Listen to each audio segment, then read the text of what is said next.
What a long journey it has been to get to where we are today. Everyone in the Rainbow Six family has been waiting for this moment.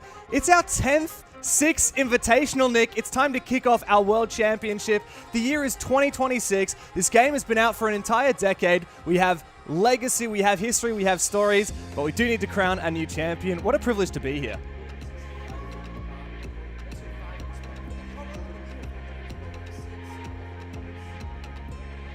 Yeah, and the fact that we're here in Paris, the home of Ubisoft as well, it's such a lovely event to be a part of.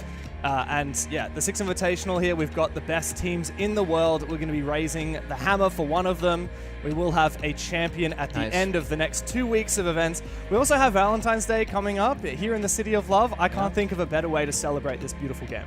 It's one of those things where, you know, at every SI, if you're working a player, you're actually here at SI usually. So being in Paris, you know, the City of Love, if you will, for Valentine's. Were you here in Paris the last time we had a Six Invitational here in 2021? I was not. No, that was right when you had just retired. It was one of the few that I missed. I retired. I was gonna play in that SI, but then it got delayed till summer. Yeah. And I was gonna retire March 1st, so I missed it. And unfortunately, despite your history in the game, also 10 years ago when we had that very first Six Invitational. I also missed that one. So you won the very first Pro League finals a year before SI, and then come around to SI, you missed out on it. I played the LCQ, or the European qualifier, I guess, back then. I got to the grand finals. It was a BO3, but the upper bracket had a one-map advantage. So we lost the first map, and that was it. Where qualification was over. Euronics you lost to, or was it Playing Darks? Euronics Gaming. Yeah, oof, rough. I believe that was a French team back in the day. I want to say Swedish team. Swedish? Actually. Okay. The Renewals, Secretly Snooking. I was looking for a segue. Thanks for, like, you know,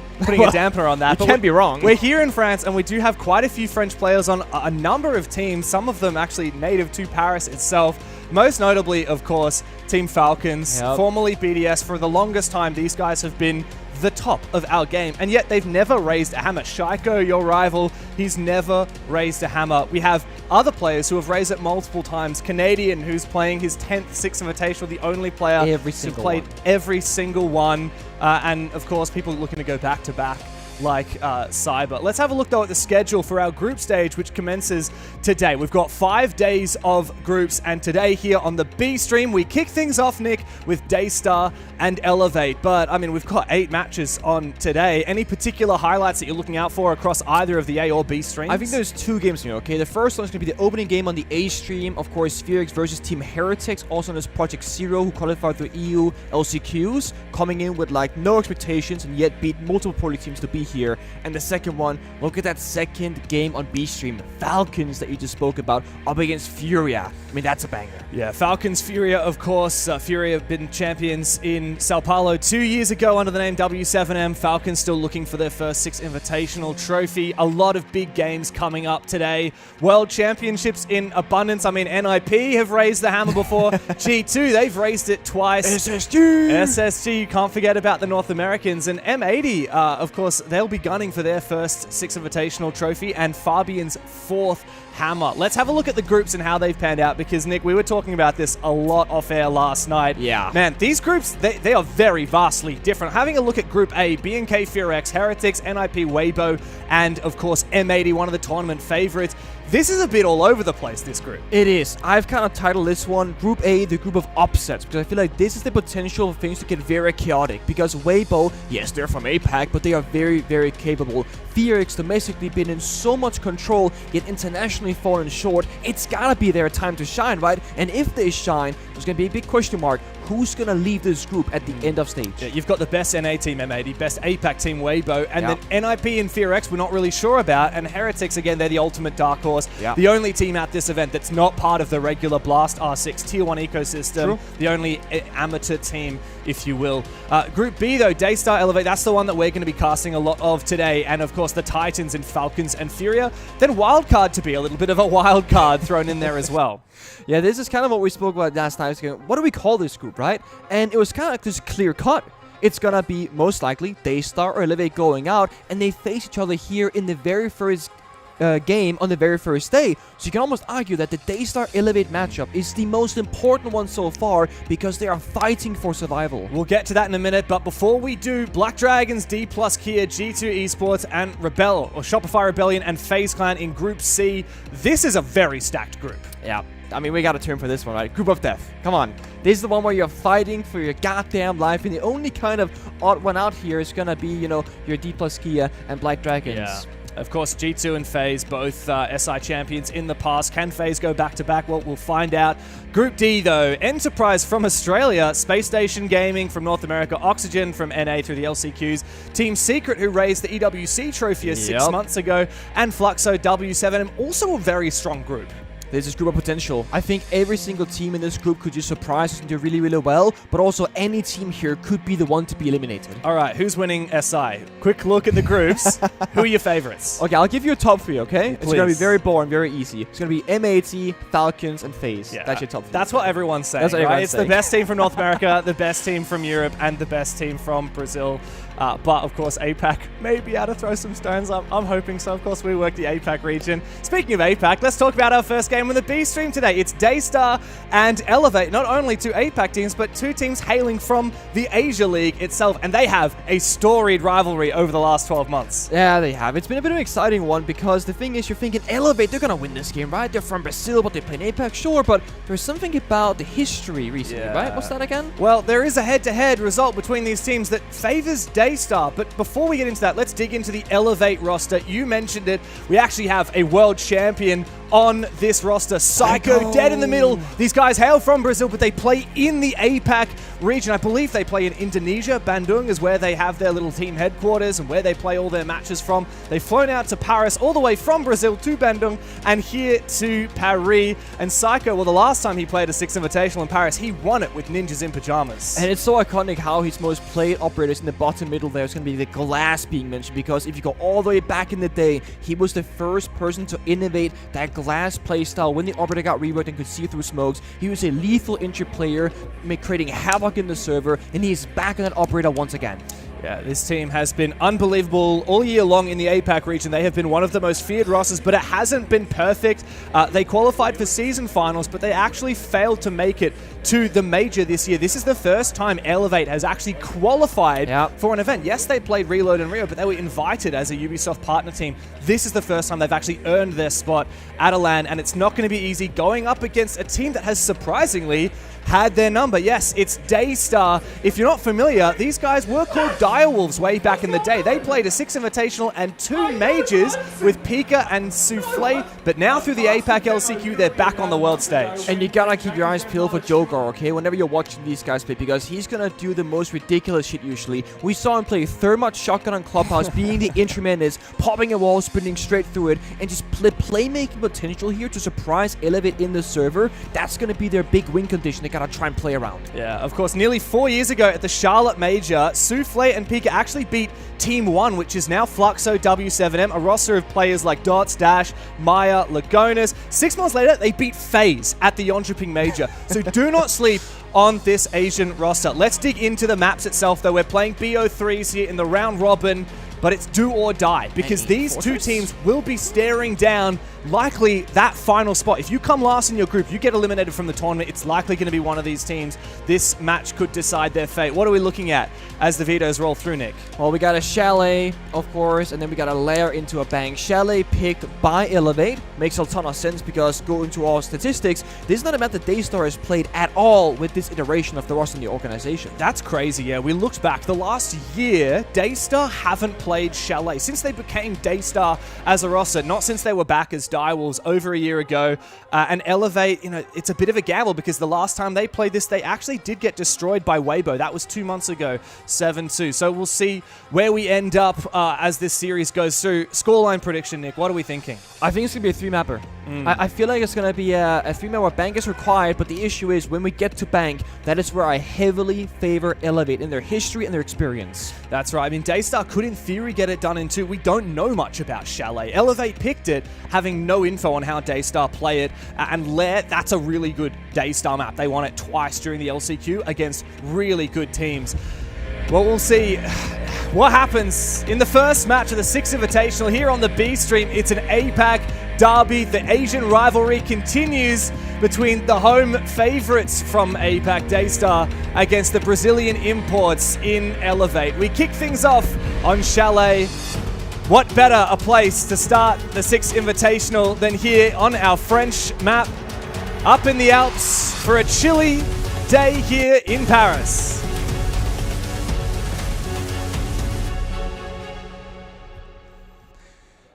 So the scene is set, and there is so much uncertainty on the side of DAYSTAR because they have not played it. Elevate doesn't know what's going to happen. So the question is here, has DAYSTAR been hiding this map, saving strats, and preparing it for this exact moment, or have they been outdrafted in the map veto and are going to get caught lacking on a map that they cannot quite perform on? First couple operator bands going out here, nothing too surprising. We got the Monty, we got the Asami, and there has been a couple of changes going into this event, right? Most notably, Echo has received a significant buff, I would argue, getting a third yokai drone, and players have been talking that his pick rate and scrims have quite skyrocketed. Thorn getting a bit of a mini rework as well, much more efficient operator, so keep your eyes peeled for those, and of course Mossy getting a shotgun. That's the big three that might get a good bit of pick rate here. Yeah, that's true. I mean, we talked a lot about the history, the Six Invitationals and all the players, but we haven't even touched on all of the changes that have come through in the game recently. Which of those do you think is actually going to be the most notable? Because I think at first glance, I was like, oh my god, Thorn is getting so many buffs. Yep. But is she actually going to get picked at the pro level? You would hope so, right? Like, that's the goal, right? You get a more pickable, playable operator. I think the big one for me was Echo. Getting a third yokai means you can just deny more plants, get more aggressive on the roam to assist your roamers, and just, you know, shooting a yokai drone and you go, oh my god, guys, we shot half of them, we shot one. No, shooting one echo drone is a third now. Yeah. So the value per echo drone shot goes down tremendously, but the thing about these operators of Thorn and Echo, I think they're a bit more niche. You need to have a player in the server who's comfortable and familiar with them. You can't just pick them up blindly. So we gotta see who those players are. The other recently buffed operator we're actually seeing already, it's Seal on the Mozzie. Of course, a little bit more powerful now with that shotgun, but not like completely game-changing. Already a good operator though, especially for drone denial. You can see Seal intends to go for a roam down below. As Elevate begin their attack, Chalet, well, it can be an attacker-favored map if you know what you're doing, and special drone squad with both the Twitch and the Brava. Quite a combo here for Elevate. They'll be able to get into the objective with those drones and get rid of all the utility they could possibly want. There are 4 DMRs on the attacking lineup. Brava, Twitch, Nuke, and Hibana, because Nuke and Hibana got that new secondary, or no, it's a primary weapon, but the new DMR and had that third weapon option. So we're seeing 4 DMRs right off the rip because we're playing on LAN. When you're playing in a zero ping environment, the hit rate is phenomenal, right? So those 1-2 bullets from a DMR will literally just take it down to half HP and outright kill you or injure you off the rip. Jogor, the guy I highlighted, he's very much stuck in this corner. Literally no way out. He needs help. But before he can get it, Seal goes down first. Yeah, wow. Brand new DMR coming into action for STEM. A good fragger for Elevate. Help. Resets is likely to finish off Joe Gore. He only has 4 bullets left in the magazine. 1 will finish off Joe Gore. But if he misses his mark, Joe will escape. He's wasting a good amount of time right now. I mean, at this point, it's like, don't overextend. Like, is he just happy to play? Oh, the timing is off.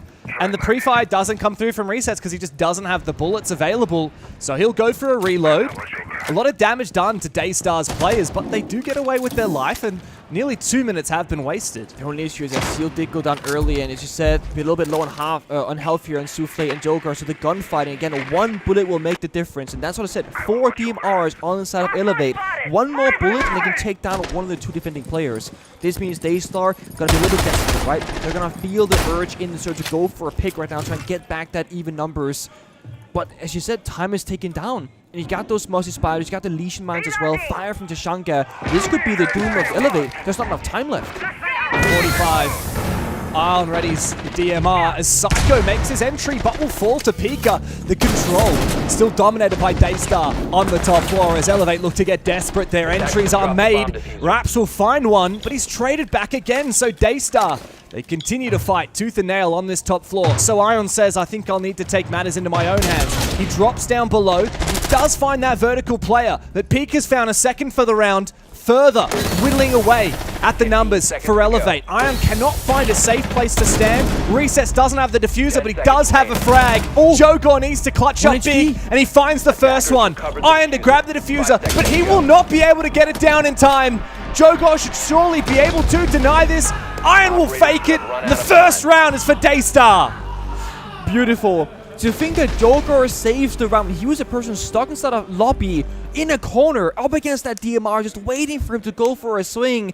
And Elevate, they don't go for the big punish play, saying, guys, he's stuck in the corner, let's isolate, let's go for kill. They just said, I got this guy stuck, we've already killed Seal, let's play the round 4v3 and just kind of see what happens. And that becomes their biggest doom, because Joker gets back upstairs and holds the crossfire from top mezzanine into the soft wall of office and just takes down player after player.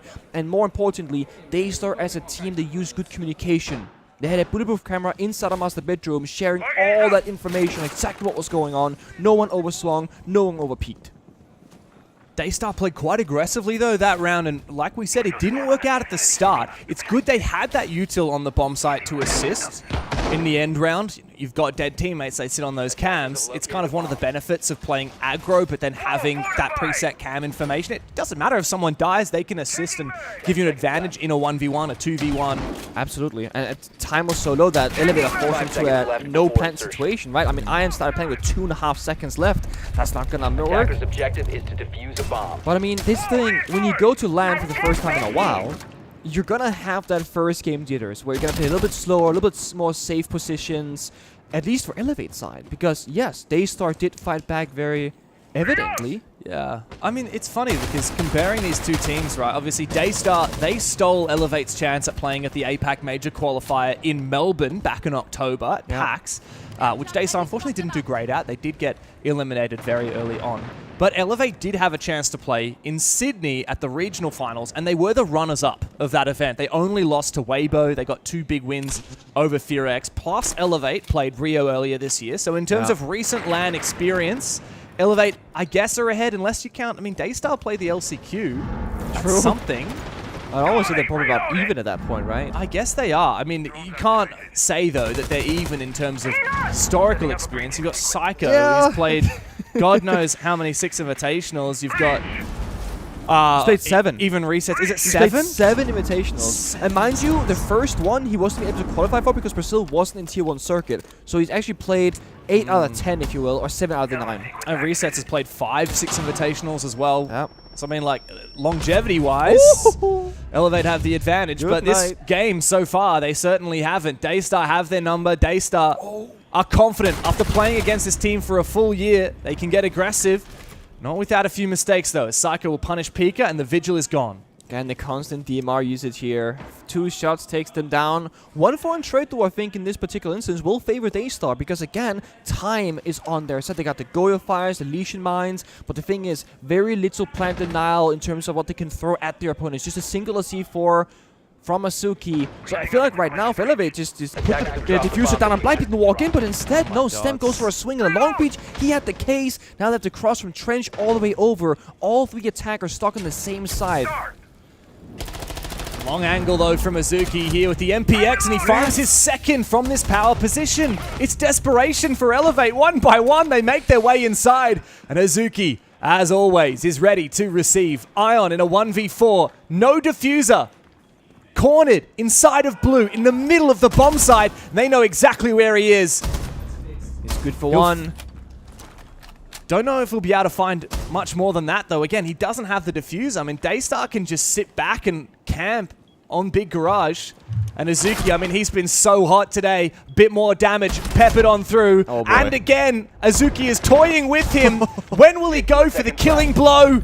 Ion will turn on him, take his head off. 1v2. Diffuser might be possible. Seal misses his opportunity on the vert. Is there a world? No, and the Gurmine is going to win the round. Jogor clutches his up. And Iron will fall for a second round in a row.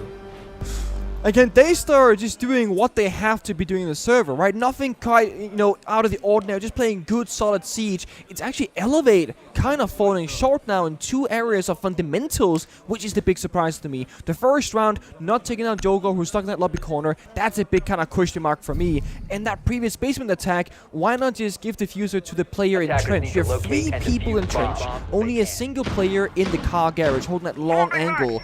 The guy holding that angle to cut off the bomb site shouldn't have the diffuser, because if he dies, it's stuck in the middle of an angle right here from connector, from bomb site. if Blackbeard had it, you could literally just walked in and started to pressure down that plant and force DAYSTAR to make the mistakes. I feel like Elevate are playing very classic Siege here. You know, they looked for an attack, they cleared the roam, they breached the wall, and they started pressuring side. But DAYSTAR are showing a kind of confidence that you wouldn't expect from the LCQ team out of APAC?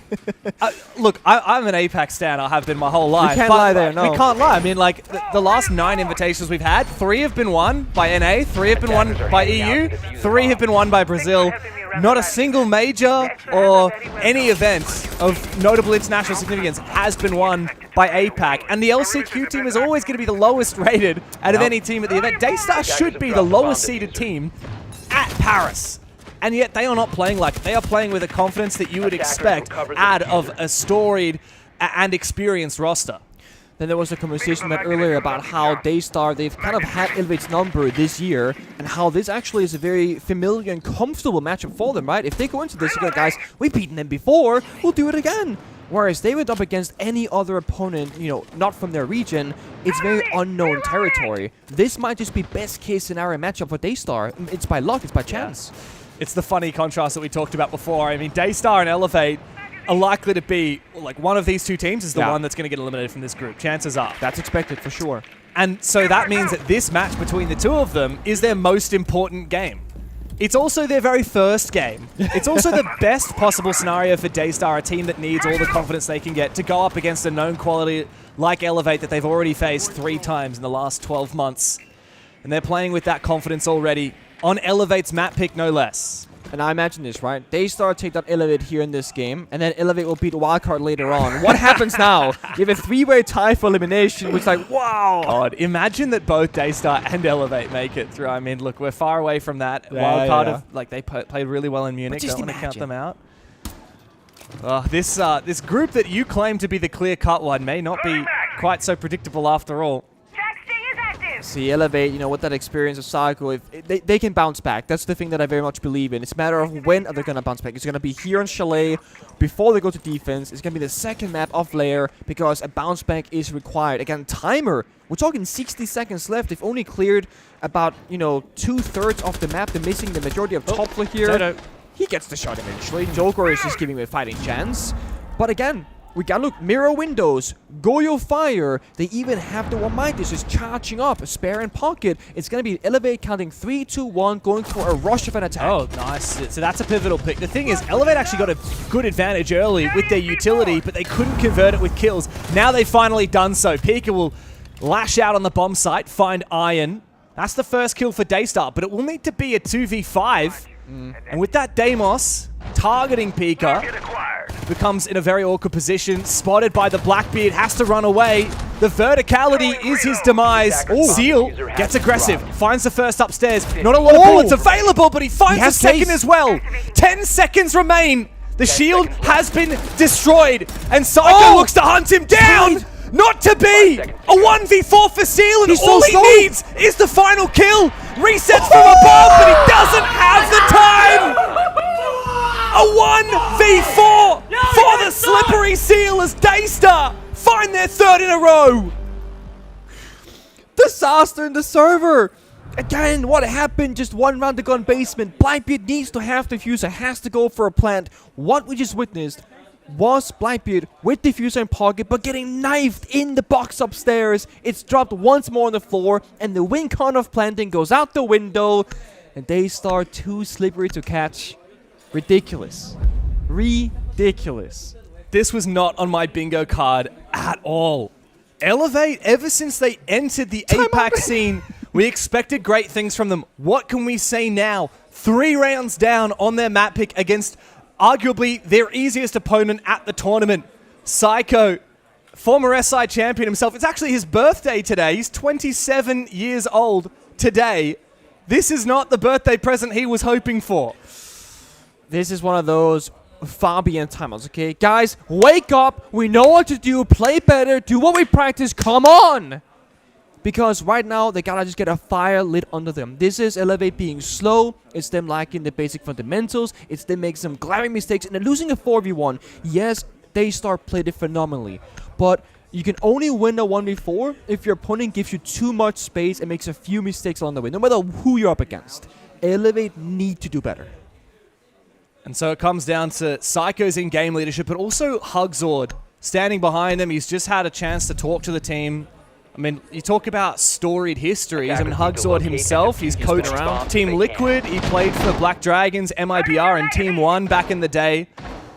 Before he moved to APAC to play in this Brazilian APAC import experiment headed by Elevate.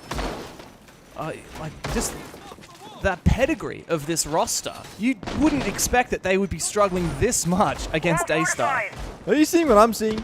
I'm seeing Elevate call for attack time, but they start playing full trap lineup plus Vigil. They're playing the Thorn. It's out. Okay, took 3 rounds, but we're there. Frost, Lesion, Denari. Oh my god, this is so cheese, and I absolutely adore it from DAYSTAR. Like, they are reading so well. I mean, also, let's not forget, like, that was a 2v5, a 1v4 last round. How do you tilt a team that you've just tilted? You play every trap imaginable, plus you play Boss G Vigil. And it's not even just about the tilting factor, although that is definitely relevant. It's about changing up your gameplay 180 just out of nowhere off that tag timer, because if you keep doing that same playstyle, Elevate should now have that figured out on paper, right? They should have. So now let's just flip the strat book. Let's play more aggressive, more in their face, weaken them with traps. It's really genius from a strategical level. DAYSTAR showing a good bit of depth already. Elevate, of course, have made a couple changes. Of course, Melusi got banned away, as did the Grim. They now brought out the Ying as their Chaos effect operator, no longer playing Blackbeard. Yeah, Ying Lion's a good combo here. Lion got buffed, but I forgot about that. Lion scan it activates for longer. Yeah, for a full second longer, I believe. It feels like it's much longer than that. I've heard a lot of people are getting caught out because the muscle memory of when to move. Yeah, when to move. It's now changed for the first time in however many years since Lion got his nerf many years ago. Yeah. We also still have the double special drones, which are really good on Chalet, especially going up against a trap lineup. But I think because DAYSTAR are running just traps, like they just can be so gun up. It is. And I also think, like, playing the double drone operators at the Twitch Brava, you're gonna be very slow. And that's been the biggest critique right now of Elevate, is that they're not really getting in the building into the relevant areas until the last 60 seconds. Slow you down even more as well. Yeah, that's the one. So while on paper things are looking good for Elevate right now, you do have to worry about every single second maturing more and more and more. And Nomad's a slow operator as well. So it's like, you've got Lion, which kind of you have to play fast around, and Ying, which is fast, but only for when you go for your execute. Yep. And it means that Elevate is just draining this time deeper and deeper into the round before they go for their execute. I hear the first Candela ring out. This is where they start to take a bit of map control, but the Denari will slow him down, and the Frostmat activated as well for resets. This is a disaster for Elevate. Thankfully, Psycho will claim the life of Joe Gore, and that leads to a 2-player advantage for Elevate. The plant has gone down, and this might be the first chance for the Brazilians to get on the board. Just 2 more kills waiting for them. Pika with a double kill, though, back to almost even numbers. 2v3. So winnable here. But how do they retake the top floor? In the post plant, there's still plenty of util available. There's smokes, there's frags, and there's even the E1D, Lion Scan as well. Pika, low HP, but he will fall, and Elevate on the back of the tactical timeout will claim their first rounds. The setup for it was good, taking their time and recognizing, guys, there's a huge gap right now. There's one person playing by the bombs, and he's playing by that office exterior door. That was Frost, the first death that happened from DAYSTAR. No one playing Solarium, no one really playing Master Bedroom. So many roamers both downstairs and over towards Library. And that's the thing about playing slow, is that you are gonna confuse your opponent sometimes because you're not showing your hand until 3, 2, 1, let's hit it. So they go bathroom window, Solarium repel, Master Bedroom repel, and office door. That means if DAYSTAR don't have information from either sound or some sort of camera or whatever, they're not gonna know exactly what Elevate are doing. So if they, of course, get caught off guard, which they did, that play right there can happen. Elevate, full bombsite control, took them 5 seconds, boom, round is over. But that's just one round. DAYSTAR, 3-1 up still. They're just going to go through that bombsite rotation, go back down towards basement where they were massively successful. And now they're playing Alibi. They're really bringing out a lot of different operators today already. Alibi, of course, in pro play, 10 we seconds see to the insertion. pick rate being close to 0. Yeah, I mean, it's Alibi had a very 5 short seconds stint left in the for meta forward when insertion. it was really nice to have an operator with a shotgun Yeah. and a shield Attackers and are a good moving gun. to defuse Yeah. a And her bomb. gadget was kind of like a nice to have, but it was never, it was like, oh, we can technically maybe put it on Windows and make it a bit easier to fight, but Yeah. Alibi has never been like a great operator, and especially in the current era where we just have so many good ops, like why are you picking Alibi? So, speaking to the history of the game a little bit here, right? There was a reason why Ella was played in Pro League a long time ago, almost as a Valkyrie substitute. And the way that it worked is that, same with Lesion, when you put down the Alibi Prisma or the Lesion Guman, you could see the icon through the walls at infinite range as a defender. Yeah. So we actually, back when I was in G2 days, would play Alibi on basement when you have the 4 people roam top floor. Nowadays you put Goryo canisters in the walls that you can't rush it. Attackers are moving And you to put defuse a the bomb. Alibi Prisma in dirt, main stairs and blue. And you could just look in those 3 areas and say, oh, the Prisma's alive. That means no attackers have been there because they have to shoot it or walk through to get spotted. So there was a time where Alibi was played as a camera info operator when Valkyrie was banned. But other than that, you're right, hasn't really seen much play. Yeah. But I do like that DAYSTAR are happy to just do things a little bit differently. Yeah, I mean, I think that is their strength. Yeah. If you're not going to be better... Harambe is getting Come on. absolutely sold right now. Oh! There we go. Good patience right there. That's my coach. Yeah. We are having a little bit of a quick rehost here, guys, but we'll be back in before you know it. Oh, here's a nice angle. We can see Elevate and DAYSTAR on the right-hand side of our screen. Elevate closer, DAYSTAR further away. And then on the left-hand side, we can see B&K FURIA, the Koreans. Remember off the top of your head who they're playing right now? I mentioned earlier. You did. I did. I'm checking. Oh. We are checking. The good old Heretics. brain. Oh, yeah, Yes, that's Project good. Zero. That was my whole spiel, yeah. See, the good old brain is not braining right now. That's all right. Thankfully, we We got production that year. Yeah, that's right. Of course, Project Zero qualified through EU LCQ or EML LCQs and then got picked up by the organization of Team Heretics after qualifying. What happens after that? Big question mark, right? Because they're not in Tier 1 seats. They just played the Yeah. LCQs and qualified, so I'm very curious what's going to happen. But that is a story for another time. I hope we get to cast them at one point, actually, during this I tournament. believe we are set to cast Heretics. At I some haven't point. checked further than today. I'm a one day at a time kind of guy. I respect that. Maybe I won't tell you then. Yeah, that's it. Yeah, keep it surprising. Yeah. We'll do prep work I am tonight. actually genuinely so excited for both of our games today. So to peek behind the curtain for a second, we're doing one game on and then one game off, and then we'll be casting the third game on B Stream today, which is going to be Enterprise versus Space Station, which That's it. I'm super keen for. No, Benji Master, my goat. Benja Master, your goat. So it's there we go. We're casting a Dane versus 4 Aussies. The only as well. 2 Danes in Siege are going to be present in the third game. It's me and Benja. We need Zaronic to make a return as well. I played a different game with him on stream a few days ago. really? Actually. Yeah, he's still alive. He's still around. What about this? If Zaronic co-streamed you casting Benja, that would be all 3 Danes involved in Rainbow Six. That's it. Somehow involved in the same game at the same time. That's it. So, if we get a Nationals tournament running, guys, we have 3 people. Sarnik is half a people, or half a person, because he doesn't play anymore. We are not making it to Nationals as Danish country. Didn't you? Oh, we've talked about this before. Didn't you say there's some like tier 2 Danish player that might make it? There's a guy who's 17 called Flo, Oh, but I okay. think he's 17, so he can't legally play just yet. Yeah. And then we had a guy called Capcan who played with Benja back in the day, but I think he's been gone for like 5 years. That's rough. I mean, surely. I mean, look. There's another very famous FPS title that a lot of Danish players play. Surely you just get someone that's like good at that game. And Let me bring up Astralis real quick. yeah, hit up this Charles for us. I'll be like, dude, have you heard about this game called Rainbow Six? We need 10 you for a seconds left national before tournament. insertion. They might hit me with the no. Hey, CS players, 5 seconds they play left CS, okay? before That's all I'm saying. They have a very narrow field of view here. yeah, but look, if we're talking about Objective is to national locate a teams, do you bomb reckon and that the defuse it. Aussies would actually, an Aussie national team would beat a Danish national team just because you don't? Yeah, because you have more don't players. the Yeah. You would get literally have Jigsaw to- and Tuhan in the you would same 2v5. team. Come on. Dude, yeah, Jigsaw and Tuhan. That's mate. him some firepower. I actually think Jigsaw and Tuhan 2v2 against you and Benja. Okay, I'm not backing in. I'm not backing in you Let's and go Benja. back to DAYSTAR a little bit. This doesn't matter anymore. I don't care. We'll I'm not do taking the the slander. Danish-Australian rivalry for Game 3 today. Let's focus up. Souffle's off the alibi. He's playing Mossy. He's trolling us now. Nah. That's not alright. I was really expecting the alibi there. I Bomb want to see what he located by was cooking attackers. up. But there's still basement. They got Flourish being brought out to counter that self-destruction. Seal goes down injured in the window. Not confirmed just yet, but he should be dead. There it is. Seal in the action quite early a lot of these rounds. Come on, do it. Do it. Jump out the window, Joe Gore. You were born to do it. That's his whole thing. He does the crazy stuff. Not this round, though.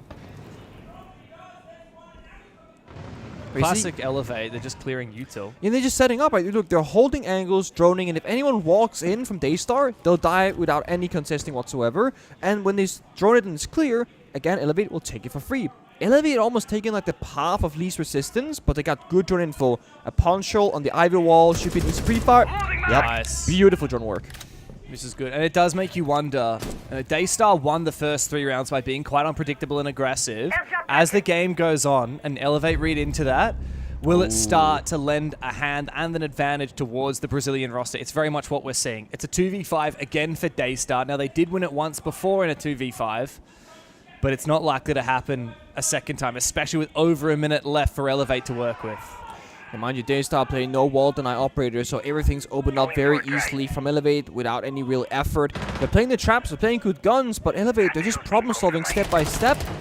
Fighting on the main breach, 2v1. The issue is, even if you get this kill, it doesn't matter all that much. There are so many more attackers waiting for you. Oh, and nice. Psycho just runs away. Wow. Still gets caught, though. I mean, impressive from Joe Gore. What Elevate now? have just wasted about 30 seconds trying to clear these positions, trying to just suppress aggression. Oh, boy. It does Don't do it. make you wonder, how close is it going to get? Azuki, though, he's exposed to the outside breach. Good rotate from Raps. Now it comes all down to Joe Gore. He has to ace this round. They know exactly where he is. And a quick peek from Stemp. A second round on the board for Elevate. It might be time to switch up a little bit here from DAYSTAR. Again, no wall deny operators being played despite them being open. They're playing the same kind of few trap operators, and this is where Elevate's playstyle is actually quite good into it. They're not entering the building a whole lot. What are the traps going to do that are inside the building if they get 2 or 3 kills from outside the building? Then the traps don't matter any longer. So I do want to see a bit of a switch up here. Force Elevate into that slow methodical playstyle that they keep bringing, but punish them rather than getting punished. Yeah, I think DAYSTAR need to present more problems for Elevate to solve. More. That's exactly what I'm talking about as well, yeah. More problems. The Valkyrie doesn't hurt with that, in theory. We have a little bit of a look back. I mean, the info gathering has been too good for Elevate, right? Like the droning, the clearing, destroying all the utility on the defensive side. Elevate are feeling pretty comfortable doing all that now, and the responsibility is on DAYSTAR to adapt. But holistically, they kind of are just doing a lot of traps again this round. They very much are. 10 seconds left. And the thing about it is, again, like, Ella, you know, the Scorpion, not a critique there from a lot of players. It's not really a great gun. It's kind of decent these days. I think it's pretty good. I think it's pretty good, but like, let's say they're playing a DMR on a very far angle outside of a pixel, right? You shouldn't be winning that gunfight. You shouldn't be peeking that. So that's part of just knowing how to play this. Yeah, but DAYSTAR gonna peek it. Come on. That's true. That's a part of their identity. But so I just feel like DAYSTAR making life a little bit difficult for themselves. But with that being said, if this worked the first couple of rounds, why not try and do it once more? I just think, like you said, they need to stay confident. Because last round, DAYSTAR kind of hiding in corners, proning, getting yellow pinged and then dying, not really pursuing the gunfights. That's good. We're chasing the Twitch drone. And they, you know, have full map control for the time being. The big question mark for me is, we need to see DAYSTAR establish a network of players where there's a link between them. You can't have 3 people in library and nobody helping them get back into piano room and they just lose bump site control. So you need to spread them out evenly to help each other like a spider web.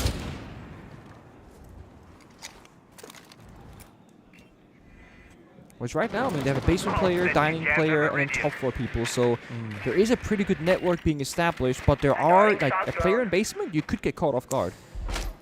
Yeah, the thing is, Elevate aren't really getting caught off guard a lot of the time because they're doing so much drone work, so much prep work, but they are running out of drones now, just 1 left. Yeah. They Plus pretty 1 fast. Brava drone. Ooh. Bravo, bro. Here are the final 2 drones coming in, and they're both taken down. I think boy. maybe 1 drone left. I don't know. It's hard to tell based on the overlay. It looks like there's 1 more left. The Elevator starved for info. Half the round still remains. Yeah, pretty fast minute of it, actually. Now that they've killed all these drones, instead of having a network fire across the map, they gotta have crossfires now to, you know, take 2 bodies against 1. I don't think it's great, though, because, yeah, unfortunately, with a lack of info, they just Oh fall my one by God. one into these angles. They have no idea where any of these DAYSTAR players are. Stemp, the last one remaining, he'll only find 1 kill. And that caps off the half very nicely for DAYSTAR. A 4-2 split on their defense. 3 in a row and then 1 to finish things off as we swap onto the attacking side. I mean, they killed every single drone, and like you said, Elevate literally had no idea where anybody was playing from. And that's the issue with going for those quote-unquote split attacks, where you're going one person in every single area, is you're going into a very dark room without knowing where people are. Whereas if you go for more default, 5-4 people pushing the same side, you can play the trading game, utility. Like, the Incandillas are great, but only Ying gets enabled by it. No one else really gets assisted. And all it takes is one defender in a corner, and it's over. Double shield ban here, the Clash and Monty. Cheeky. Still Blackbeard is in. The Grim was prioritized. I guess that does make sense on this map, but it's funny. Every time I see the Grim get banned and not the Capitao, I think, well, Capitao in a lot of ways is kind of like Grim that kills people. That's pretty accurate, yeah. And he did just get buffed. Not substantially, but like a few extra seconds of fire 3 burn. more, so from 10 to 13 seconds. I mean, like, it's great. It's a long time. 3 seconds is a long time in Siege, but the advantage of Grim is you just have a pure, like, the vast number of bees you've got compared to just the 2 fires from Capitao. Yeah, it's the 5v2, right? So Grim will give you more sustained information. But as you said, Capitao can fully clear location. And of course, it used to be also that Capitao wouldn't get countered by the Jaeger ADSs, only one white disc, but that was changed, 8 months ago, whatever, so... That said, we have neither of those operators picked here by Elevate. And in general, I mean, I actually spoke to Stompen about this a little bit, because we shared a Uber to a content piece together, and I was like, what do you feel about, like, playing Shields in Jaeger on mine? He's like, well, no one's doing it. I'm like, no, but couldn't you? He goes... Yeah, you kind of could. I'm like, so why aren't you? He goes, I don't know. Roll back the clock to 2020. Was Stompen even alive back so in that Stompen did not really watch Pro League back then, he said, at all. So he has never witnessed that. I have a question. Obviously, the game came out in, what, 2015. Yeah. Stompen would have been how many years old? When that he would have been 7, right? 7 years old. Yeah, because he's turning 19 this event, right? So like 7, 8, yeah. Yeah, 7, 8? 7, 8? Not quite, but yeah, 7, 8. 7 or 8. So was he playing Siege when he was 7 years old? No, he started in Grimsky. Okay. That was his first ever season. Okay. So he did. That was around that meta though. Grimsky was around when that meta started. It was when Clash came out, Maverick came out, and that was when the recoil changed. And a lot of changes actually. Yeah. But he was about 13 when I retired from Pro League. That's insane, when I stopped playing. dude. Oh my god, that makes us feel old. Well, new gen, old gen. There it is. Speaking of new, taking down one of the older-ish. Souffle takes down Stemp. Yeah, I mean, look, Souffle's actually kind of part of the old guard now. I mean, his first major was back in 2022 in Charlotte, 4 years ago. But DAYSTAR's still a young roster. No, like the individual players are not all that old. Yeah, very much so. Yeah. Souffle's actually... I mean, like, Seal is 21, Jogor is 20, Azuki is 19. I'd say that's pretty young. Yeah. Pika and Souffle, 24 and 25. No, I wouldn't really say that's old. I did not think that he was 25, I'll be honest with you. Man's been around for a long time. And Azuki has now found a kill onto resets as well. Really well played from DAYSTAR, using that fire to expose these positions, using the crossfires and the repels. It is going to be a flawless round. On the attack for DAYSTAR, they look even better than they did in the first half. I mean, if you look at the aggressive playstyle on defense, just go, attacker side of map, play with confidence, that's going to go pretty well, right? Yeah, well, it sure is. And the thing is that I think APAC, if you go back throughout all the 8 years or whatever they've been in pro play for, right? We've always been a bit critical of the lack of them playing the meta, trying to make their own path on how to play what operators. Like they play Ying Shotgun first, right? People go, awful region, Ying Shotgun, they're clueless. Fast forward like 1 year, EUNA is playing Shotgun. Genius, they're playing Ying Shotgun. This is the thing about Rainbow Six, is like there are 2 kinds of teams and 2 kinds of people. Yeah. There are the innovators and the refiners. Yeah. And the innovators often lose. Yeah, that's they're the the first, the early adopters. Yeah. The first ones to have a crazy idea and bring it in. Yeah. Right? And we saw that, I mean, you want to talk really legacy way back in the day? My favorite team back in 2017, 2018 to watch was Flipside Tactics. Oh, God. Which eventually became Dark Zero a long time later. But yes, Yeah. it was Mint's team. It was Hot and Cold's team back in the day. And they were the early adopters of everything. They were the first team to play cap CCTV on old Clubhouse before Connector connected the 2 sides of that top floor. They were the first team to do, bar stock on Clubhouse, like in the new meta. They were the first team to do so many things. And then a better team like Pentasports, Would look at it and go, would look at it and say, I think we're going to steal that idea, but actually make it good. Refining it, yeah. And, I mean, that was what your team was. Your team was a We were refiner. good, yeah. You were good at taking what other people did and We- making it work. We literally scrimmed only APAC almost at international events. You scrim Fnatic every We game. scrimmed Fnatic every event. And then, no, Renko as well, actually. And then back in Europe, we played a lot of Tier 2 and Tier 3 teams. And we were like, these guys are playing Customs and Border. Yeah. It's kind of a shit side, but the way they're playing it, we can kind of take it and adopt it and refine it. Maybe it's doable. Yeah. So you're right. I think it's a good analogy, like the refiners and the innovators. The early adapters and Yeah. the iterators. Yeah, that's right. It's very cool, actually. So what can DAYSTAR do now? They've taken what looks like, this basement take where they breach open that single stock wall to cut off the bombs in half. Then they're playing the Capita. They can clear library default corner here. Doesn't get the kill, but that's not what you need to do. You just need to get that person flushed out, because now DAYSTAR, they have denied them stock control by playing basement stairs fireplace. They denied library control by firing off the corner. They could now, in theory, jump in and go for a plant. But Elevate are playing a very rare occasion of smoke, and that's going to deny any kind of default plant position. So unless DAYSTAR know this, they could get baited into a really bad position.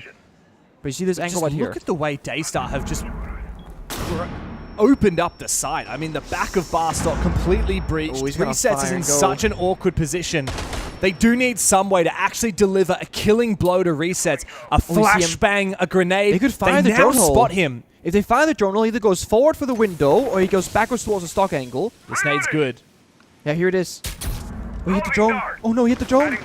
So hit the still drone. Resets is alive. There's a minute to play, and we still have one set of... Oh, sorry, we're out of fire now for That's DAYSTAR. the last one. That is the last remaining way to clear Resets out, which means they're going to have to take the risky gunfight. Flashbang could be big. They have to go in for it, and Azuki does. Free. Where is the rest of Elevate? It's free. We've known for over a minute now not. that Elevate need to try and deny this plan. Raps will do so with the C4, but Jogor from behind, he's surrounding the bomb site. DAYSTAR are looming, but Stemp will fire up and fight back. In the 3v3 now, Elevate have a way to hold on, but with Jogor coming up from behind, he might be able to frag out. Another looking for a second. Psycho takes him down, but DAYSTAR weather the storm. A second attack in the row. 5 rounds, and now a 6th. They have map point here on Chalet. Beautiful. And the thing is, right, the big word for me was, how is DAYSTAR going to problem solve the smoke being alive? They go into a drone that's pre-placed in the middle of that bar bombs, and they see the smoke through the DMR'd open rotation between the sites. And then they do the exact right thing. They're going to capital fire the drone hole and force him to either move into stock, die to gridlock, or move forward and die to the person on the window. The issue is there was a drone in the drone hole, and he thought like a good teammate, I'm not going to shoot the drone because we need those drones, right? And the drone blocks the fire from getting in the drone hole, and I'm thinking to myself, that's the round done. Because how are they going to just flip the attack and adapt to this problem solving? A singular flashbang left in pocket gets tossed out, blinding Resets on the smoke, and they just jump in with aggression and take out on the kill. That's DAYSTAR saying we can play fundamentals, we can play strats, and when we don't have any more options in that area of the game, we're just gonna go crazy. We're gonna go for kills, 10 Apex style. seconds remaining. It's funny, like, this has been a pretty 5 back and seconds forth to game. Like, this has been... Elevate's played pretty well. I mean, yeah, DAYSTAR have looked good from the start, but to Attackers think are it's heading out to the 6-2... It like, should have been 4-4. It should doesn't have been. feel like 6-2. No. I mean, there were 2 big clutches from DAYSTAR. That's 4-4. That last round could have been anybody's. It Could have been easily 5-4 been either won way. by Elevate, yeah. 100%. But it's relative right now, 6-2, and going into this, looking at the map wheel, we were expecting Elevate to probably do pretty good here on Chalet because DAYSTAR haven't played this map at all for the last year since joining the Literally organization. never play. Exactly. Yeah, But it is a wild comparison between these teams. I mean, Elevate, yeah, they... Last time they did play this map was 2 months ago. They lost it to Weibo, but they picked it for a reason. This is clearly where they want to take the fight to DAYSTAR, and they are being completely manhandled. Got Joe going the blind pin. I think that's a great operator for this round to get some map control, some roam clear, some confidence in getting inside the building, which can prove difficult. And Elevate, surprisingly enough, they're not playing operators like the Mirror, where they kind of sit behind information and just kind of make DAYSTAR work that problem-solving angle. They too are playing more trap-oriented operators, Melusi, Fenrir, Ella, and then Intel and Wall Denial in Mossy and the Kaid. That means that if BB goes in here, it's gonna be attacker favored. It's like we're playing two different games right now. I mean, on the attack for Elevate, they played hard breach, they played to clear, they played more traditional. DAYSTAR are playing more aggressive, they're playing more loose on both sides. And Elevate have failed to adapt to that playstyle. There's the nade. I just jump in, clear the trap, then he can kind of roam free. But that first initial trap on the windows is going to slow him down. But it's mostly just Psycho solo playing this with a teammate on the blue stairs, so double off if he needs to. Worried about a C4, I think. Yeah. I mean, he's baiting a lot. He's taking a lot of pressure away. The Selma charge solves the hatch with the kite very nicely. Seal takes down resets as well. Yeah, and here's the sneak up from behind. Psycho is forced to try and retreat as Seal dominates from the top floor, pinching with the Blackbeard of Joe Gore. Now DAYSTAR, they have pretty much all the control they could possibly want. The Kaid pick from Iron made no difference on the hatch in Master Bedroom because Azuki knows the tech to counter it. Toss those Selmas on the side on the soft floor. They expand out. Yeah, this is desperate, but you need to be desperate right now because things are falling apart. BB stays alive! Oh, disaster! Oh, this takes him down! The Eagle challenge from Dogor. DAYSTAR are completely dominating right now. It's up to Iron and Stemp to stand up for Brazil, to stand up for Elevate. In a 2v5, we've seen DAYSTAR achieve that before, but I don't think Elevate will have quite the same charm. This Asian roster has come in from the APAC LCQ, and they are ready to make waves in Paris. Another flawless round, and a dominant performance.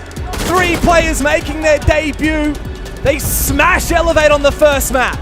So impressive. Again, the 1-2-3 step in that particular round, having Blackbeard distract 2 people in library while pushing over Master Bedroom, dealing with the Kaid hatch as well, getting it open, and then pushing together, clearing blue, then clearing cycle, watching flying, stoning, resetting. DAYSTAR hitting so many of my checkboxes for a good round of Siege. And with that, we set ourselves up for what could be a very scary series if you're an Elevate fan. We said that Bank, the deciding map, would be favored to Elevate, but now they fumbled their own map pick. Yep. We could be set up for a 2-0 for DAYSTAR.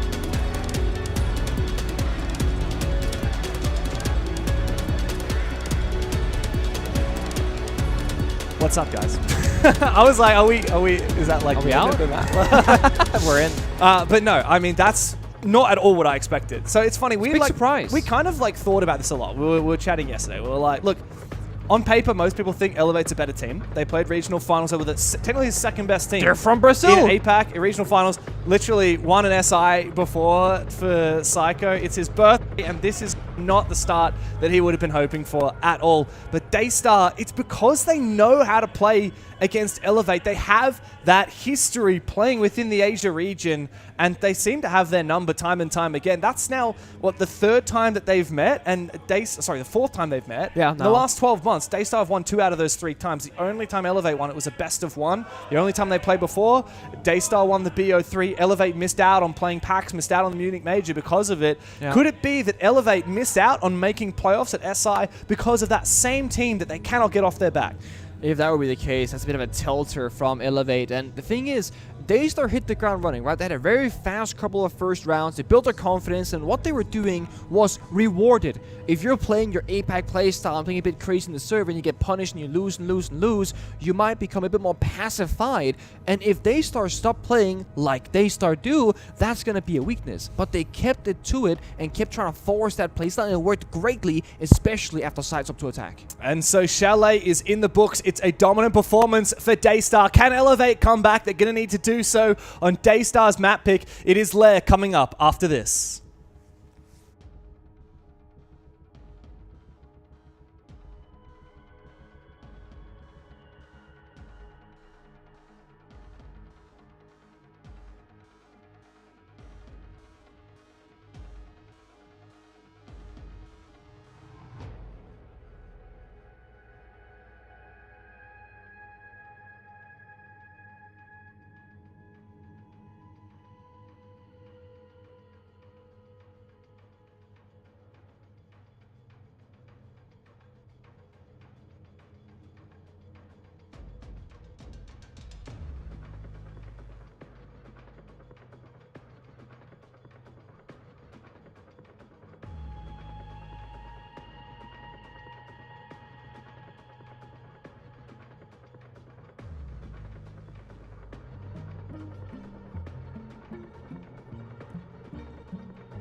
Available now.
An eye out for contact.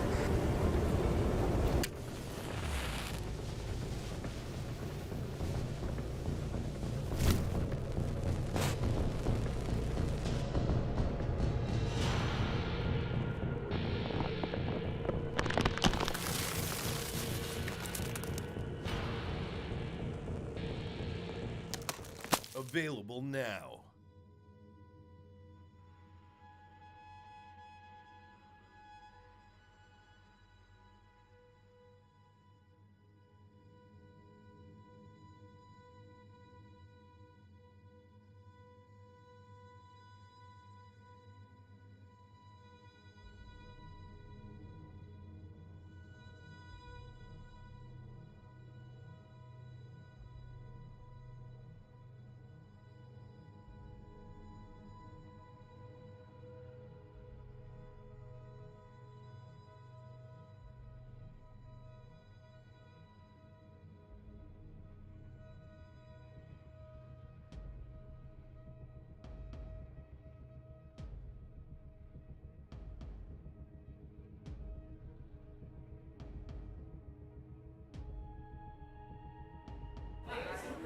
Well, the first map was anything but we expected. DAYSTAR dominated Elevates a 7-2 on Chalet, a map that DAYSTAR have literally never played before. So where does that leave us? Well, with the potential that Elevate lose their first game of the Six Invitational 2-0. As next up, we head to Lair, which is DAYSTAR's map pick.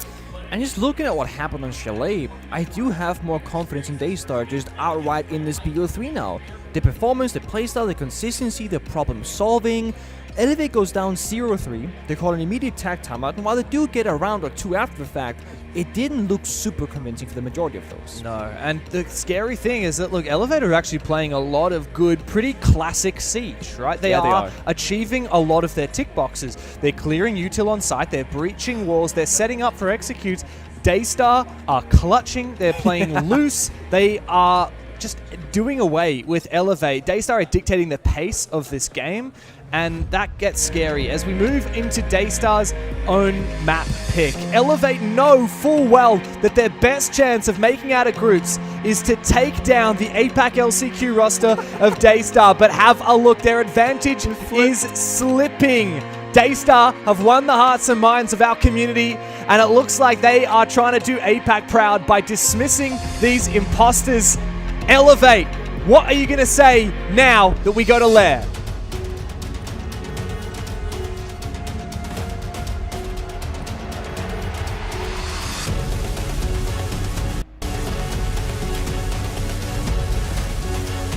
Good luck, have fun in the all chat.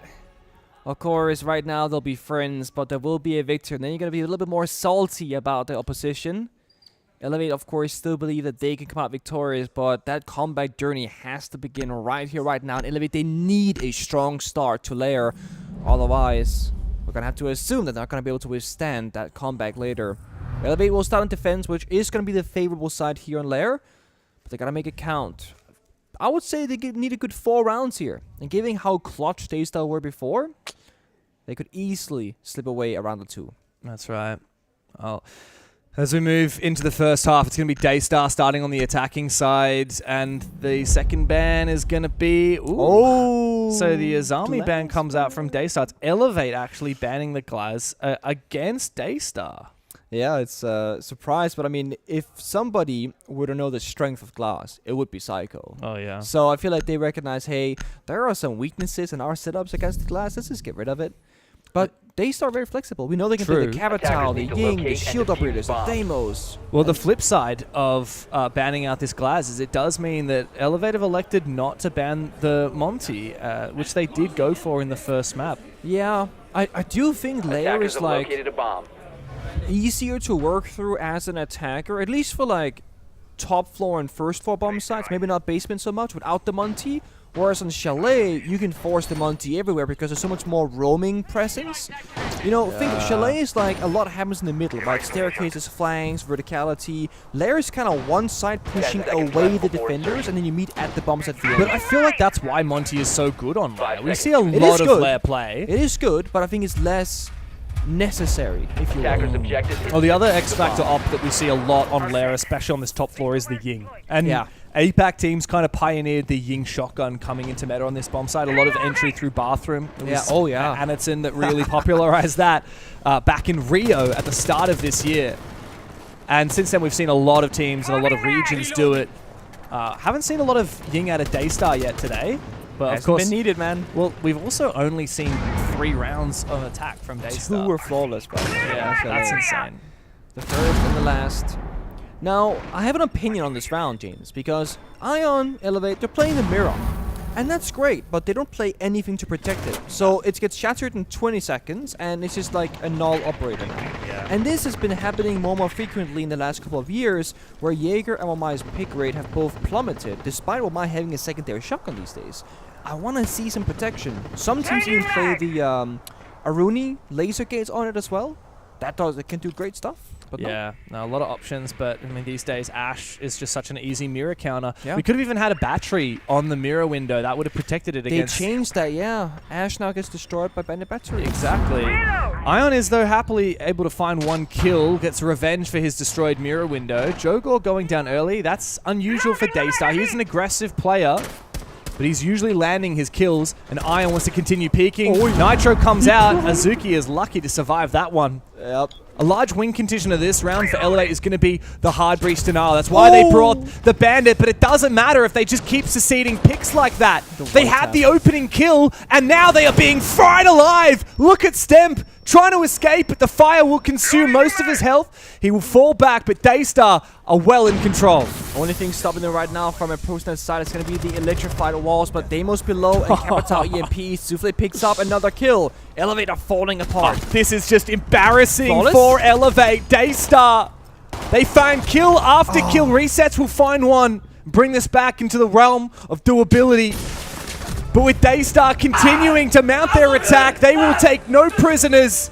A dominant opening round on lead to continue their form from Chalet. It's so convincing. I mean, again, this step 1, 2, 3, Elevate not creating big enough problems for DAYSTAR to solve. Mirror window gets put down, yes. Okay, Ash counters it in 20 seconds. Then you walk in, they take down the mirror player.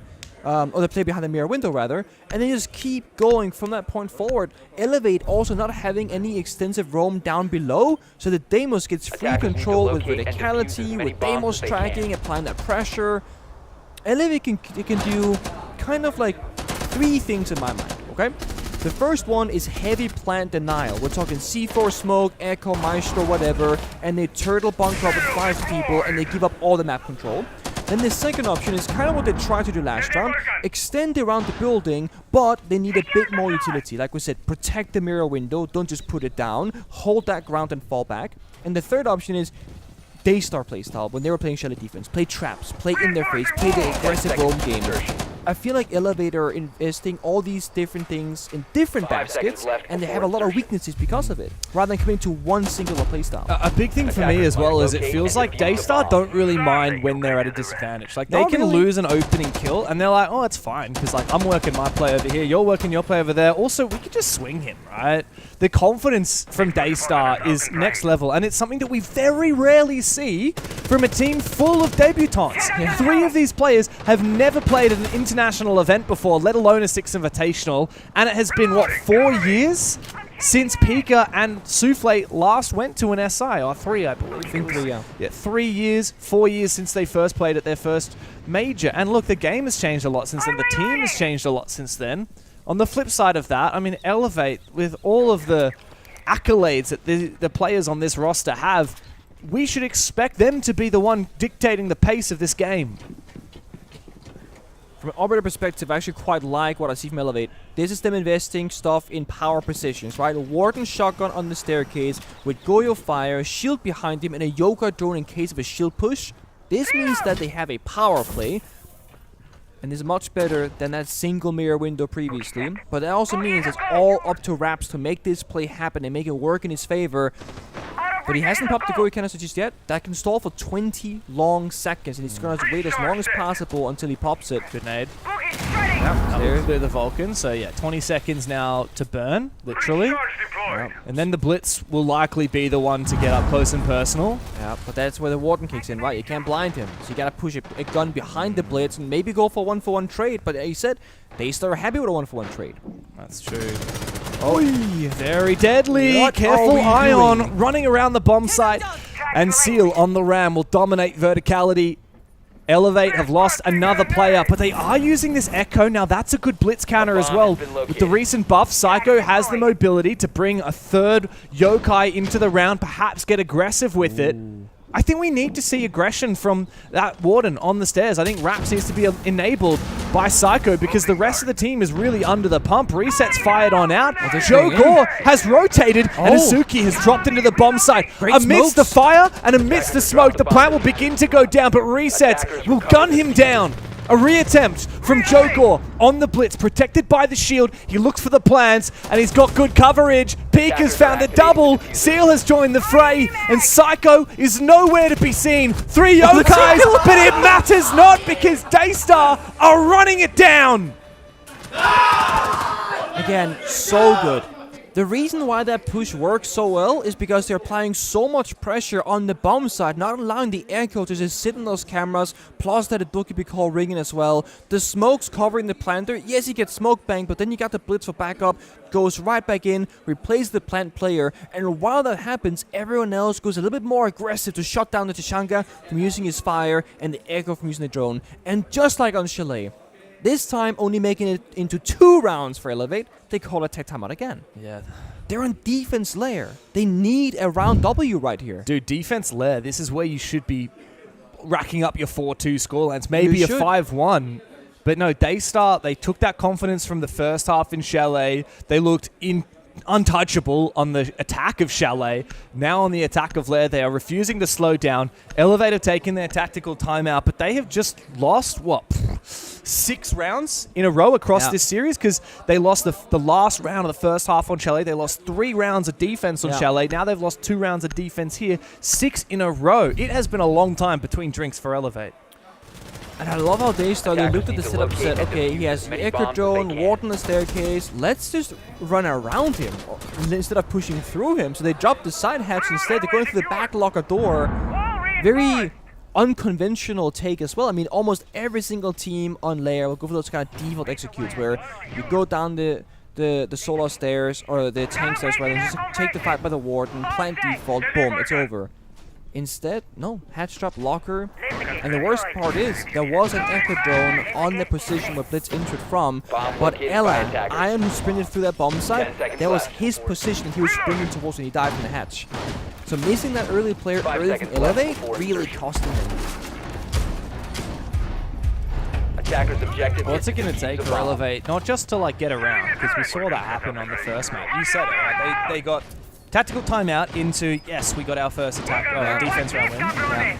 Oh, sorry, attack round win. And then they go back to back, they find a second one, but they just couldn't build any momentum out of it, right? Like, we need actual momentum for Elevate. It feels like, and this is the big surprise for me, is that I don't see Elevate, like, flexing around and adapting a whole lot necessarily.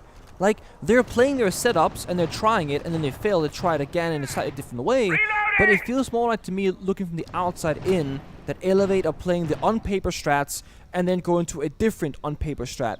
Instead of playing a strat, feeling out DAYSTAR and saying, okay, this is DAYSTAR's playstyle, these are the changes that we have to make tailored to our opponent, not tailored to our strat. At least they got Wamai Rooney this time for denial. I think that's a good step. I was thinking that, like, when we were talking about the Wamai Jaeger, I was thinking Rooney's kind of the elephant in the room there. She's such a good fragger now because she's one of the only operators on defense with an ACOG. And in the DMR meta, well, speaking of DMRs, Azuki drive-by with that brand new DMR. See you later, Psycho. DAYSTAR have an opening pick, but Elevate still have these power positions thanks to these mirror windows, and Stemp is in such a deadly spot. This time they can't just get cleared, but somehow still Elevate is just dying. They're falling apart. Oh, dude, he's so dead here. He's going to get double swung. Just you wait. Joe Gore. 1 and 2. Here comes that second. Oh, here we go. See, that's well played with the Wamai Magnet, but then he's not even playing behind the mirror anyway. Resets as the last one standing. DAYSTAR knows exactly where he is, and there's a slippery snake on the floor. It's Pika. The drive-by with the SMG-12. A 3rd round in a row for DAYSTAR here on Lair. Now, strategically, Elevate, they actually got what they wanted. They denied both the ass breaches. They kept the mirror window alive. And in front of the mirror window. And then they die. They played in front of the mirror. There's a reason why that util's there to play behind it.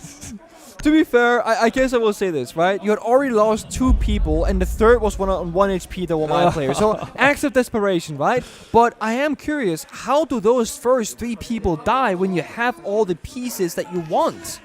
That's what I don't get right now. Bro. Like, Psycho's death? He's like, I'm holding an angle. Complete drive-by. I am just, like, I'm gobsmacked, man. Elevate, across the 2 maps we've played so far, Elevate have won 2 rounds. DAYSTAR have won 10 rounds. This isn't a battle, this is a massacre.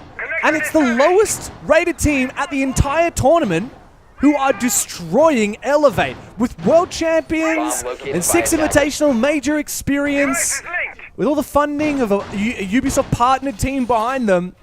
This is such an upset. And the best part is DAYSTAR, they're kind of just they're doing it in a very like show-off kind of way. They're playing so many different operators in both defense and attack. This feels very classic APAC. It does feel very, but like APAC when they're winning, you know, not the classic. Well, we're back.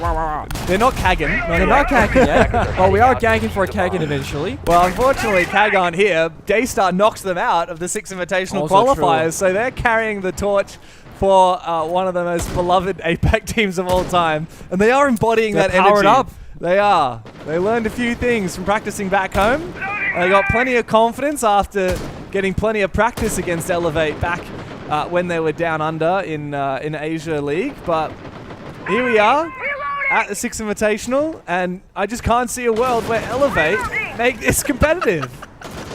Joker is gonna prone in. His teammate shoots a door for him. He's gonna hold the wide swing. Mind you, they're playing Amaru, Sense, and I completely blanked on the Raw. There it is, Raw as well. So very unseen operators, very niche to what they're good at. But I bet you they have a really good plan in mind with this. I love it. Rayora, an APAC operator, by the way. True. You can see like how active Elevate are playing on this defense. They're constantly trying to figure out, okay, where is our play? 3 of us rotating towards the top stairs and I'm around a bit worried bathroom. about that though. They've just seceded a lot of control on the top floor. So they're gonna close up side door. That means you can contest the hallway control. That's a C4. wasted. That's expensive, man. Oh my god, what's Pika cooking down here? I'm not sure about the armor on this bomb site. Unless you're gonna sense off the hatch somehow and he just flies That's up. what he wants to do, 110%. Definitely, but like how? Like how does that work? I How mean, does that play ever look, make sense? Pika can be budget buck anyway. He's got the suppressed Yeah, he shotgun can. from below. You're not going to expect that coming. Also, probably not going to expect Seal already at the top of the stairs here. Careful. Needs to make sure he's got some support because it is a 1 versus 3 in this position. Somehow he finds one! And Pika up the stairs! Double kill with the Amaru shotty! 4v2 now. Elevate need to get on their bikes. They need to maintain control. DAYSTAR are still in the advantage, but Iron swings for 1. It's 1. 1 HP remains. Him and Psycho, the 2 stalwart, very experienced veterans of this roster, must hold on. C4. That's the last one. That means now they can actually sense off again, sprint in for Attackers default have plant, but dropped no, the shots. Psycho shows up. Attackers recovered the bomb diffuser. Joe Gore's got a 1v2. He's got the DMR for it. 1 bullet and Ion is dead. 1 more smoke and 1 more gadget remaining from the Rayora. He could block off one of these doors, but this is going to be all about the fights. It's going to be all about the angles. What info's he got? Not a lot. So he has to make his way forward. Aiming down sights, and Ion has his number. Finally, a breath of fresh air for Elevate. That Psycho kill is so important. Lashing out, having that confidence and the experience, and saying, you know, if I can just get one of the 2 last remaining players, they can no longer go for a plant play. Because what DAYSTAR could have easily done is just wait the C4 out, that gets tossed, then smoke or sense off, sprint into default, and now a plant should be pretty easy, especially given the fact that against SMG11, which doesn't bode well against a TMR long range gunfight, and the second Attackers player need was to 1 locate HP. and defuse But bombs. Psycho happened. A bit of a fighting chance here on Lair, but these rounds, they are not gonna come by easy. I mean, look at this, the flick 1 tap before ADS, and this was beautiful. Prone holding the angle then, being a bit exposed here, definitely a little bit of a risky play. And while that happened off screen, Psycho also got a second kill, or rather his first kill. Yeah. So it went from a 4v2 to a 2v2 very quickly. And look, just to hark back to the convo we had before about teams that try new things, teams that play aggressively, I'm liking 10 that out of seconds remaining. DAYSTAR. Sorry, you're freaking out because you're seeing, Yeah. getting some trauma because of the Yeah, PSG. PSG is no longer around. But the skin is Attackers still, it's not must even in the locate store and yet. defuse You the can move bomb. it. Oh, really? Yes, Oh, it's okay. not in the store. I saw someone saying the BDS skin was being advertised and they've changed their name. Oh, to shifters. Yeah, got to make sure you get that F in there. No, it's funny because we made our memes when we first heard it, and then I watched other esports titles where they also have teams in, and everyone said the same joke. I don't know how anyone from that organization did not see that joke coming from Maybe a they mile away. did. Maybe it's just like free advertising, you know? All publicity is good publicity. Yeah, like the G2 style, you know, just meme yourself. Because if you lose, you can just do that. Well, the point I was going to make is we're talking about innovators, we're talking about early adopters. I mean, DAYSTAR are trying new things, and I think that's really cool. I like that they have quite a deep and broad strat book. They're not necessarily saying, look, this strat is going to work 100% of the time every time. But if we just do one Amaru round, or we run the shotgun, or we do one blitz plant rush on the basement, and look, it doesn't matter if we lose our blitz on the top floor. It doesn't matter if we lose our first planter. We can reattempt. We can try it. I mean, DAYSTAR, this time there's no blitz, for example. They're going to lean into the vertical play with the Very ram. methodical, yeah. This is like the least DAYSTAR round ever, just up with the lineup. Look at Stemp though, man. He is scary with that long angle. He is 0-4 though, so less scary for that reason. But yeah. Both him and Raps on the donuts.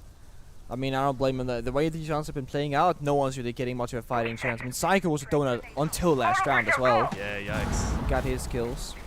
It's been very one-sided affair, but yeah, DAYSTAR kind of shifted their entire approach. Very methodical, the verticality, into breaching, into step 1, 2, 3. But when they did that on Chalet, they were quite successful as well. But I say conventional, it's not. They just push into bomb site. Oh my god. Never discount DAYSTAR.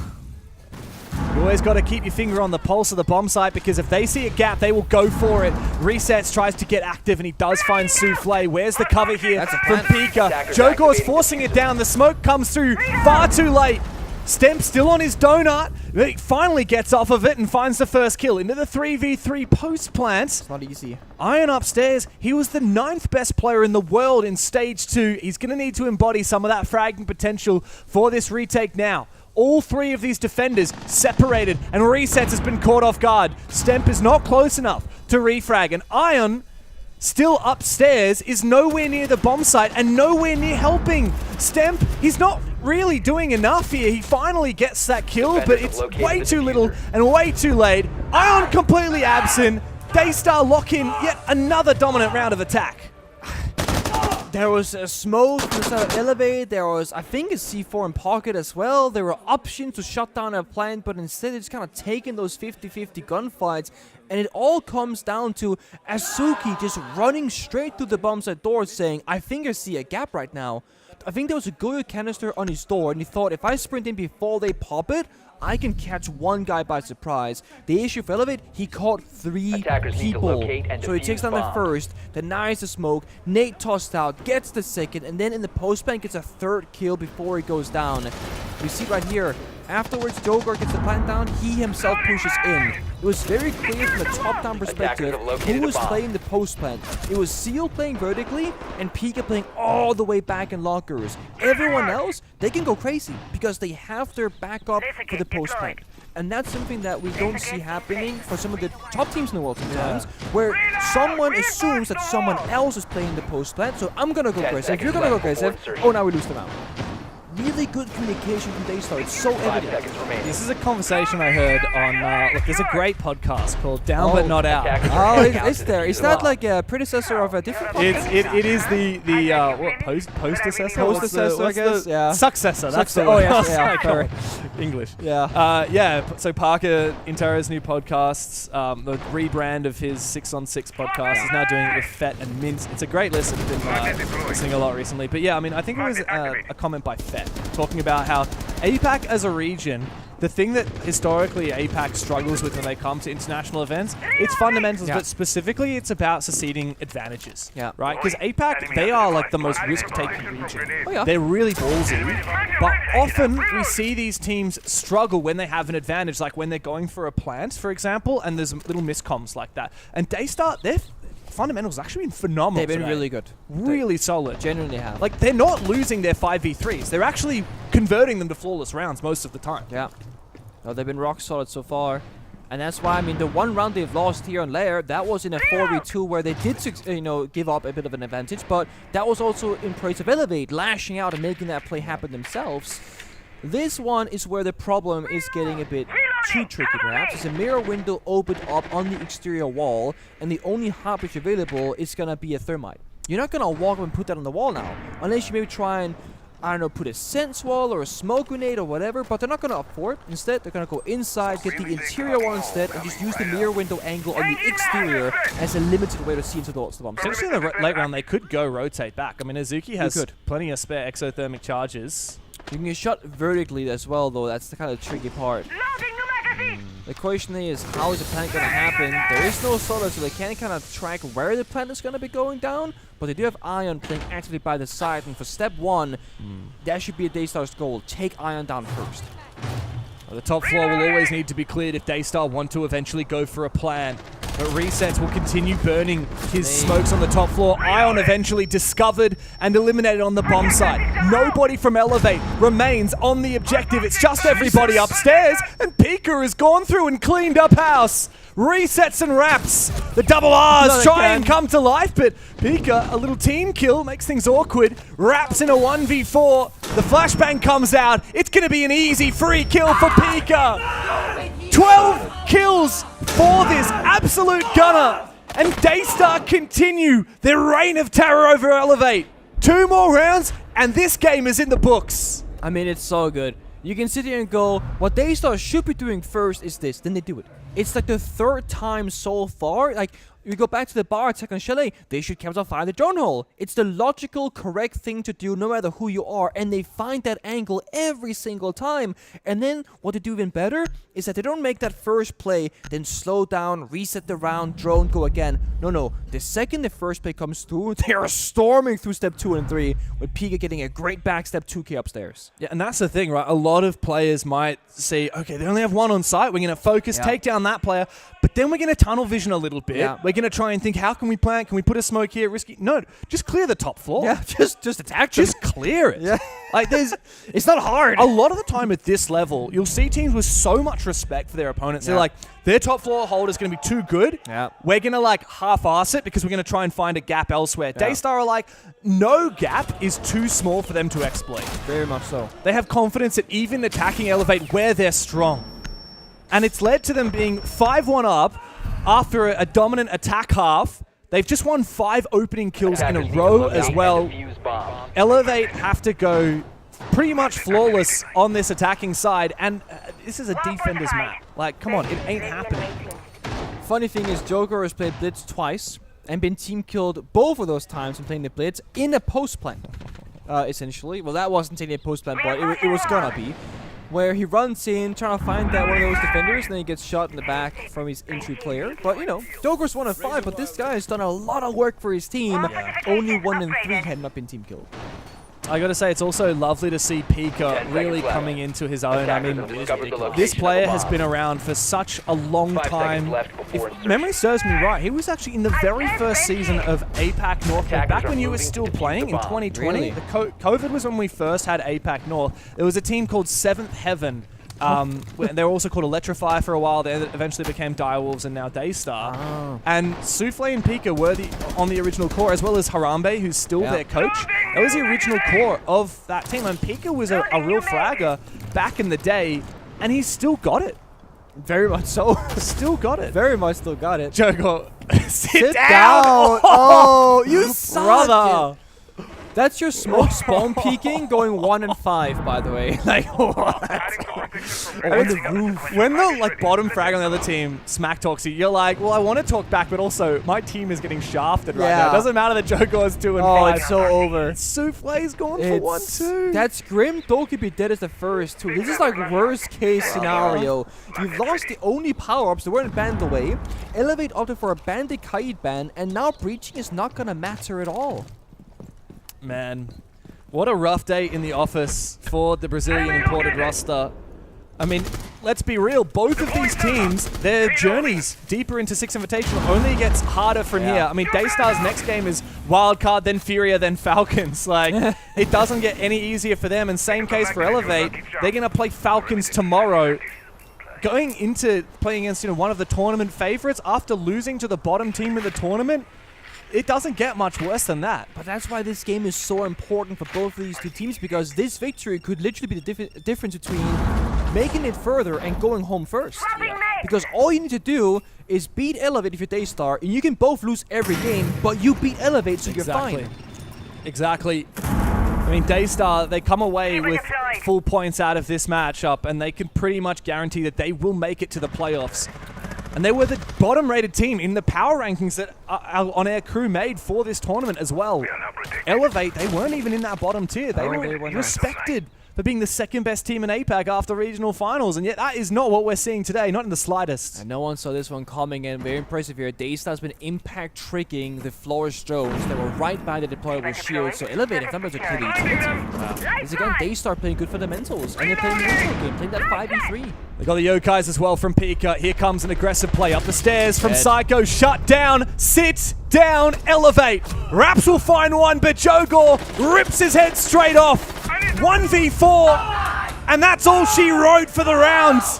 5 match points for DAYSTAR.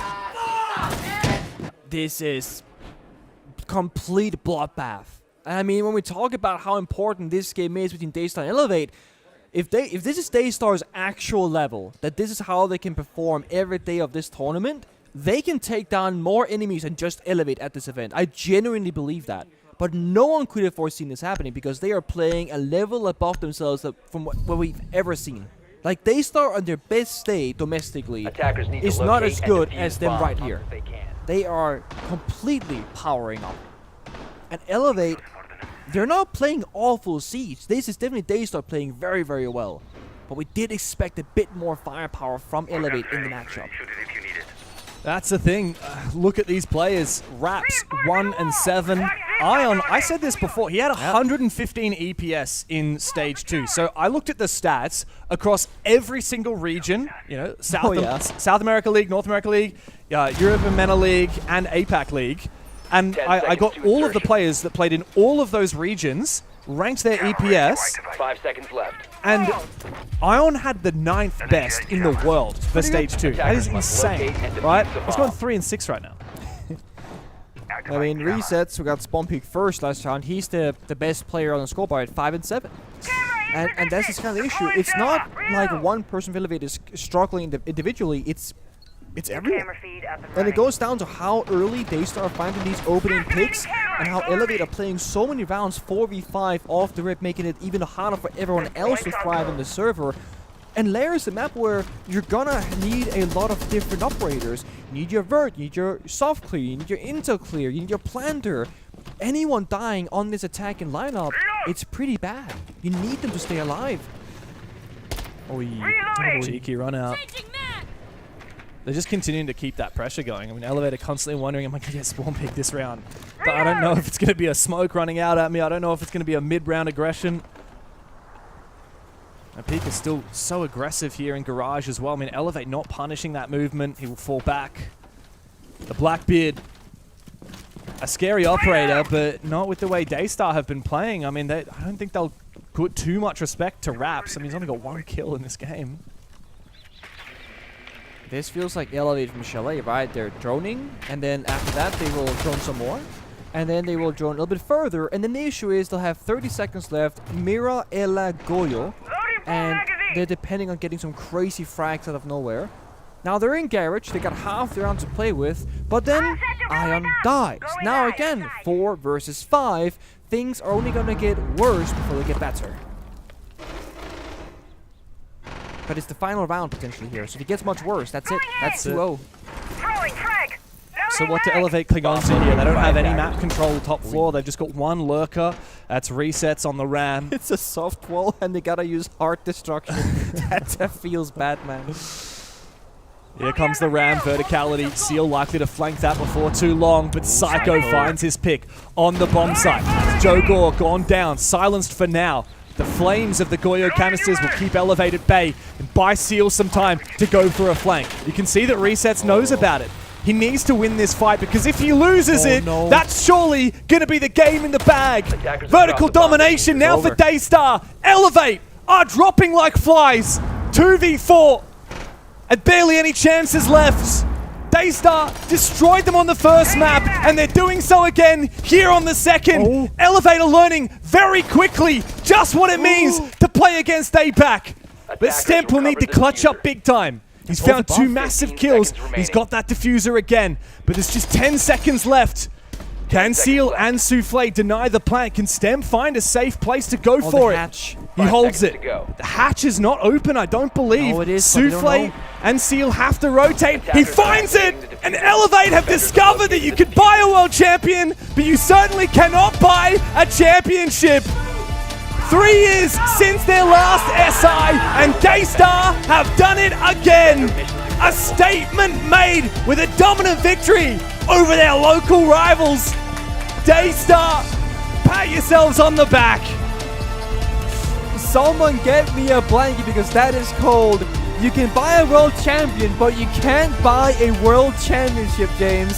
Statement match from DAYSTAR. Phenomenal individual performances, team performances, communication, fundamentals. This is not on paper the performance of an APAC team, but they are representing APAC, and they are from APAC. And there were doubts cast over this roster through the APAC 6 Invitational qualifiers. People looked at teams like CAG and their unbelievable performance in Rio earlier this year, the pedigree of that team. People looked at teams like the Chiefs, who made it to a major just over a year ago and have some of the best players in the world, best frags in the world on that roster. People even looked at upcoming China rosters like AG, who for their first chance had an opportunity to play at an international stage, but it's actually the old guard of DAYSTAR, Pika and Souffle, playing at Six Invitational in Montreal 3 years ago. Playing in the Yonchaping Major before that, and the Charlotte Major before then, under the banner of Direwolves. Well, they have a new name, a few new faces, 3 debutants at SI, and guess what? A notch on their belt, taking down Elevate here on the Six Invitational stage. And it's so important, right? When you have 3 rookies coming to an international tournament, when you have that kind of chip on your shoulder, like, oh, we're a bad region, we're a bad team, whatever, you can now go into saying, oh, we're the real deal, and you get this confidence and can take you so much further and go up against enemies truly believing that you have what it takes to win. And if they're ever going to doubt themselves in the future, look back upon this matchup, look back upon the VOD and see just the level that they can perform at. Here are the stats. I mean, look at them. I mean, just look at 22 kills. Yeah, absolutely popping off for Pika. MVP of the game, 144 EPS, and he was never even in an opening engagement. It's actually Azuki, who, by the way, had a phenomenal game. This guy was actually benched. Earlier this year, we had GigaChad playing for a while, or FELARX was his old name as well. Azuki comes back in at the end of last year, and through the LCQs, DAYSTAR are looking like a new team. Look, it's not the first time DAYSTAR have beaten Elevate. Of course, DAYSTAR gatekept Elevate from making it to the Munich Major as well by knocking them out of the major qualifier in APAC, or knocking them out even before they could get there.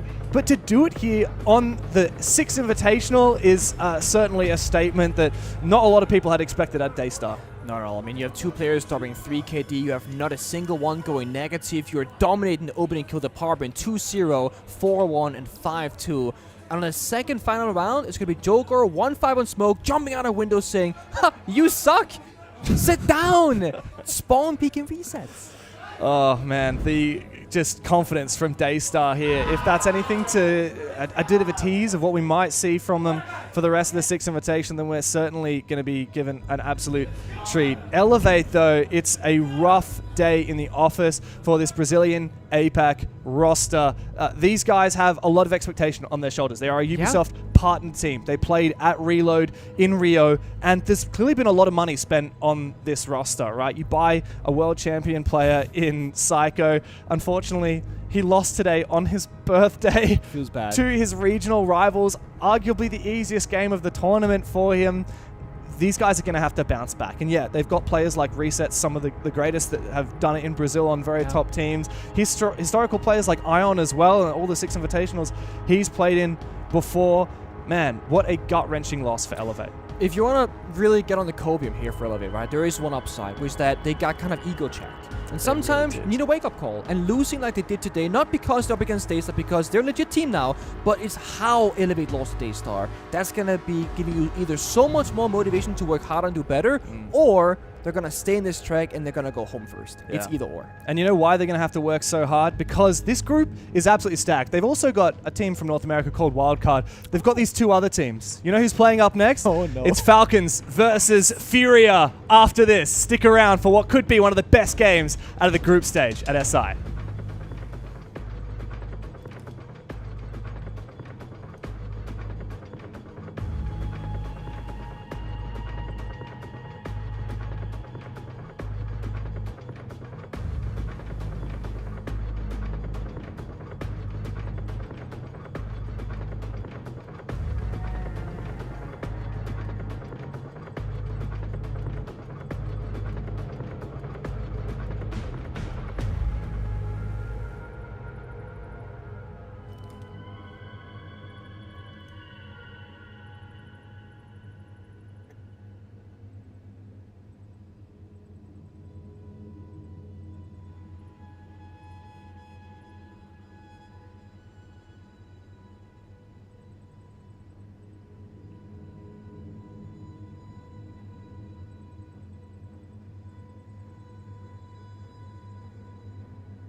Welcome back to the B stream for Six Invitational 26. DAYSTAR getting the job done in their opening match against Elevate. The importance on that was quite massive when you consider the history between those two teams and the group that they are in. We continue on with the same group, and now we go to the heavy hitters. It's Falcons versus FURIA. That's right. I'm not stuttering here. It's a pretty big matchup to kickstart day one and on the B stream as well. I kind of feel like we should be on the A stream for this, but nevertheless, the importance of this one is probably more rather than the relegation factors of the opening match that we just had on the stream, but now for the top end of this group. You win this match and your chance of finishing first in this group exponentially increases. Yeah, I mean, both of these teams are very much in the discussion for potentially going all the way to the grand final. Yeah. And so in the context of this specific group, both will want to get off to a great start at the potential of finishing first because the advantage heading into playoffs is so significant. As we have a look into that B group, of course, we did have DAYSTAR Elevate previously. If you are just joining, it was a very, very quick match going the way of DAYSTAR. 7-2 Chalet, 7-1 Lair. Wow. I feel like we just rolled out of bed and expected, a bit of a slower start to the day, a bit of a grindy 3-mapper, but no, not the case. Yeah, and Joe Gore popping off on the opening map as well. He got the MVP for that. You know, it's been many a year now that we've, ever since seen Joe Gore enter the scene, wanting to get him to these big international events, and he doesn't disappoint in that opening map. And then you have the experience of someone like Pika that is able to close out that second map. And as a team, disappointing for Elevate. Back to the drawing board for this matchup now. Falcons, FURIA, a tale of two kind of different tapes. FURIA, of course, have tasted this ultimate success not that long ago. It's a core roster that knows what it takes to win majors, win SIs. As for Falcons, it always feels like they're the bridesmaid. So close, so often. They're on a streak of second place finishes, and no more important than, of course, what happened in Boston last year, which, very quickly, it is nice that you've been able to join me for this Six Invitational because obviously you didn't quite get to make it, but obviously for Falcons, this has to be their moment. Yeah, absolutely. I mean, the stars could potentially align at this event. Home soil for a large contingent of this roster as well. They will want to do well in front of their Parisian fans. So far, this year's been quite strong for them, but it's always the case of doing well and then not being able to land over that final hurdle. So many second place finishes for them. Munich, Boston, even Montreal previously a couple of years back as well. So when you look at the numbers, they've done phenomenally at this event, and even from an experience perspective as well, Brede, certainly a player to highlight. This is now his 7th Six Invitational. He's one of the top players at this event in terms of overall attendances, and his experience will be critical over the next couple of weeks. I mean, is it fair to put maybe the spotlight on someone like Shaiko to just, I was going to say elevate to a new level, which is almost, would that be probably the best player in the game if he is able to do that. But I think there's always an importance on your top players. When you get to an event like Six Invitational, your stars need to shine. That is a pretty common mantra. Now, of course, for this Falcons roster, it's a pretty well-rounded team, and you can get certainly big performances from all 5 players. But if they're going to go all the way, Shaiko's going to have to probably lead from the front on the aggressive side of the coin for Falcons. Yeah, you can always do quote-unquote well at an event, without a huge standout performance. But if you want to go all the way, that's where your stars need to shine. And FURIA, they have shown that time and time again. Stars across the board. But it's kind of a weird time for FURIA. Of course, Reload, success, able to get that win. But Montreal, they fell very short of the mark. They've certainly struggled as this meta has evolved. But I can't help but feel that maybe with some of the updates we've seen coming into this event, inclusion of Thatcher, Thorn, Buffs, Echo, etc., maybe they can try and tap into that and rekindle that spark that we've seen previously. Well, I mean, that's probably a good way to frame it. The spark for this roster. You know, winning out in Six Invitational 24, the greatest match of all time, the comeback, the aura off the back of also, don't forget, winning multiple majors prior to that event. We were talking about a dynasty, a dynastic roster that was going to change the landscape of this game historically. And ever since then, it just hasn't quite been able to get back to those heights. Now, with meta changes, and I think it's been said over the last couple of years that the meta probably has not benefited them all that great, I do wonder if they can get back to their very best. And, of course, rumors circulating around this roster and other organizations and players maybe changing and all of that. We probably won't dive too much into it. Is it Last Dance territory? Potentially. The vetoes for this matchup, though, guys, we've got them through. And, well, I mean, all honesty, I'm pretty happy with what we've got for us. I love the opening map that we've got, which is going to be Chalet, picked out by Falcons. well, it's certainly not Bank, Lair, and Lair. I've got here on my list Chalet, Bank, and Lair. So I'm assuming the first one is, of course, Chalet. I'll go with what we've got here in the admin section. So certainly can't fault that one. But Chalet, Bank, and Lair, I mean, they're really big open maps in terms of what you can get pacing-wise, especially on the attack. I think this probably suits Falcons overall. I really like this veto for them. In saying that, having a look statistically, certainly at their Chalet, because they picked it, it isn't actually all that massive for them. Only a 3-2 record over the last 6 months. The last time they played it, and of course when we're at SI, it's been certainly a hot minute, but back in the November Major in Munich, they lost it out to M87-8. So not exactly a lot to go off when you come into day one SI, because there has been a big break. Teams have workshop, changed out different maps, and rejigged things, but certainly fun maps to kickstart for this series. Yeah, I mean, even Lev, for an example, you go right to the tippy end of this particular veto. Strong record for both teams, 6-2 Falcons, 6-1 FURIA. The kind of matchup both teams would have put a lot of preparation in, so how much you want to take from previous results, we'll wait and see, but yeah, eager. It should be a highly competitive match. I think that for me, coming into this matchup, it can go either way. Because it's day one especially, there's a lot less to go off, and the split on the prediction continues to just push one way. It started around 50%, up to 64% for Falcons. Is this the beginning of their fairy tale run? Always the bridesmaid, never the bride. This might be their event.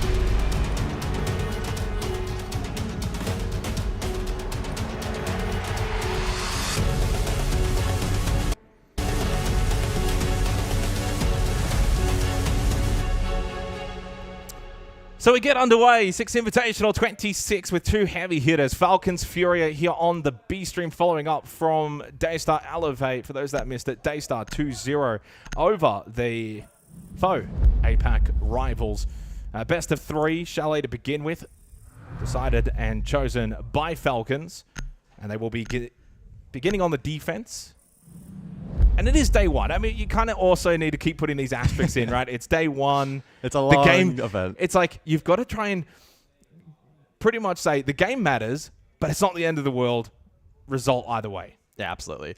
Especially with the pedigree of these two teams. As we basically said in the opening portion of this, of the pre-show, it's a very different storyline to DAYSTAR Elevate, where both potentially find themselves on the verge of a potential elimination if they lose that opening game, or at least that's the expectation. These two are nowhere near that conversation, but I can't help but feel that the seeding at this event has the potential to be highly, highly influential.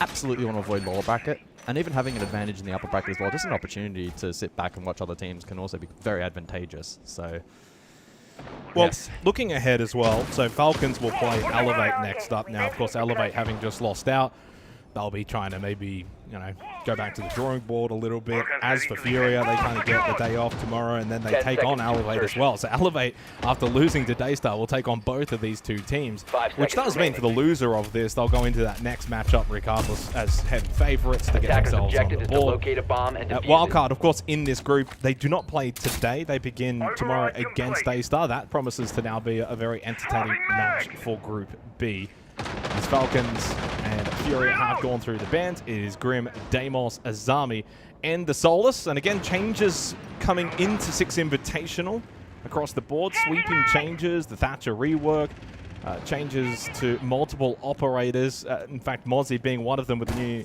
shotgun as well. Or the return of the old shotgun. Well, what's old is new again? What's old is new.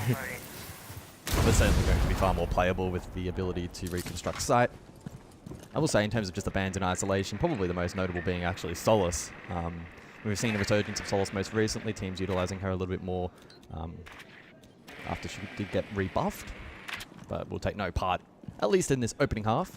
Double hard bridge set up here from FURIA, map control early on top floor. Liquefac looking over towards office, uses alongside to assist. Actually, no, he's looking. Well, I mean, he is assisting to a degree, but he is getting aggressed on by KZ. KZ wants to get aggressive with the air jab. Has been able to connect. Users will go down. KZ finds the opening kill. Liquefac was unable to actually help out from above, and I guess maybe wanting to keep himself hidden. Shaiko then falls, and so does Solotov, and FURIA's clear through the map has been exquisite to begin. They continue on. They deal with Liquefac lurking top floor. It's only Brede left, and so far it's a perfect start for the Brazilians. FURIA clean housing their way. It is indeed flawless for the former SI champions. No better way to start on the opening map pick of Falcons. That was really nice. A good example of Chalet where you can, if you're able to maneuver into the map and manipulate it correctly, it's so then challenging for Falcons to respond. Good early air jab, gave them the opening pick. Rest of the defense trying to get active to maybe retake some of that control or find plays also. But Furia already in really strong, pre-established, favorable fight positions, and Falcons unable to fight back effectively. Julio just kind of talking to one of the referees, something not particularly going right here for Falcons after the opening round. Kitchen Dining coming up on the next round. I mean, to be fair, basement on Chalet, if you don't play that roam game defensively all that well and play concise and together, I just kind of felt like Falcons were very split. I mean, they just kind of offered a lot of 1v1s and even the potential, and as we saw, to get 1v2'd and 1v3, to get overwhelmed in certain positions. It made it a lot easier for Furia. No shield play with the likes of a Clash, which we know shields can sometimes be the detriment for a team like Furia and slowing them down. That they're a very solid team when the pace is fast. We have had a little bit of attack delay to begin after the opening round, which is par for the course, I feel like, especially day one things. Yeah, I think good positive signs, though, for Furia. One of their, I suppose, quote-unquote weaknesses over the last little period of time has been... Starting slow? Well, starting slow at events, but also just in terms of at a macro level, just tempo in rounds has been a bit more challenging, especially in the meta. And that's been on both attack and defense and controlling that a little bit more. But so a good display there in the prior round, being able to be the dictators of the round. And we'll see if that trend continues, if it's a round in isolation, how do Falcons respond, because Falcons are going to be pretty switched on. They'll be ready to respond in round 2. Yeah, and following up, starting slow at events has certainly become a staple for this Furia roster. They find themselves in a lot of times that lower bracket run position, and while they can certainly run quite a large portion of it, sometimes they kind of run out of gas. And you know, you think about if they could top this group, finish first, and find themselves, you know, in a pretty decent spot in that upper bracket, they can certainly then put themselves in a position where they can contend for the hammer once again. And that's the benefit of kind of what we've got for this group stage. For those unaware, of course, if you finish last in the group, you're out. You're done. Pack your bags, go home. Fourth, you kind of begin in the lower bracket. It's not great, but at least you didn't get grouped. So it's like a silver lining. Second and third, you kind of just begin in that upper bracket, but in the first round, and first gets the extra break in the upper bracket. So certainly, and what I like about this group stage that we've got is just it makes all the games matter. Like, especially that DAYSTAR Elevate game that we just had. That's crucial for both of those two teams in the end, benefiting DAYSTAR. And the same goes for this matchup for those that are looking for that first place. That's the thing, right? It's the other end of the town. It's the other side of the coin where these two are most likely fighting for first place, whereas previously DAYSTAR Elevate potentially scrapping out for last. That being said, I would not be shocked, and maybe not this group in isolation, but there's going to be upsets over the next couple of days. I don't expect it to just be another straightforward group stage where the most obvious, weakest team gets eliminated. I'm expecting some upsets. You can see FearX on your screen there right now. They're on the A stream. It's gone to a third map against Team Heretics, which I saw FearX take the opening map, but DAYSTAR take the opening map. I'm like, this is day one APAC at events. At its finest. At its finest. We start strong. And then you get the Reddit threads that are like, is APAC here? Is APAC back? And then a couple days later, like, they're all gone. I think it was actually... I hope that doesn't happen. I think it was a fun fact that James posted last night, which is that the split for Six Invitational Hammers has been 3-3-3 across the 4 major regions. And everyone's talking about like, oh, you know, who's gonna get that 4th hammer and be like the top region? And I'm just sitting here like, what if APAC comes in and is like, screw you all. You can all stay on 3. If that were to happen, it probably would have to be Weibo. I don't know if Weibo's got the ability to go all the way, but, you know, funny things can happen. You just got to believe. We've got all 10 players back in the lobby to apologize for the delay. And in fact, we are now back underway. Fist bumps all around, and we get in to Kitchen and Dining for the second round on Chalet. A fast start from Furia. Flawless in the opening round. Cleared out across the map. Bomb located by attackers. A little bit of vision of it, but to be fair, it's a very fast-paced round. Yeah, absolutely. Again, Furia, quick map control.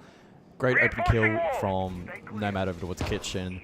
Falcons look to pivot, respond, try and take ground back, but Furia already in those favorable fights and took them with ease. good overwhelm on the site late. And well, look at the change up here. Falcons in terms of what they're bringing defensively. A lot more of that trap utility. So slow Furia's pace down, get themselves better into the round. So you got the EDDs from the Capcans, and Ari with the tripwire connector. 10 seconds You got left. the F-Not mines, you got the Banshees, and then you've got the Coup mines. Like, it is super trap heavy right now for Falcons. It's the anti-Furia. And it has kind of forced out a bit of a change here from Furia. They've gone then double drone. They're going to go Brava in the Twitch. Yeah, they'll look to chip away at that utility, try and minimize the impact of the traps on offer here from Falcons. So I enjoy this pivot. Furia won't be able to employ the exact same game plan here, or if they do, it's a lot more high risk. That's certainly not Nade and Herds. I think have got their names crossed the wrong way around. Unless there's a third brother I'm not aware of, but Solotov to try and make first contact towards Library. Hertz though finds the angle, tight gap, and hits the headshot. A second opening kill goes the way of Furia. They are looking to bring the action quick in these rounds, not messing around on Chalet. In fact, Leaky Fact now responds to that, so he makes his way up mezzanine to retake this position defensively for Falcons. Clutch drone from JB92, not going to be able to capture the F-Not mine from Shaiko. That will get denied. So it's a two split right now for Falcons. Two top floor, and then there's a bit of a linger towards Barstock right now from Licky Fack. He's been spotted out. Nade will go gun up, shield down, finds the pick. Brede did get the kill onto Herds. The advantage still with Furia. A lot of time to work with as well. 2-1 split with just Brede below. Furia will be looking to chip away at more control on this top four. At minimum, force the flush out Solar side. If possible, cut off one of these defenders. And a 4-2 looks like a very strong position. Here's the Twitch getting to work for Leapbox, chipping away at this utility nicely. 4 frag grenades as well, so that a piano shield will easily be dealt with. Being able to flush out certain positions, take ground. Furia's in a really good position with just over a minute remaining. A reminder, it is kitchen and dining, but you don't want to clear out any Roma's top floor. Shaiko still holds in bedroom, and that's another gap that could find him a pick. Steps up, one outside that office wall, and then it gets caught in closet. JV92 with the better angle, and it's a 2-player advantage now for Furia heading into the final minute. Users back up into Solar, so it's retake position constantly in this round for Falcons, losing all their contact fights. And there's the flash success for Furia, so top floor control theirs. Again, good time. But Brede at least able to find one back. Spamming through the wall for Leapbox, hoping to get a little bit lucky. Does not land any shots. 30 seconds. The time factor now becomes the friend. An element for Falcons that could potentially get them back into this round. Leapbox still putting that drone to work. Brede will hold kitchen, wants to play the hatch. It's tagged by the shock drone. It's Nate that's up above in offers. Users catches out KZ. So it's a split attack right now from Furia that is starting to cost them. Nate and Philippox need to play together. Users is in a perfect position with Brede still over towards kitchen in sight. Can swing this doorway, but Philippox wins the battle. 4 seconds left, and it's Nate with the frag grenade. I mentioned it before. Didn't think it would maybe find a kill, but it does. Lands at the feet. Furia. They just scraped by to take the second round. It started to look a little awkward there in the late round for the attack of Furia. Lack of primary hard breach, forcing the filter over towards dining corridor. Now, fortunately, they had the Blackbeard to facilitate a bit more of a soft breach entry position there, and then the cross was able to be held. Once Brede lost that fight, Users was in a very, very difficult clutch situation. So, overall, another strong round from Furia. The trap setup from Falcons, limited success. It certainly slowed down some of the pacing, but Furia were able to muster enough in the round to get across the line.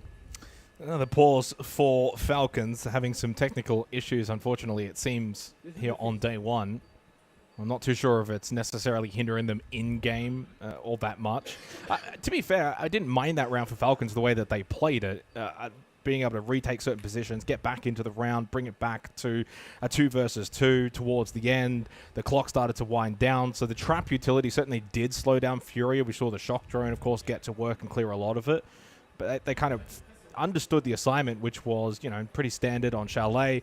Hold top floor. If that kind of gets dealt with, then we start to go back towards the site, hold on, play time. And it almost kind of worked out for them. But Furia just kind of had the early advantage from the early round, and that was really, I guess, the main difference. 2 attacking rounds for Furia. No panic stations, though, for Falcons just yet. Been looking back at the history on the international scale for Falcons, well, they won EML regional finals, finished second at Munich Major. They won stage 2, second stage 1, second SI, second in Montreal, second in Manchester. EWC 24 they won. So, I mean, there's a lot of firsts and seconds, but unfortunately for them, all the seconds have been at the big international events. I mean, it's the big and most obvious storyline probably at this event, really, is can Falcons lift the hammer, finally get a first in the main circuit, home crowd. But is that pressure? Is that motivation? Probably a little bit of both. All right, well, it seems as if we are going to work out this issue. Well, in the meantime, we'll take a short break.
Welcome back, ladies and gentlemen. Apologies again for the delays. Now, I have been told it is a keyboard issue for Bride, unfortunately. So that was the original pause, and then now the follow-up delay. So keyboard swap has been requested. Bit of a pit stop. A little bit of a pit stop, but it's a long one. It might set him to the back of the grid. He's going to be starting from the pit lane. Well, it's only 2 rounds in. It's kind of taken the stinger out of things a little bit. FURIA have started really well, though. I mean, they couldn't really have done much better in the opening 2 rounds on the Attacker Chalet. They've shown good aggression. They've been able to just show we're here to try and dictate the rounds. We're on the attack. We need to be the ones that set the tone. They've done that. Falcons certainly had a bit better of a response in the second round, but did fall nevertheless. Yeah, I think one stat in particular that probably really drives that narrative is opening kills. So KZ on to users, round 1 at 147, then round 2, Herds on to Solotov at 228. So at a fairly early portion of those respective rounds, FURIA getting the opening kill. But it's not just the opening kill in isolation, because elsewhere around the map, they've been pretty constricting. They gained a lot of ground round 1. Then in the follow-up, Falcons brought a full trap util lineup to try and slow that down. And whilst it did have limited success, ultimately FURIA were able to grind away nicely at that defense, caught a couple defenders on the peel top floor, and then the late attacking pattern from them in the 2v2 was also sound as well. So I very much agree that FURIA in the driver's seat, at least before this tech pause. Who knows what may transpire after this, as it seems that Bride's unfortunate problem is persisting. Apparently he's having to redo his settings, I presume. Oh, wow. In the keyboard or whatever the case may be, but probably a little bit annoying. Yeah, I mean, certainly not ideal, is it, really? It takes out the flow, but if it's going to happen, you want it to happen now. Day 1, second, 2 rounds in, get it over and done with. I'm hoping for his sake. I know some players are maybe care more than others that it's the same keyboard. I feel like, at least personally, if I had to substitute in a different model of keyboard, that would probably mess with my mental and my flow a little bit. I don't know if that's the I'm case. pretty sure it's his keyboard. So Right. it is his keyboard that he's bringing in anyway. Well, that's fortunate. Which I tell you what, it's smart for players that sometimes they bring a backup, because, like, you should have at least one backup keyboard, a backup it's mouse. one thing if mousepad. we're bringing like a keyboard for our laptop, it's like, oh, okay, Yeah, whatever. we're not But when playing. you're a professional player, like, it's like you need to bring a second set. It's like going to the tennis, you bring one racket. Like, I'm pretty sure they bring about 15. Well, they bring about 15. I don't think you need 15 keyboards, I but don't know if you need 15, but at least 2 at minimum, ready to go. But yeah, hopefully it won't take too much longer. I did actually, I'm getting the privilege of being able to look at the in-game chat right now to our left screen, and users is typing to FURIA, and he's just kind of letting them know what is going on. there's been some good banter. There's been some good banter between the two over the course of the break. Yeah. They've been very chatty. Well, bar game's coming up next, which should probably slow the pace down. Shaiko has just said to Herds a last SI. That's cheeky. No facial expression from Shaiko. Herds says yes. Oh boy. This is a very long keyboard change, though. Like, looks like Burrito's starting to lock in again. Yeah, I wonder what exactly happened, because it seemed as if, from what we watched of his POV throughout the opening couple of rounds, it didn't seem to be a problem. So I don't know what specifically happened and when that was. Of course, we did have a tech pause at the end of the opening round, so perhaps there were glimpses of issues there. Maybe the keyboard was being sporadic. And so looking to iron out those issues before we enter round number 3, final round of the half, before we introduce new bans as well, which could potentially be quite interesting. Will FURIA elect to maybe take a trap off the board if they want to deal with a little bit less of that, if Falcons are going to persist with that meta? Could well be the case. And then for Falcons, maybe trying to take off an operator that advantages map control, maybe something like a Nomad. We've seen a little bit of that. Maybe even the likes of the Line, which has also been played, or Constrict Hard Breach, although that's a little more unlikely. But yeah, hopefully Hopefully we're getting close. This match resume. So KZ and Herds, the opening 2 picks, the opening 2 killers in the first 2 rounds. I think they're 2 players that if Furia are to have sex, Whoa. whoa. I hope not. have success at Six Invitational. Look, there's a lot of S's in there, okay? Thank God we're on the B stream right now. But if they're going to have success, Herds and KZ need to be like the dynamic duo. The aggressors, the ones finding the picks, getting the opening kills. Allow, you know, the likes of Nade and JV92 to play the more supportive roles, and Philippe Ox kind of then in the middle. KZ and Herds, when you think about the success of this Furia roster, they're the first 2 names that come to the top of your head and lead the way. Bride's back into the lobby. Hopefully not too much longer until we get back underway. Bar game's coming up next for what will be the final round of the first half. Until then, the next bands come through. And we do hear the beautiful sound ticking down as we head into the 3rd round. It's good that you got your blunder out on day 1, match 1. That's not really a blunder per se. There's a lot worse that could be said. That is true. All done. Replay package of the opening couple of rounds here. A lot of action around the map. Both teams contesting hard. Of course, round 2, quite close. But Furia being very disciplined. I mean, for anyone that watches the Jake and Guz podcast, there's a lot worse said there. That's fine. Alright, let's jump in. Round 3, prep phase. Bar, the site of choice from Falcons. Can they respond here? 10 seconds to go. I mean, Bar games naturally should slow the pacing down 5 a little seconds bit. to insertion. A little bit more of that bunker defense available here for Falcons, where they don't have to play Attackers are as moving to much defuse the out bomb. through the map. Furia then have to play a little bit more towards the site itself. They've got double shield set up for the round. Blackbeard and Monty, the KZ and Nade. Philippe Ox is going to play on the glass. So I wonder, big window play could look to go direct, only clear out maybe top library. And we see the Thorn in action. Of course, it has been changed, buffed significantly with those Razor Blooms. Which is going to be a really good counter against this vaulting playstyle. If Very User good. stays alive in this position, he can pepper down the Razor Blooms, and it makes it so challenging to execute this direct approach. Thatcher rework as well for JV92. Seems like Furia are pretty committed. They need some pressure above them. Users needs to, at minimum, be distracted at best. He has used all of his Razor Bloom shells. And typically we see this end up being a rush play, but Falcons have got a good setup to deny that rush. They go for the clear onto Users, drops in towards Game, so he does give up that top floor position towards Library. See JV92 with the Thatcher. Key component. If they can disrupt this utility, it opens the path forward into sight. Right now, all the focus for Furia is sight and the objective. They are not fast about taking the fight with Falcons necessarily.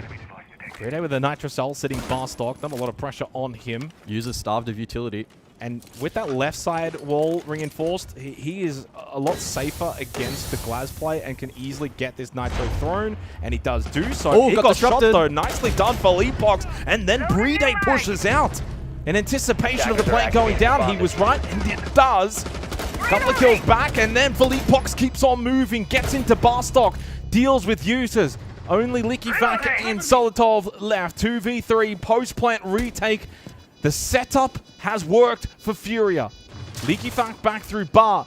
Nose sitting inside of Barstock is Philippe Ox. Has him trapped. Left side. Impact again, but it hasn't got the down. Swings it. Finally does get the elimination, but you still need to deal with Nade and Herds, and there's only 13 seconds left remaining in the round. You've got to get on this kid and stick it the whole way through Lickifak, and he cannot. Nade and Herds.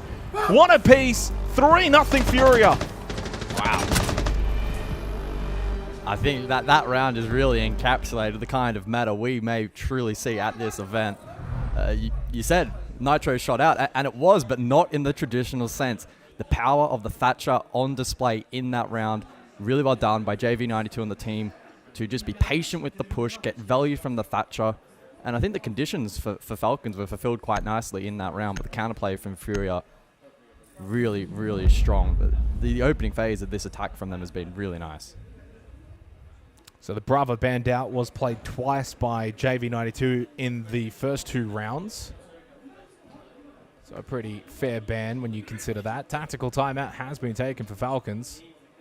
Julio to talk things over. Looks like he's just waking up. Maybe the team needs a bit of a wake up.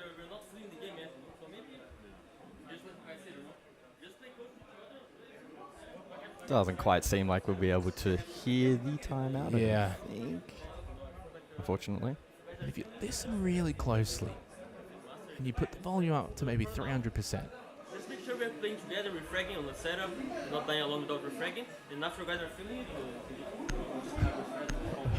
Someone in Pro just turned the volume up. I swear he got actually a little bit louder. I don't know, maybe it kind of worked. All right, into the 4th round. Falcons timeout, 3 rounds down. And they find a way to get rolling, get on the board. Back to basement. In the course of the opening round, they got flawless by FURIA. Attackers need to locate and defuse But in all as many fairness, bombs guys, as they can. there is a world in which they could have played that a hell of a lot better in that opening round. And ever since then, Kitchen Dining came down to 2 players alive, Dark Games 2 players alive. What is going on the A stream? I don't know. Yeah, I mean, I'm assuming that's you bleeding would through. think that the grand final's on over on that A stream right now. New camera feed. Explosive ready! Reinforcing wall. Loading new magazine! So round 4, basement. Falcons have now 10 used seconds their left before one insertion. and only tack timeout for their opening 5 match seconds here at remaining. SY26. As mentioned as well, Brava, Fenrir out Attackers of are play. moving out to locate a bomb and defuse it. What does that equate to? Well, we'll find out over the course of the next few minutes. He's on! It must be said though, FURIA here looking strong and probably subverting maybe the expectation that they had garnered over the last couple of events where slow starts became the norm. Still very early days and Siege is very much a game of 2 halves, but they've looked so solid. Enemy device detected. They have a very strong plan at the moment. They again bring the Thatcher in play, knock Baron down. Super effective last round and they'll use it here for a quick entry round 4. Line scan did target onto 2 players of Falcons as well, so good information for FURIA. And they have been kind of just delayed a little bit. Shaka with the Attackers Nitrocell, recovered the diffuser. courtesy of the Vulcan canister being popped, kept them at fireplace stairs. Then down towards blue goes JB92, and the fast-paced aggression this time from FURIA is not going to pay dividends. Much better from Falcons, more switched on, finally waking up here in their opening match of Six Invitational. Hertz and Fleapox in the 2 versus 4, and for the first time in this match, FURIA are the ones on the back foot. For the first time, their gameplay has not been able to work out. Credit to Falcons. This is the bounce back round that they needed. Loading new magazine! Yeah, really good shutdown of the push. Got good value from the Goyo. Good comms for the back hit as well to show presence there. That's a Good nice control pick as blue. well. Yeah, Good patience from Solotov. that's better. This is a much better round for Falcons. Hertz will get 1 towards Library Stairs, makes it the 1v3, and plenty of time on the clock. You do not count out champions, top players. Minute 20, 1v3, doable, being done. He is half health though, position known, coming down Library Stairs. That's an ambitious solo swing though at the doorway. Must be careful. You do not want to give Herds any free kills in 1v1 scenarios. You can go for a double swing, doorway and blue hallway. Herds comes out, Shaco lands the shots. Falcons are on the board at Six Invitational 26.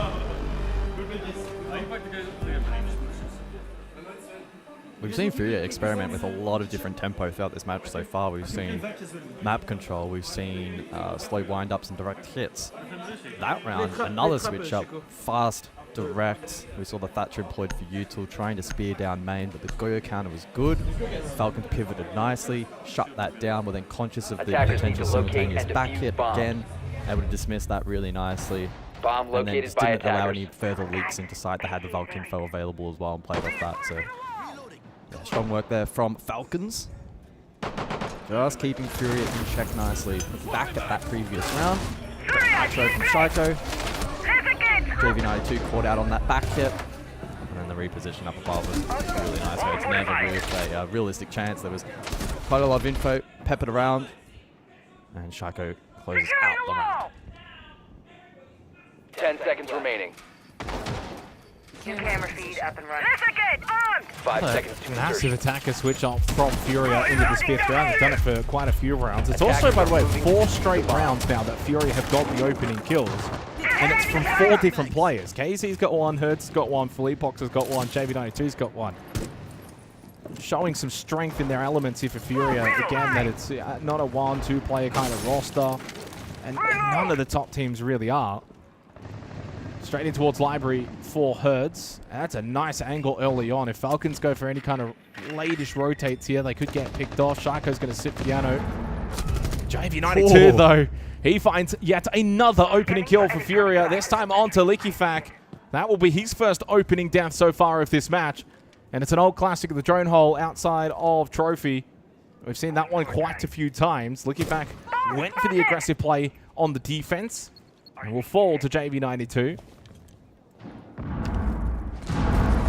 And this is when Furia are at their best. They get the opening picks, they control the pace, they find good positions, controlling this tempo, and then KZ gets another one, gets rid of Shaiko, falling towards Piano. 2-player advantage now for Furia. They dropped the last round, but straight back to business. Solotov does get one back and desperately needed there for Falcons. Yeah, and that 2-bro utility would be critical in trying to drain out some of the time here in round 5 because there's so much of it remaining for Furia to formulate plays. Double Nitro still available for Falcons defensively. 90 seconds remaining in the round. KZ also low on health.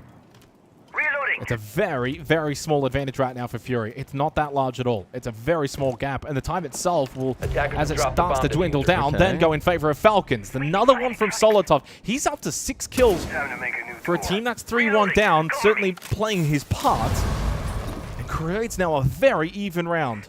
Yeah, Furia taking these isolated fights have now given Attackers have recovered their Falcons win diffuser. conditions in this round. 60 seconds on the clock. Still double exothermic remains here for Furia, but potentially the ability to open this wall. Well, that's the thing. It's made the win conditions for Furia now exponentially harder. Yeah, absolutely.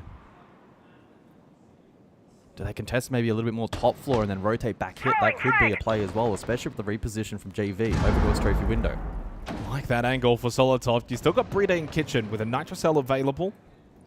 Can certainly get good use out of that. KZ is going to go hunting through office. 30 seconds remaining. That pace of Furia has come to a grinding halt in this 5th round. Flashes are available. Furia can get themselves deep in towards the site and cause the disruption onto these defenders. Outside, though, JV92 loses the battle. Nitro is shot. KZ low. Now Falcons certainly in a favorable position. Drop down. Philippox in the hallway. Wins that battle. 1v2, 7 seconds. No time, no chance for KZ. Falcons find their second. And they do so back-to-back rounds in which Furia get the early advantages. So Falcons are doing it the hard way. They were 3-0 down. Furia keep getting the opening picks, but Falcons are just starting to grind this out and make it a contest. Yeah, Solotov, I mean, what a phenomenal round. He did find himself with a couple of isolated opportunities on the top floor, but he capitalized absolutely perfectly. Furia then put in a position to try and formulate a late round pivot. The plan being to try and flush those players through Trophy into the arms, the waiting arms of JV92. Got the opening kill, but then unable to convert in the late round. There's one of those isolated picks. Solotov in the meantime got a second, and the JV92 could not assist on this flush. So a couple of errors made in the round from Furia, but critically Falcons converting nicely.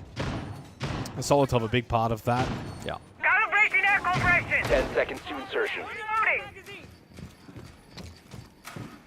5 seconds left before insertion. So Furia with another pivot pre-round here with the The retake. attacker's objective is to defuse Monty, the bomb. Sense, Glaz. Now on paper would suggest maybe something a little more direct. No, you don't. That being said, Thatcher was key last time and they've elected to exclude it on this occasion. So maybe a tool for map clearance elsewhere? We'll have to wait and see. We'll catch in play from Falcons as well, so that's of note. And may make this a little more challenging for Furia to play into. Reloading. Cover me. Oh, Hertz caught early. That's the first opening pick of the half for Falcons. That comes out of nowhere. Solotov, though, is again the man for the job for Falcons. He goes up to 7 kills. He's been the difference maker right now. Gives them the advantage early in the round for the first time in this half at the best time, which is round 6, looking to tie up that scoreboard going into the second half. And without the Glaz, you lose a big part of your win condition for the remainder of this round. The ROU thrown out from Nade. Users will sit tucked in on the corner of Library. But he does have magnets. He is safe, and you've still got the Thorn as well, which will be a thorn in the side of Furia, trying to push in towards Library. KZ, battle up close at the window. And he just desperately throws the Candelas in. He wants to take space as quick as possible. The smokes as well. And the space indeed has been taken. Down onto Solotov with Liquifac falling. Suddenly, advantage Furia, but they lose JV92. KZ low. Philippox is slowed as well by the Razor Bloom, but KZ finds another kill. The elimination onto Solotov makes it a 3 versus 3. Limited utility now for the attack. 1 sense ROU, and it's a double bar stock hold from Falcons with a Nitro available. And all those Candelas were thrown, expended, just for KZ to get that deep position. So where's the in layering Library. now? So now you don't have that for the execution into sight. It means that a player like Shaiko can sit bar, watch above, and doesn't have to worry about those Candelas. All on this ROU right now, thrown by Nade. But you still then got 50 seconds. Drop from Philippox outside. Wants to then eventually go for the default plan. Oh no, he's thrown another EMP accidentally. I think Philippox, second of the round, goes to waste. He will contain towards Library. Barstock has got 2 players now for Falcons in that position, one of which has a Nitrocell from Brede. Perfectly placed to win this round for Falcons to find their 3rd in a row. KZ lows on health. He knows he can't get too aggressive. Philippox has gone for a massive switch up. It has been picked up though. Shaiko over towards Fireplace. Collects onto Nade. Only KZ left. Falcons have been able to claw this back from 3-0 down to tie it up at the half into red time. No kit, no chance for KZ. Falcons are finally switched on here at Six Invitational. A couple of keyboard issues, a slow start, but they are here. That was nice. It was a massive investment from Furia. All of that utility for the top floor. And whilst it was pretty successful, they were left stranded late round. They had 1 ROU to work off, didn't get value from that. From there, it's a Hail Mary. Honestly, you have to get very, very lucky to win that round from that position, lacking utility and map position. And Falcons were able to execute that accordingly. So really nice work. Good recovery in the first half. A 3-3 scoreline, tantalizing here on the opening map. Tantalizing indeed. Furia were looking exquisite. 5 of 6 rounds, they found the opening kills. They're flawless in the opening round. 3-0 start on 3 different bomb sites. I mean, it basically couldn't have had a better start in the opening 3 rounds. For Falcons to then turn it around, especially in rounds 4-5, where they had opening deaths to Brede and Liquifac and still win those rounds. It was only until round 6, the round we just saw, where they were kind of the more dominant team from the start of the round towards the end of the round. Defenders, protect your bombs from being defused by attackers. See the replay here. It was at this moment, though, Furia started to get back into the round. It was a good push by KZ, expensive utility-wise.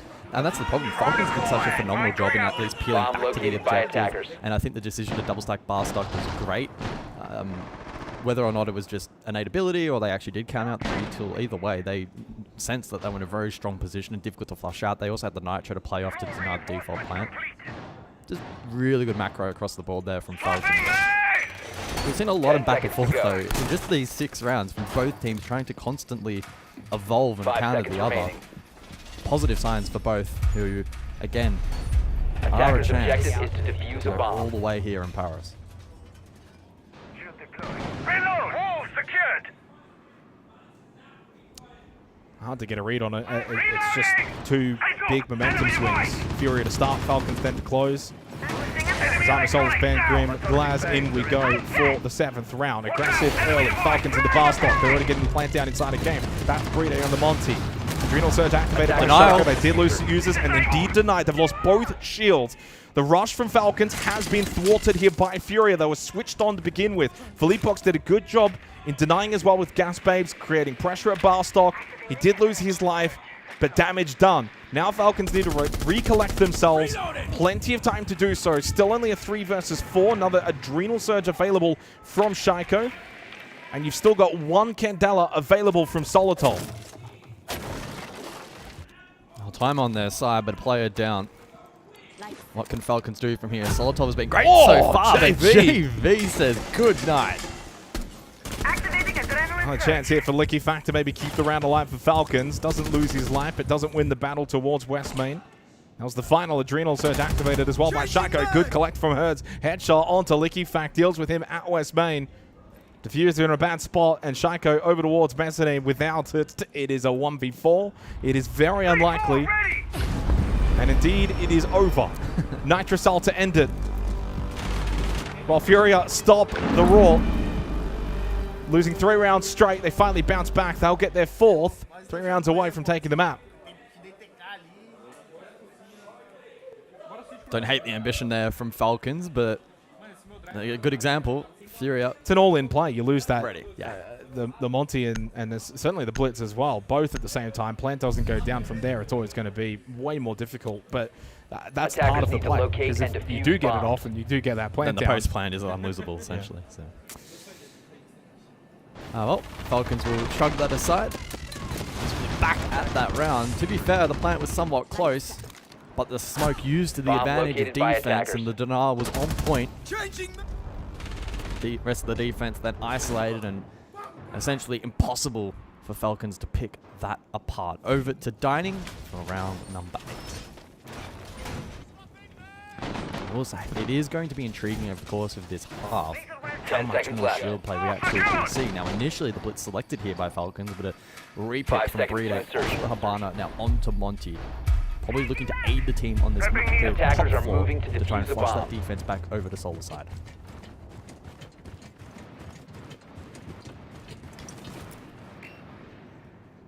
the pace change-ups haven't really been too far in between in this match. You look at the opening kill times, 228, 221, 229, 227, 237. There's only been 2 rounds where it's 122 and 147. So these opening kills have been pretty early on into the rounds. Now, FURIA on defense could be the ones to try and change that tone. Kitchen Diner coming up for the 8th round. So far, based on the pre-positioning of FURIA, though, they are looking to consolidate towards the site and above it. Means that Falcons will need to go searching if they want to find early aggression, but it's a slow sweep across through Library, Mezzanine, Brede now in towards the hallway. This is good positioning. I like this from Shaiko. Just probing around, trying to keep Office honest here. In a position to catch an overpeak. Here's Burrito. Again, key stakeholder in the round. How much information can he gather? And can he marshal the troops on their journey to try and take this top floor control? Slow and steady. Brede on the Monty will be the one eventually to lead forward, especially clearing out a position like Piano. Gas Babe over towards Ego. Uses just on the other side of that. Solotov sitting back. Has targets available for the Deathmark. He's in the frag grenade, deeper in towards Office, trying to clear out Nade, playing the close position. 1 Gas Babe left. He's the one that's getting to work right now in this round. Droned out. Knows there is users on that balcony. I will say, time is becoming a concern quite quickly for this attack. I feel like Falcons have barely fired a shot in the round, and there's a minute left. Brede just starting to prod towards Piano, but they lost Shaiko to Hertz, who finds the opening pick once again. There's the push from users. Dealt with Nade up close. Now that relieves the pressure then towards that office wall position. Again, the reminder, it is kitchen dining, so you do kind of still need to push beyond just this office portion of the map, clearing back towards the likes of closet and bathroom. Otherwise, you still then maintain control for the defender's top floor, but there's only 35 seconds, so now you've got to go site. They don't have time, have to pivot site, keep one player above to keep the vert honest. Philippox dining, what can he do? Nice catch though. Solotov goes down top floor, kept one up above in Herds. He now holds bedroom. He can then go play the hatch. This is the problem with the lack of time for Falcons. Now you're sending users back up fire play stairs to go and deal with him because you don't have the cover from above. And they lost Bride and Liquifac. A combo of JV92 and Philippox. Hertz didn't even have to do anything. He just sat office and the clearer in users. While he did win that battle, he lost all his friends down below. FURIA with another one. They go 5-3 up here on the map of Falcons. And that's the volatility of that attack on full display. When you don't have the time to fully flush out top floor and prevent the retake up above, you run the risk of the solo lurker that you do keep above losing that fight, forcing retake, things get messy, vert control comes into play, and we saw it fall apart there for Falcons. When the concern for me is 8 rounds in, it's 6-2 in favor of FURIA for opening kills. So they are dominating the earlier portion of these rounds. The scoreboard is closed, but if you look at the numbers, the details, it's largely in favor of FURIA. Absolutely.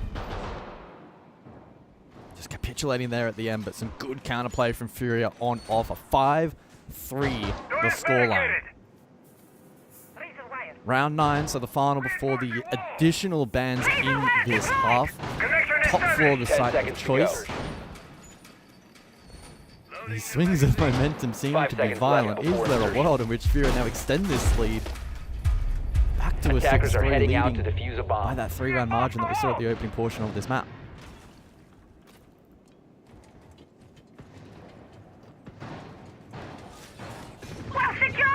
3 to FURIA, 3 to Falcons, 2 to FURIA. Now, where's the response from Falcons? You have to find an attacking ground. JV92 up to 10 kills, by the way, leads the lobby. +5 KD. Sequential breaching activated. Despite the fact that in the earlier rounds, it was the likes of KZ and Herds that were the ones dominating. Herds has kicked on. KZ's quieted down a little bit. Liquifac just 2-7. Hasn't really been able to have much involvement just yet. Hostile in my sight. Committing to the lurk this round, I do wonder what his end goal is. Has been able to slip past JV92, who just then made his way down Fireplace stairs. This is a big fight down below. Has got to find a kill from this position. Gun barrel, back of the body. Easy pick onto KZ.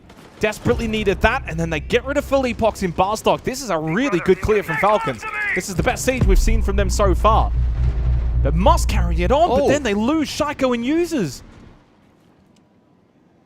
It was all going right until it wasn't for Falcons. And there goes Solotov, and so now it's down to Liquifac and Bride. That great work to begin with. Opened up by Liquifac, and the clear towards bar stock, so sublime. But the end result is looking like it might go the way of FURIA. Herds at the desk, headshot, beautifully played from Herds. Patience at the desk. He then gets the second through the hatch. Devastating round that goes the way of FURIA because it looked so good to begin with for Falcons. That's just such great reactive aggression there from FURIA. JV, Herds, they respond accordingly. They have control up above in library. They win out those fights with Falcons going all in to clear bar stock.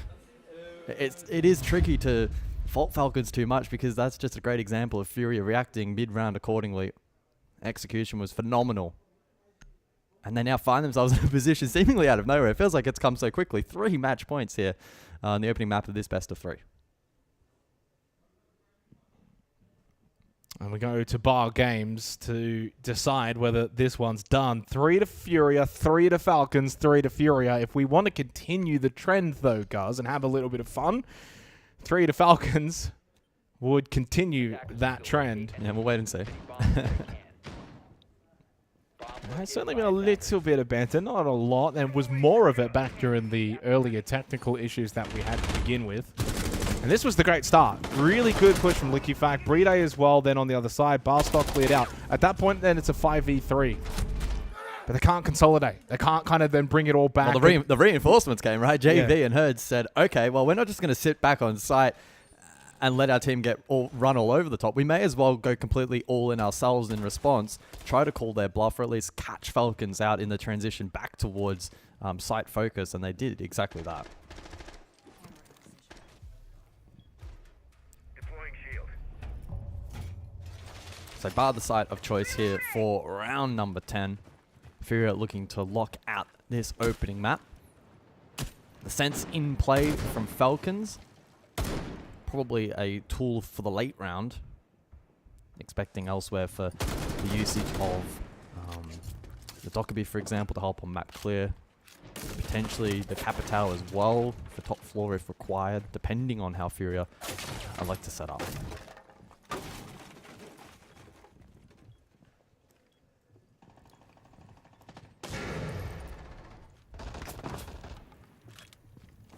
Drop down from Nade into games. Well, yeah, there are the bolts for the top clear. Just one used by Bruno. Yeah, but it's already been cleared. Exactly. So, ineffective. Logic Bomb activated from Solitol. Falcons feeling like they want to try and put the pressure. Oh, he Early swing commits! from JV92. Wow. Connects onto users. Does lose his life at the trade window from Leakyfac.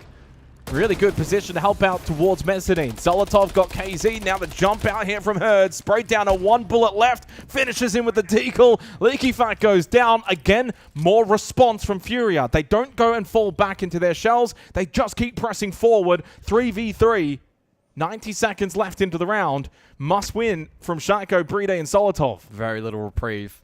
Falcons now potentially in a position for some kind of direct hit, potentially. They have some util available on the Capitao. Logic Bomb available as well. Death Marks can be useful here too.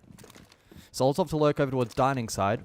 Site info available for Bride as he looks to formulate a round-winning plan. Big pivot here from Falcons. Still one more death mark available after this as well.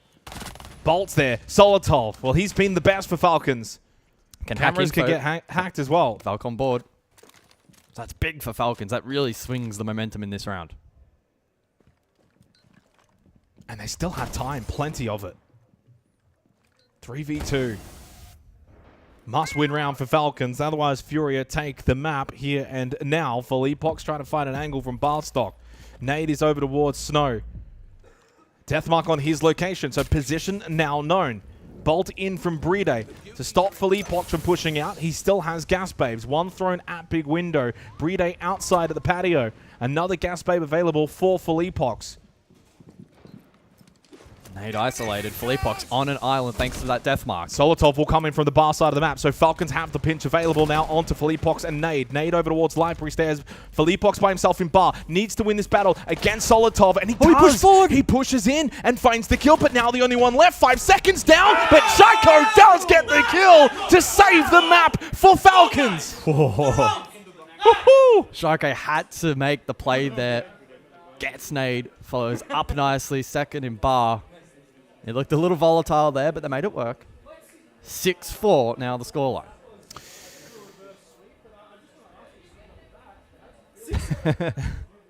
Bit of a cheeky laugh. Oh, that was very good. A really good play from Philippox because Falcons did the right thing. They had the extra numbers. They sent Solitov far play side to go for the pints. Absolutely. And from there, if Solitov gets the kill onto Philippox, that's it. Round's over. But as soon as it goes the other way around, it opens the round back up for FURIA. Philippox is then in a really, really solid position. And of course, Falcons started the round really nicely. Then they get this advantage. 10 seconds left, 3v2. Bam, you win that battle. It's unfortunate, though, that Philippox did lose Nade towards Library Stairs, but he was also in a 1v2. So in the end, Philippox wins his 1v1, but Nade can't win the 1v2. I mean, Nade was in... Both Nade and Philippox were in really rough positions there. Nade constantly getting death marked, can't realistically reposition. Then, of course, pushes forward. Once Philippox dies, understandably, but Shaiko, too clean, too sharp, big round. And it's at these big events where you need your big names to step up. 7 kills for Shaiko, but it's Solitov who's up to double digits. Herd's looking for some early aggression on the defense with the window peak. He's up to 14 kills now and 12 for JV92. So 26 combined between those two players for FURIA. This would be quite comical, though, if Falcons get this to overtime, because it would continue the trend of, well, 3 rounds to one team, 3 rounds to the next team, and so forth. Boogie Auto Breacher in through the front door to open up the floorboards next to Fireplace. Brede will be on the blitz. They do have shield play, but so do Furia. They've got Nade on the Clash. And Solotov gets taken very low. You do not want to lose that Capital this early into the round. Philippok's also with deployable in pocket, so he'll look to place that accordingly. Although he's currently over towards Bar, under quite a bit of pressure. Brede taken low as well, so Furia peppering, finding early shots. Philippok's big battle towards Bar, but overwhelmed, outnumbered, and lost his life to Brede. Users traded, though, at the same time. The Ram is gone. Good clear from Herds. There's kill number 15. What a way to start for him. At this Six Invitationals, Nade will make his way down Library Stairs, wants to show presence. If Furia want, they at this point could look to fall and play site basement. Well, they could, but KZ's rotated Mez. Herds still Library. Posing challenges here for Falcons on the clear, who can play off this death mark. But it means that Furia split, and they find KZ. Now it's a 3v3, and they've got one up above. This needs to be the clean kill onto Herds. Can Herds at least take one with him? He's got the mezzanine push from Likifac. He's got Shaiko, Library side. So 2 players that could push in at the same time as he's now targeted. Hertz will continue to hold this angle. Up close, though, and he gets the kill onto Shaiko. Can he find the second? Likifac has to get this kill. Hertz is so low on health. Finally swings the doorway. Finds the pick. 1 minute left. And JV92 had a chance to maybe solidify the advantage, but not to be found. With Brede still up, there is still shields on both sides. Double smoke, flashbang, triple air jab. There's good util available here for Falcons and a big pocket of time. And they've got the kit available too in the hands of Brede. JV takes a small tag. Likifac sits back and knows that he had a little opportunity there. A small window, a small gap. Spotted on cam though towards West Main. Position known in terms of where he's coming in from. So JV92 reacts and so does Nade. They know that this is going to be a wine push. 20 seconds on the clock. Can Falcons stay alive on Chalet? Air jabs have gone out. Makes holding on site a little more difficult now for JV92 and Nade. 10 seconds left. There's the pick from JV92. Down to Likifac, and you got to deal with the clash as well. Not possible. Slowed down. JV finds the last 2, and it is Furia that find the opening map of this series. The map pick of Falcons goes the way of their enemy. I think it's probably fair to say, though, Furia deserving of that opening map win. They started off really nicely, and while Falcons did fight back, and there was some pretty violent momentum swings, overall, and when you kind of nerd a little bit at the numbers, Furia were better on this opening map. That's reflected in a 7-4 score. Well, they won the opening 3 rounds. They win 4 of the last 5. So you opening kills as well. The opening kill strong metrics. Yeah. I think also just kind of the combination of JV92 and Herds in the end. 31 kills for those two. Damn. 31 kills. And it's not just, you know, padding the stats. There were several not. rounds where they had massive impact and were able to violently swing rounds back in their favor, where Falcons maybe had an early advantage or find themselves in strong positions. Those were the two to be massively influential for Furia. You can see the numbers here. A pretty equal breakdown of kills for Falcons, and then there's just JV92 and Herds that just did what they wanted. 91 cost for JV92 with a 159 EPS off the back of 4 opening picks as well. I mean, clear-cut, standout MVP leads the way. Herds was sensational as well with a 155 EPS. Philippok's had some good moments. We saw the 1v1 at Bar, almost was able to win that round. Came down to the 1v1 with Shaiko, who did win out. And then Nade and KZ didn't really have to offer a lot in the round. I mean, Nade is naturally a supportive player. KZ quiet, but to be fair, his spotlight was stolen by Herds and JV92. The map was stolen as well. Furia have taken the opening map of this series, guys. It sets them up nicely. Short break. On the other side, we continue on.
Well, FURIA were indeed successful to take the opening map away from Falcons, who of course did pick Chalet. We head to Bank next up, which is the map pick of FURIA. They'll start on defense. An entertaining match, though, for us and two heavy hitters. We saw a lot of success from FURIA. There were moments of life for Falcons, especially when they went on that 3-round win streak. Their bar games in round 10 as well was clinical, came down towards the end. But by and large, when you looked at the numbers, and we spoke about this in the opening map, the dominance, especially in the early rounds, in favor of FURIA, it was next to none. That was like the cream on the cake, really, for FURIA, was they won the early rounds. They had better late round executions as well. There wasn't a lot there for Falcons where you were like, they did this better. No, I didn't walk away from that map feeling as if Falcons got the short end of the stick. It did very much feel like the result that we got on paper was reflective of the siege that we saw inside of the server. Do we see that here on map 2? Of course, FURIA's pick, an 8-4 record. Falcons 1-2. Falcons need to dig deep here if they are to respond. Well, Falcons were the favourites for the opening map. They remain the favourites for the second map, despite the fact that FURIA have taken Chalet. Into Bank we go for the second map.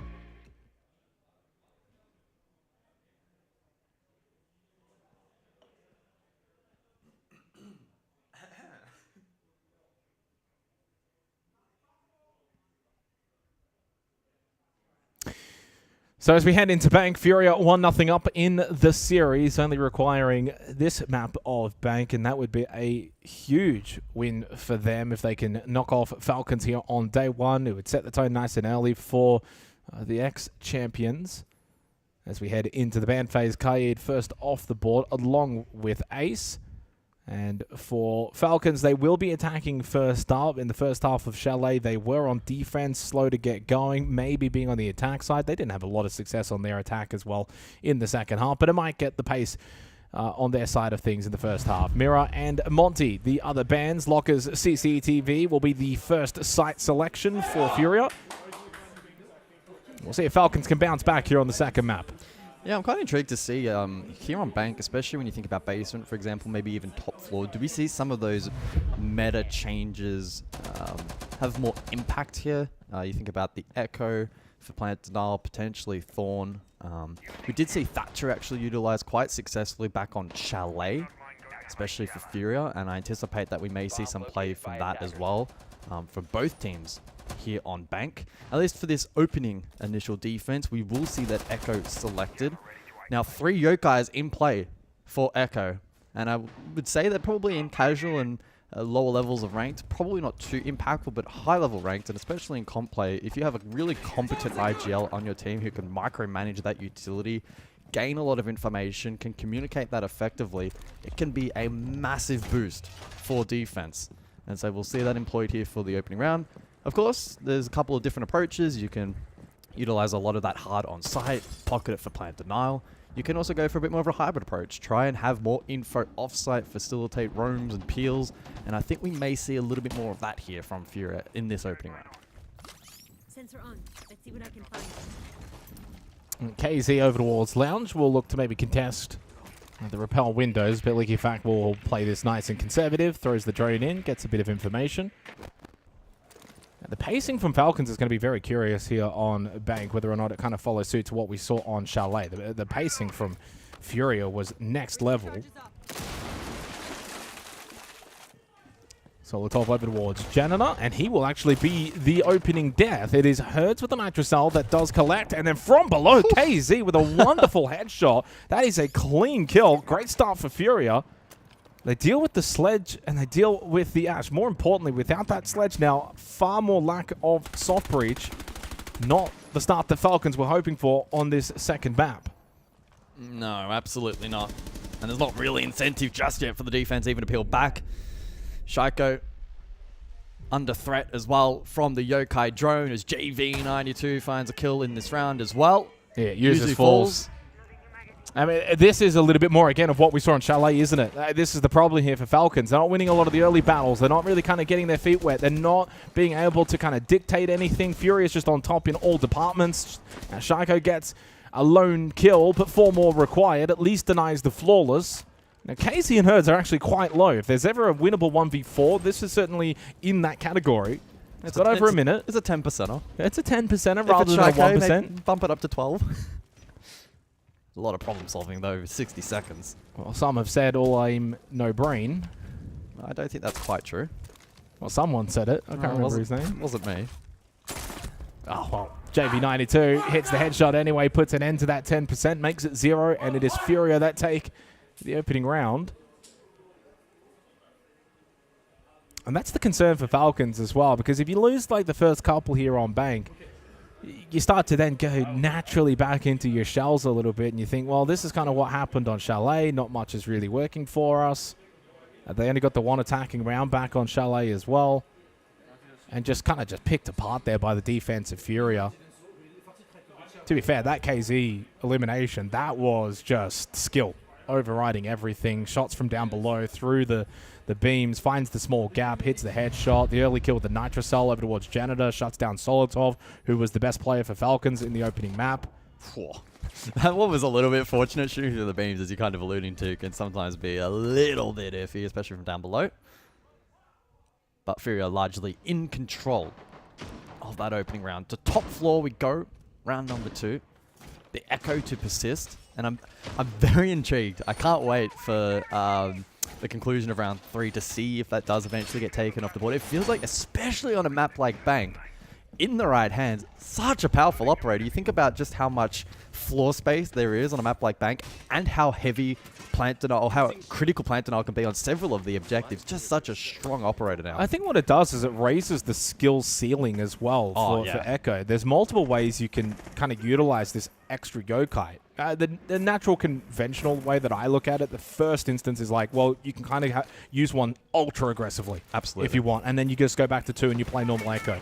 Or if you want, you can keep, you know, all 3 of them and play ultra conservative, forcing more clear out for the attackers to deal with them all. And then you can have 2 on either, you know, have one on one bomb site and the other on the other bomb site to make sure you've got the default plant covered and then an alternative plant spot covered as well. So there's multiple ways you can kind of look at it. Solotov finds a very early pick onto Herds, and that's quite important because Falcons need any kind of early advantage, and they get rid of the Warden.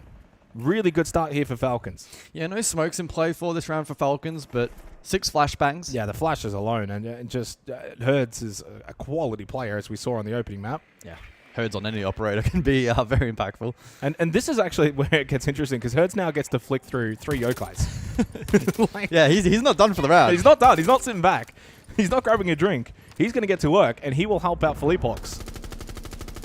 And again, it changes the convention here. So if Philippox can actually get active with one of them, Herds could actually say, hey, go here, let me watch this. In some ways, it actually frees Philippox now. It does. To maybe be a little bit more of a playmaker if he needs to be. He can set 1 just for Herds if he wants, maybe 2. Logic Bomb activated by Liquifact. Good counter. Gets him off the cams. Minute 20 on the rappel. Heavy stack here by Falcons. There's Shaiko that can push in towards top square. And JV92 finds the pick onto Liquifact. So no more Logic Bomb available for Falcons later in the round. Users will play the long rappel option over towards ramp. Oh, the clash makes this awkward. It's not a full Jan clear, really, for Falcons to play off. 60 seconds, They're though, very so split. time. It's a 2-1-1 split. Yeah. Shaco's by himself top square, but they find a pick on the KZ from Users on the rappel. The long angle rappel finds a crucial kill. A little bit of that back hallway pressure now eliminated for FURIA. Advantage still for Falcons, but as you mentioned, this clash still a nuisance. More importantly for anyone, it's Shaiko that's being nuisanced by the clash. When Nade falls back, plays stock halt. He's in. in. The vault. Was Nate even aware of this? I don't think he is. Oh, never mind. Switched on. Headshot found. And there goes Solotov as well, looking for the rappel in. Brede does make his way in, but only to his demise. Another round for FURIA. Oh, they lock in. How FURIA. Wow. Finding that SI magic nice and early. Yeah. I really like the setup that they had there in terms of the Echo long desk and the clash to contest stock hall. Even though we saw the overhead and it looked quite sparse in terms of the defense remaining, it was so difficult to even get that rappel in, start forcing plan and denial in response. It was a real challenge there for Falcons. Hard for us to gauge maybe the impact of those yokais. We didn't really get to... I mean, we're not watching Philippox permanently, right? We're not really watching him permanently, but I do wonder how much of an impact it really did have into the round. Now, is that moment here? So 30 seconds 4v3, but the problem with Bank is just getting into the building in these positions. We saw that with Shaiko over towards Stock. To be fair, Shaiko wins that fight. It probably goes It helps a very lot. different way. It very really- different. Like yeah. that was such a marginal fight where he hits the neck. If he hits the head, it's probably going their way. It's not a guarantee, but it just changes. As soon as he dies, the round is almost null and void. You've dealt with that backwards pressure. You know it's going to be the repel where the immediate pressure is going to come from. Everyone can kind of turn their focus. You then still have the clash up, etc. So, 2-0 start for FURIA on the defense of Bank. It is their map pick. Don't forget that one as we head into this third round. Bans after this one. Hard to say what the bans necessarily will be. No triple selections here from FURIA on the defense, for instance, but there was a double selection from the Echo. Should be Echo, I would imagine. This site probably the least likely to actually see the Echo employed, especially comparatively to top of block. As for FURIA, I think you just ban away the Hibana. You shut down the ability to open up Kanto without the Ace Hibana combination. That's the most likely outcome. Playing off the ping beautifully is Shaiko and gets the down and the elimination onto Nade. And for the second round running, the Warden is completely off the board, null and void, to begin with on the defense of FURIA, but it didn't change too much in the grand scheme of things in the previous round. For Falcons, need to try and find a round. And Shaiko gets his revenge as well onto Nade, who was key back in round 2. Pressure now onto KZ. Good Nade clear. He's still got 2 keeper barriers in pocket available quickly, but he's sensing the pressure. Logic bomb. KZ makes the right choice. Just kind of get out of position here. He knows that with the loss of Nade, he's a little bit surrounded, doesn't quite have the reinforcements close by. LickyFac collects with the DMR onto JV92. Finally, Falcons finding success. 5-3 advantage. Midpoint of the round. Herd's really the only player now with potential to play make. Although now pressured from Vert and droned out. This feels like a lot more pressure from Falcons that we've seen so far in the series. Yeah. The way they're droning, utility usage, getting into early positions, even with Shaiko finding that opening kill off of his death mark, which he's now activated another one, this time onto Herds.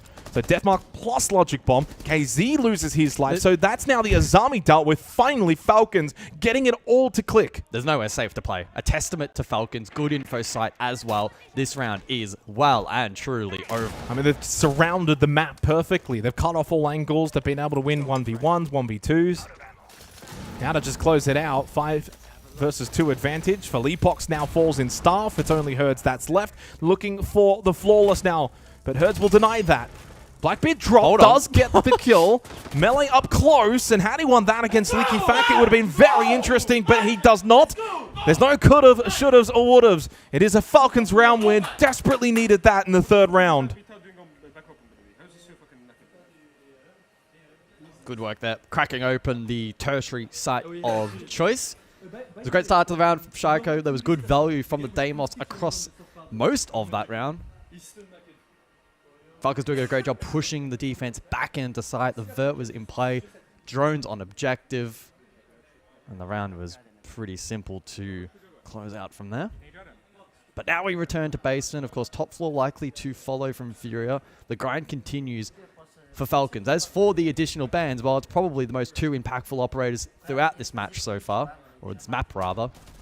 It's the Echo from Falcons and the Deimos taken out by FURIA.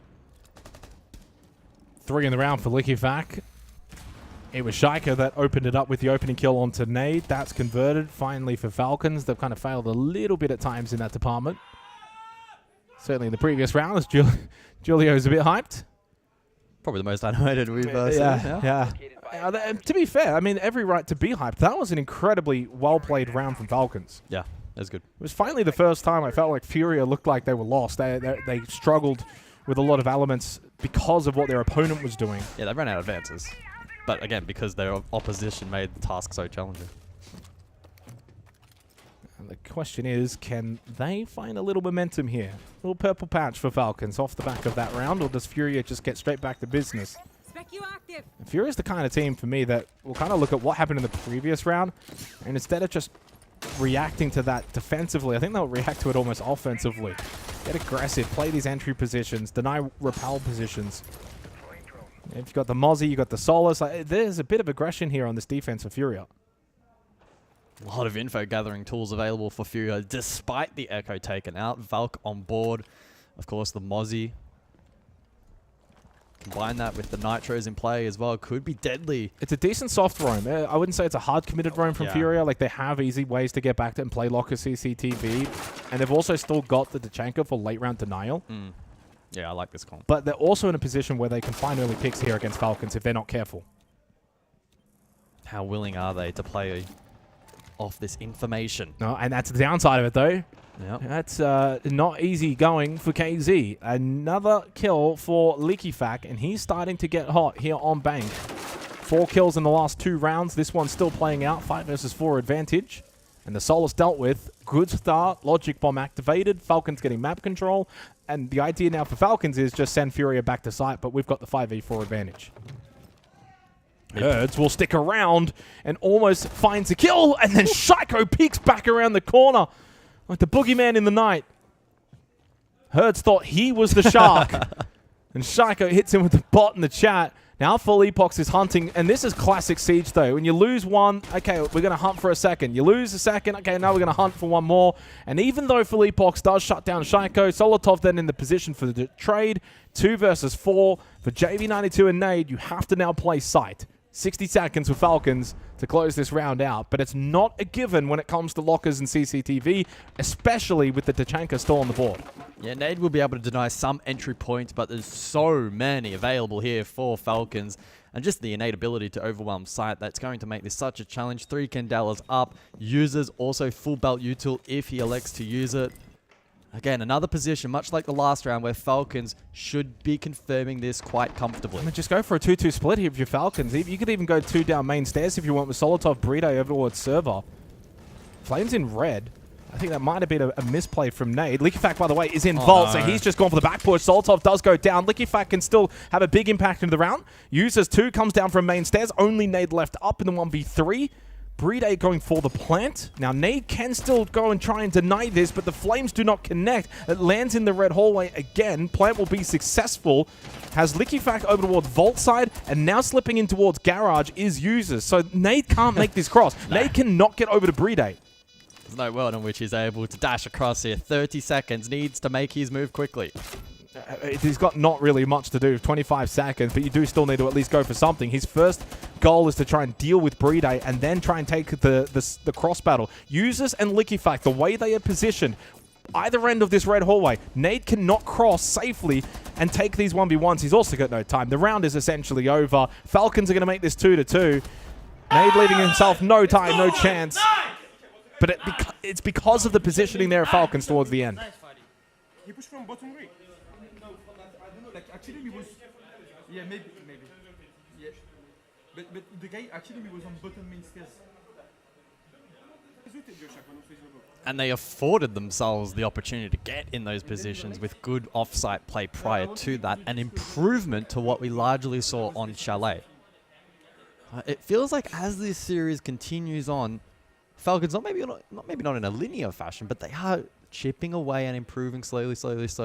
I mean, it was only 7-4 on Chalet, but yeah, I mean, it was a bit of a strange one. 3 to start for FURIA, then 3 back answered by Falcons, and then FURIA closed it out with 4 of the last 5 rounds. So, I mean, it's a very difficult kind of series to ascertain as to how it's going to play out, because naturally we've had 2 big momentum swings in the opening map. Yeah.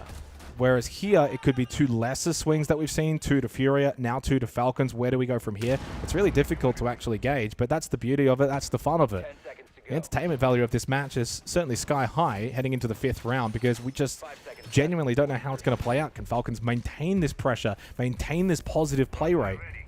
Or do FURIA, as they did back on Chalet, regain that momentum themselves? Herds looking for maybe a bit of aggression here over towards Lone.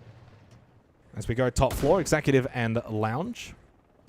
And there is the jump out from Herds, but no one there. It's been 3 straight opening kills for Falcons. Again, in contrast to Chalet, it's really aided them here on Bank. And so big focus on that in the first minute or so here of the 5th round. But that's the flip, isn't it? That was one of the big telling statistics we were saying on the opening map that was heavily in favor of FURIA. Even in a 7-4 scoreline game, it probably didn't tell the full story. Whereas now here as well, 2-2, yeah, the opening kills really going the way of Falcons, so they've actually had a larger success rate here on Bank compared to Chalet, but it's still only a 2-2 scoreline. It's also been a shared load, right? Solotov, Shaiko, Liquefac, all getting in on the action, so it's not just one solo player marching through Furia. It's been a team effort from Falcons here on Bank so far. Liquefac had no kills up prior to the last 2 rounds, 5 in the last 2. Solotov able to just walk through CEO as he pleases, so deep into sight they had no idea. It's the cleanest double kill entry that you'll see for a while. Solotov walks on through, no one watching the front door. Falcons just beat it down and enter. Well, the hype levels rising for Falcons. They take the lead for the first time in this series. Explosive, probably the best way to describe that round. Well, Furia, that's the kind of round you sit back and you ask questions of your teammates. And, what are we doing? Yeah, what happened there? Only 1 round remaining in the half, so tactical timeout, unlikely, and I don't think we're going to see that take place. It's up to the players now inside of the server to reset mentally after that last round. Completely overwhelmed by Falcons. And that's 4 straight now on that opening kill talk. 4 straight. Users getting 1 there too. So that also continues that trend that you were talking about in terms of sharing the load. Now Users gets 1. Of course, we got to watch Solotov and he's rappel in and then walk through into the site. There's the double kill onto Herds and Philippox, and they just had no idea. Like, who's watching this? How is he just in sight? I guess it's all eyes. But what helps that as well is there was pressure off-site. Yeah. And that's what kind of then formulated that round for Falcons. Again, their attention was drawn, and then there was that pocket of space where, if executed correctly, can be so devastating. And of course, as we saw, that was very much the case. All eyes now on Brede this round, though. Can he be the 5th unique player to get an opening kill? Probably unlikely. Well, he is on the blitz. If he gets aggressive, gets a knockdown into the pistol, maybe. But not necessary. That's certainly not something he would care about, but it would be a fun stat to keep track of. Yeah, Falcons showing really good poise here on Bank after losing the opening map. 2-0 down to start. They did not go into their shells. They've responded. 3 rounds straight ticked off, and now it's up to Furia to see if they can kind of wrestle back the momentum. Brede actually does have more entry battles than I would have anticipated over the course of the last 3 months, but he is -3 compared to the rest of the team. Actually positive for Falcons since August.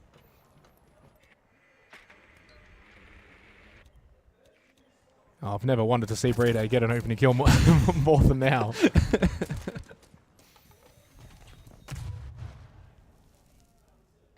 So minute down. Some work on the fringe here from Falcons. Yeah, I mean, this is Falcons is doing, by the way. I mean, Fury aren't necessarily doing much that's denying Falcons the ability to bring the pace this round, but Staff an open area. There's a lot of the map that's controlled by the defense. So naturally, Falcons is just going to be a little bit more apprehensive. Yeah, they already kind of went with the fast attack in the previous round, so you don't want to probably double down with that. Solotov to clear over towards Jan Hallway. Logic Bomb activated. The Logic Bomb usage from Falcons has been really, really on point, largely from Liquefac. Entirely from Liquefac. Up close, and this should be an opening kill, and it's not Brede. Oh, well. No 5 straight for 5 different players, but it is still another opening kill for Falcons to make it as a team 5 straight. Herd's got 1 back onto Solotov.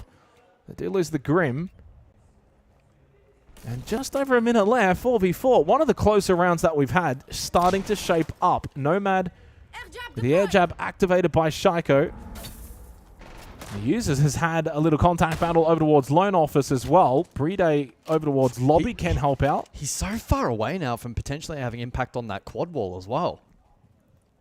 It feels like options are limited for Falcons. Only 40 seconds as well. Brede's hunting down KZ, by the way, over towards Talers. Nitro thrown off the back of the barbed wire being broken. Got some damage onto Brede. KZ wants to play close, but Brede then pulls out the pistol. Deals with the pressure. Finds the kill. Falcons now with the advantage. 30 seconds on the clock. Double Nitro, though, still available for Furia. I wonder, Users is going to have to go for a Beepers play. 20 seconds over towards Elevators. He's got no chance of swinging over to Quad. Quad is going to stay close. Shaiko, big kill onto Nade. Here comes Users. He'll push Beepers once the flames expires, but don't need him. Liquefac gets the kill onto Philippox. Only Hertz left. 9 seconds. Plant down in towards open. Big kill from Hertz, though. 5 seconds. Can't deny Plant. Users finds the kill, and Falcons take a 2-round advantage into the second half.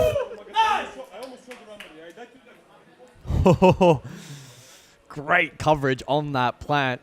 Shaiko has just said in chat, Herds is baiting. He was the last one alive. But credit to Falcons, and that was without quad being opened up. Yeah, it started to look a little bit dicey, but they make it work over towards towers. Really good isolation of the defense that was set up on that portion of the map. And then Usus, again, he was so low on HP. Bit of pressure on him to cover that plant correctly, but lands a sharp shot. 4-2 the lead. Falcons now on to defense. I can't help but feel my gut feeling being at this event, in this kind of meta, Bank may trend a little bit more back towards defense. So they're in quite a strong position. Now, what a change up in terms of the opening kill metric, because back on Chalet, there was only 3 opening kills for Falcons from the 11 rounds played. So that's an 8-3 split. In the first half now here on Bank, 5-1 in their favor, only failing to convert on 1 round. Bans will be the Glaz-Monty combination and the Echo Kaid. Furia onto the attack. And Users will go on to the Scopos as we have a look at some of the highlights. Again, a nice little early stab in the back there from Leaky Fac. Casey tried to get aggressive over onto Brede. Brede beat him out up close on the blitz, really as that operator should be doing.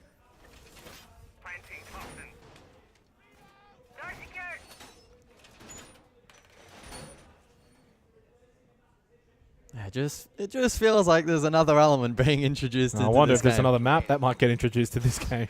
It feels like we may be trending towards that. But again, 2 halves could play out very differently. Maybe Furia will come out of the gates here and just swamp this Falcons defense. Only time will tell. Scopos, though, to be employed for round 7. And again, the importance on this game. Yeah, there's always importance on every match, but this one in particular just sets you up as the clear-cut favorite to top your group.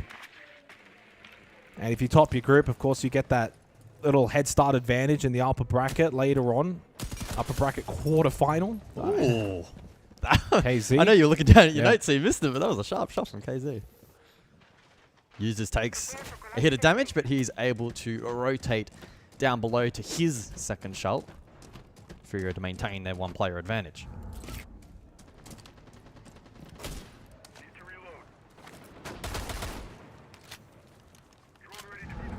Where Furia worked really well in Chalet on their attacks was just their pacing. They would move nice and fast, find an early opening kill, and then with the extra space, they would take control. Users has not been spotted until the very last second. Philippox is able to turn around.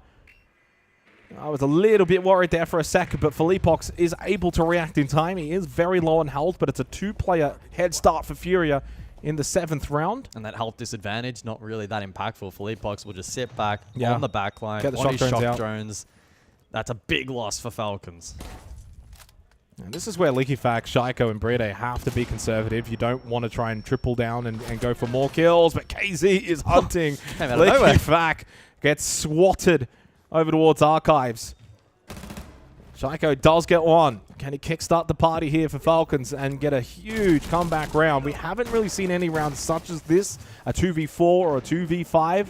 No. Largely the rounds in this series have been whoever started well ends well.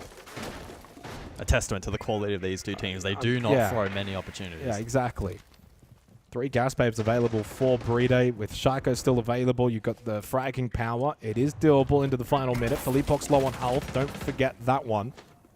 Nate opening up an extra doorway in towards site. Shaiko as well will be isolated by that death mark. And can KZ find this kill against Shaiko? Seems a little hesitant, but doesn't matter. Hits the headshot with the Vendetta. That's 3 in the round from KZ. Brede tucked in vault. He's forced there, finished off, and KZ gets a quad. That's 4 for him. And a much needed round for Furia to start the second half. And a little wink from JV.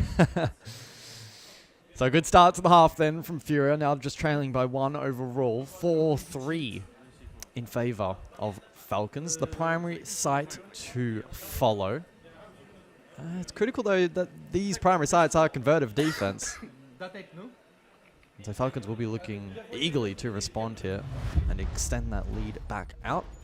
It's interesting. So we've played Locus CCTV 3 times now, Guz, for what is renownedly one of the... It's basically the best defensive side on the map, right? 3 rounds, twice won by the attack. Yeah, true. That's certainly in contrast to the primary site narrative. 4K multi-kill for KZ. Will match Herds' 4K from the opening map as the highest multi-kill. 10 seconds left. Of course, no ace. So 4-3 scoreline. Falcons. Yeah, not again. The narrative on Chalet was more to do with what FURIA were doing and how well they were playing it. Less to do with Falcons necessarily playing bad or poorly or whatever it may be. And I think that round again encapsulates what we saw on the opening map, where just FURIA's tempo, go fast, try and find that opening pick, catch a player from Falcons off guard. That's just been their mantra so far in this series, and it's really on Falcons to navigate that situation. And maybe it is a case of, hey, maybe for the first minute we just play a little bit safer, a little bit more conservative, and then we go for a bit of a counter punch. Angle, but it's a Blackbeard. Oh, it doesn't matter. The Blackbeard is no more. Solitaire rips his head off. Herds down. The Furious slowdown. Do they double down now in terms of pacing? Looks to be the latter. I feel like they're going to double down, especially with the blitz, but Philippox is burning up inside a Janitor. He has stayed alive. 2 kills go the way of FURIA. 3v3. It's the flash. No. It's the pistol. There goes the Vigil. Shaiko then falls as well to nade. It's only users left. And the plant going down inside a CEO, and as we know, if that is successful, so difficult, almost impossible for the retake. On 1 HP, does land the kill onto nade. Philippox gets the info down the other end of the hallway. And Users knows that Philippox is low on health. Can he find the shoulder? He hits the headshot 1v1. And JV92 still inside of the building. No Candela's left. Headshot! He converts and does it! Users gets all 3! And he will steal the round for Falcons! Does he find the diffuser though? Well, I mean, provided he finds the diffuser, which he will. Oh, okay. There you go. Yeah, just. Question marks from Shaiko, but 5-3 to Falcons. That's the first hero play of this series. Holy smokes, what a clutch.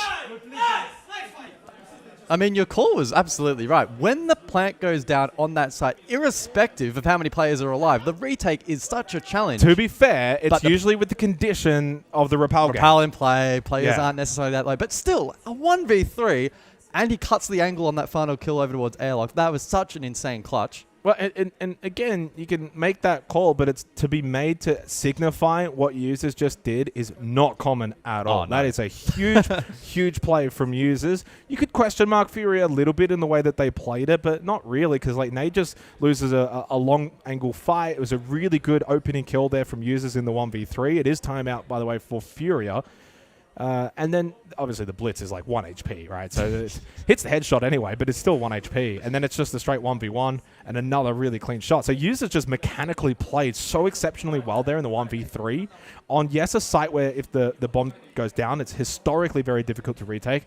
But you add the asterisk of it's difficult because usually Rappel game. And this was, I mean, this was a really good play to clear through Janitor and clear out the back defenders.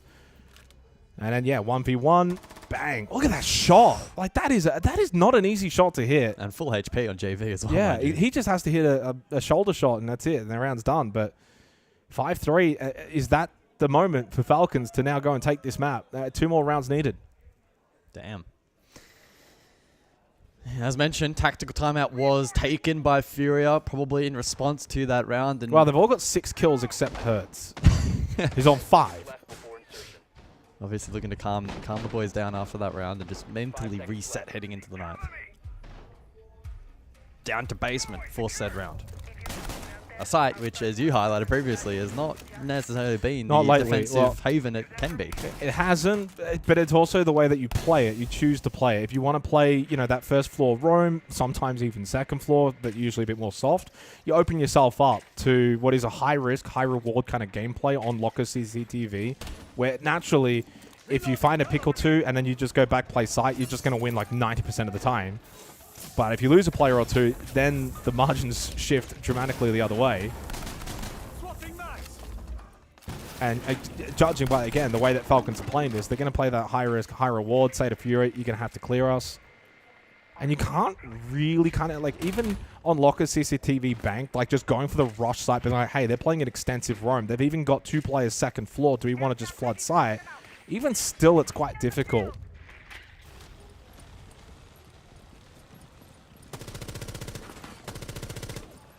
But yeah, no one basement right now at all for Falcons. Yeah.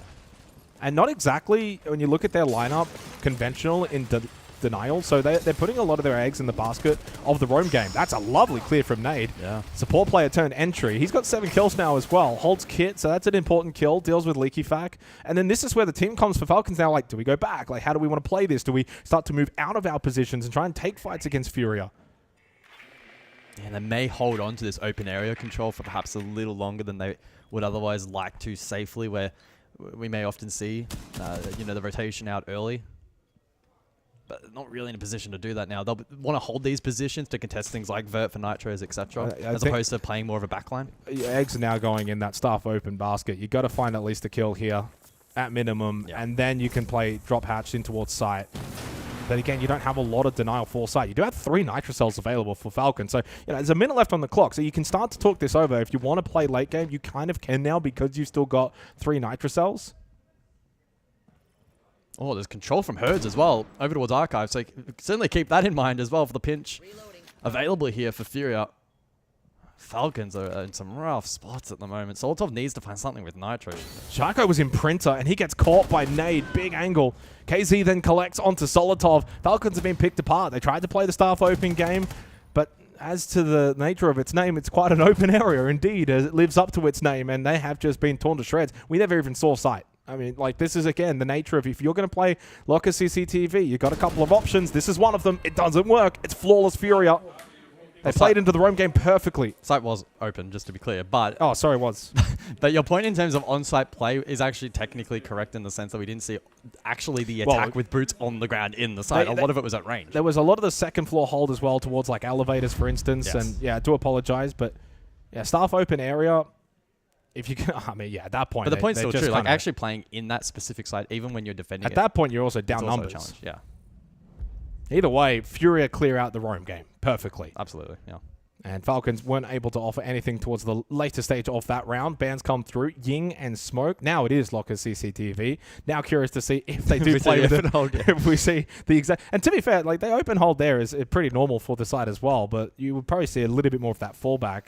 And judging by this, you know, with the Tachanka, he's going to be your main accessory in this defensive lineup for the late round denial in terms of area denial ability.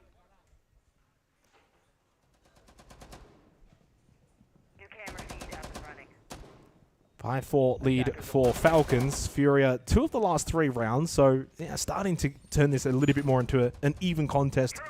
It's been incredibly attacker-sided, though, on this map of Bank. I want to look at the overall numbers of the series, by the way, now that we've kind of got a lot more of a body of work. So 22 kills for JV92. He leads all comers. 21 for Herds just behind him. And it's a stark drop-off after that. 11, 12, and 12 for Nade, Philippox, and KZ. Yeah. On the side of Falcons, Solotov leads with 16. Breeday's only 7-16 with 0-2 on entry, a 67 EPS. So he's been incredibly quiet. And for the others, yeah, 13, 15, 13, 16, like, yeah, they're all pretty much playing around the same level for Falcons. Additional bans as well. And this is basically a roam game as well for Falcons on Locker CCTV this time. Well, honestly, probably not the worst decision, right? Additional bans, Ying, Smoke, so it takes away a lot of that plant deniability. Yes, of course, Tachanka available, but typically not as effective.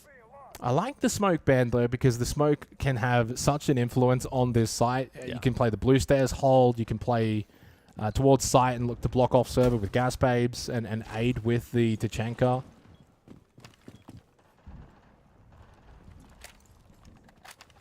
But it has been a relatively soft roam from Falcons. Now it is just the staff open position for Solotov and Shaiko. Yeah, and they'll fall off that, I assume, pretty quickly. I don't even think they'll contest all that much, especially with Nade on the Blackbeard. They do have information from the Valcams. And there is enough denial for Falcons with their operator lineup that you can fall off this position. Leaky Fank over towards elevators, though. Again, aggressive, can play the drop, and looks like he's just kind of getting positioned ready for it already. Neither team wanting to put a foot wrong at the moment in the first half of this round. I mean, both teams would know how crucial that first contact's going to be on this site. Yeah. Well, not on the site, but for this site in the round. Leaky Fank will drop. He doesn't want to lose his life, especially with 3 Zoto canisters still remaining. And the drop has been called as well for Shaiko and Solotov. They will not contest over towards Staff and open area. They will drop. Minute left, 5v5.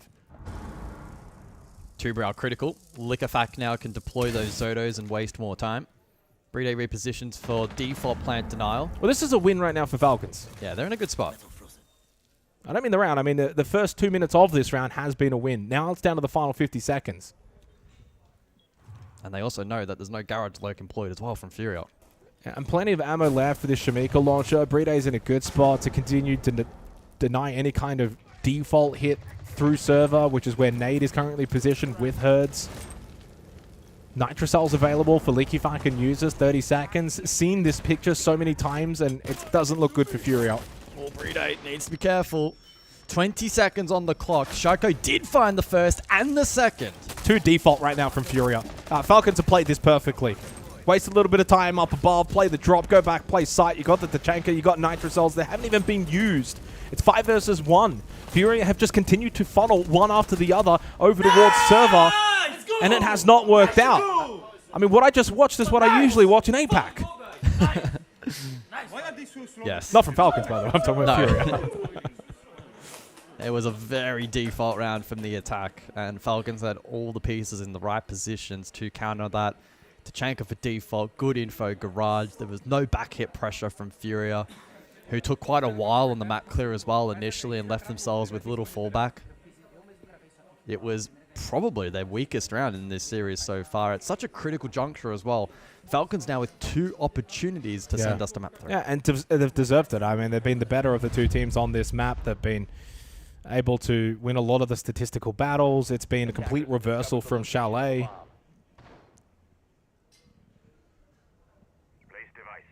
Yeah, Lair is the deciding map, Guz, which should be a fun one to close on. If we get there, of course. Falcons looking likely to send us there. No one with double-digit kills for Falcons, despite the 6-4 lead, so 10 rounds played. It's been an incredible team effort.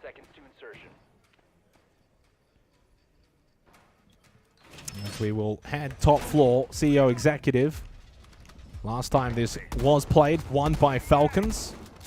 Of course, that was the big clutch from users, and that kind of feels like a tide turner, doesn't it? That's the difference. It's a 6-4 game. Right now, it could have been 5-5 if not for that play from users. Yeah, absolutely. So the Kali to be employed here from FURIA, likely in response to the castle from Solotov. He'll be able to pep away at that utility at range, and of course, following that, Sniper on Repel. Put 2 and 2 together. It makes it difficult for that defense to maneuver around safely. So I'm intrigued to see how Falcons then position accordingly so that they can minimize the isolation effect. Yeah, curious if Falcons, you know, you're 6-4 up, do they just bunker down, play sight here? Default positions. Certainly looking that way at the moment. Jan hold as well from Brede. Again, though, KZ likely to counteract that. No catch on offer outside, of Liquefact on the Wamai, but that will probably be pretty limited, depending on how he's able to disperse that. And I suppose if he can manage it correctly, it could work out. Impact as well also available, and from his position, that could also be useful. Time will tell. Solotov finds the opening kill onto Herds. Nice shot. And not just a nice shot, you're dealing with one of the hard breaches, and a big one at that. Again, especially counter-playing into this mirror setup from Brede. It's just so one-dimensional, though, this round from FURIA, similar to the last one as well, playing off the ROU. That has gone out.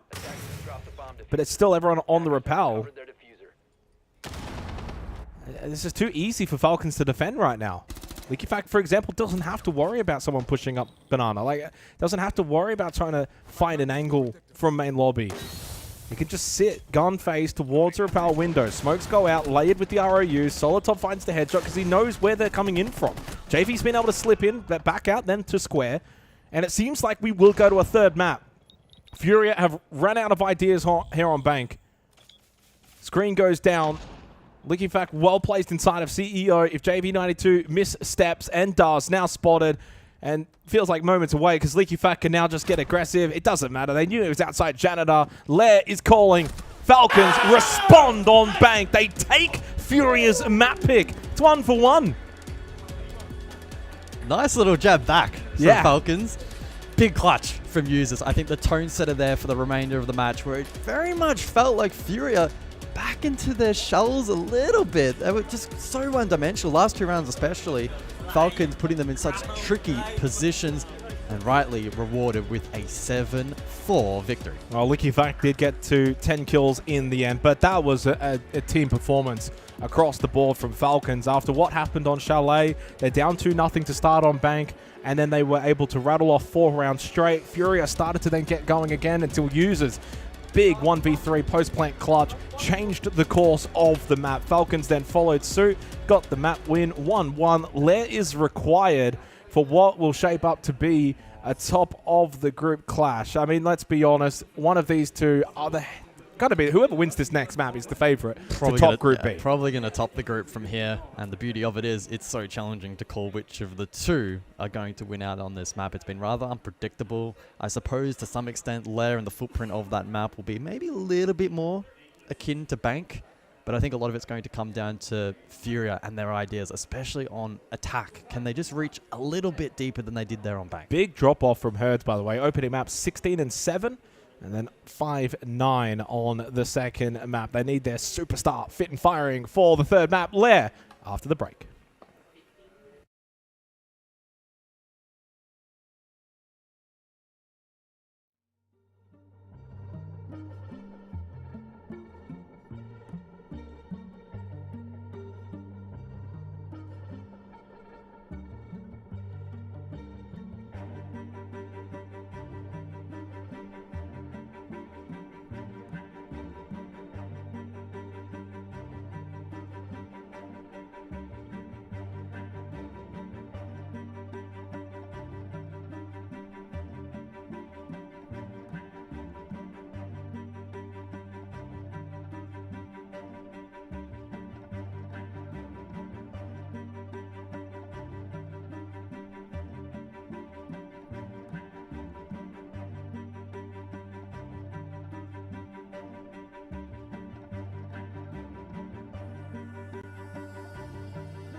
important. When you go to a third map, you got to come back to us. And so it means it's a good thing because we've got a big game on our hands, as we usually do. Falcons and FURIA heading to Lair. And both taking each other's map picks as well, guys. So it's been a really good battle. FURIA, all of them on the first map. Falcons, largely all of them on the second map. Means it's very difficult to really predict what's going to happen on Lair. But nevertheless, we know that whoever does win this map becomes the big favorite to top the group. Like that, let's be honest. And again, that top position in the group is quite a significant advantage. Massive, You skip a whole round of that upper bracket. You can kind of sit back, VOD review your potential opposition, and you're potentially in a safer position. So this is a big matchup, despite being both teams first here at SI26. And yeah, it's had a lot of back and forth. We've had some good moments. The users 1v3 on 1 HP. Been very entertaining, absolutely. Post-plan? Yeah, it's been a bit all over the place, but for all the right reasons. Yeah, and honestly, I think it's been really good Siege. The quality's been so high. It goes without saying. It's FURIA Falcons. Like, let's be honest. Duh. But I think that what we've seen, though, is...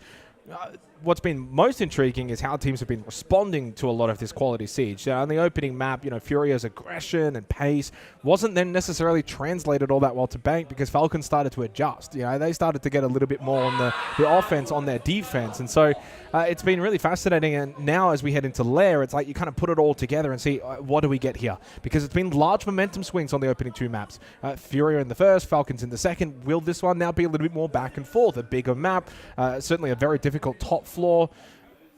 It's hard to really kind of go with a prediction because quite honestly, like it's a genuine 50-50, and that's what you want at an SI, especially with two top teams. Yeah, absolutely. I mean, splitting the two so far has been a real challenge. I think the overarching discussion that's really stemmed from this game, though, especially for both of these two teams, has been their ability to convert advantage. Outside of the user's clutch. Yeah, that's the only one, really. There haven't been many advantageous positions. Exactly, where like a team has fumbled the bag. Because both of these teams are just so incredibly skilled, especially late round. We see them so disciplined on 99% of occasions. But that's made the opening duel, the opening minute 30 of all of these rounds so entertaining because we know just how critical it is in terms of the context of each round in isolation. Who are the players to look to here on Lair? Because, in the opening map, it was JV92 and Hertz. They went, absolutely massive. On the second map, Falcons, team effort, really, let's be honest. I don't think it was an individual player. Is it going to be a Shaiko? Does Hertz kind of bounce back after a poor map too? Who's it going to be? Falcons, though, the favorites when it comes to the social predictions, as they have, though, been across the first two maps. We shall wait and see. Lair coming your way. The third and final map of this group stage series. Falcons, FURIA. This just feels like it's already heating up for Six Invitational.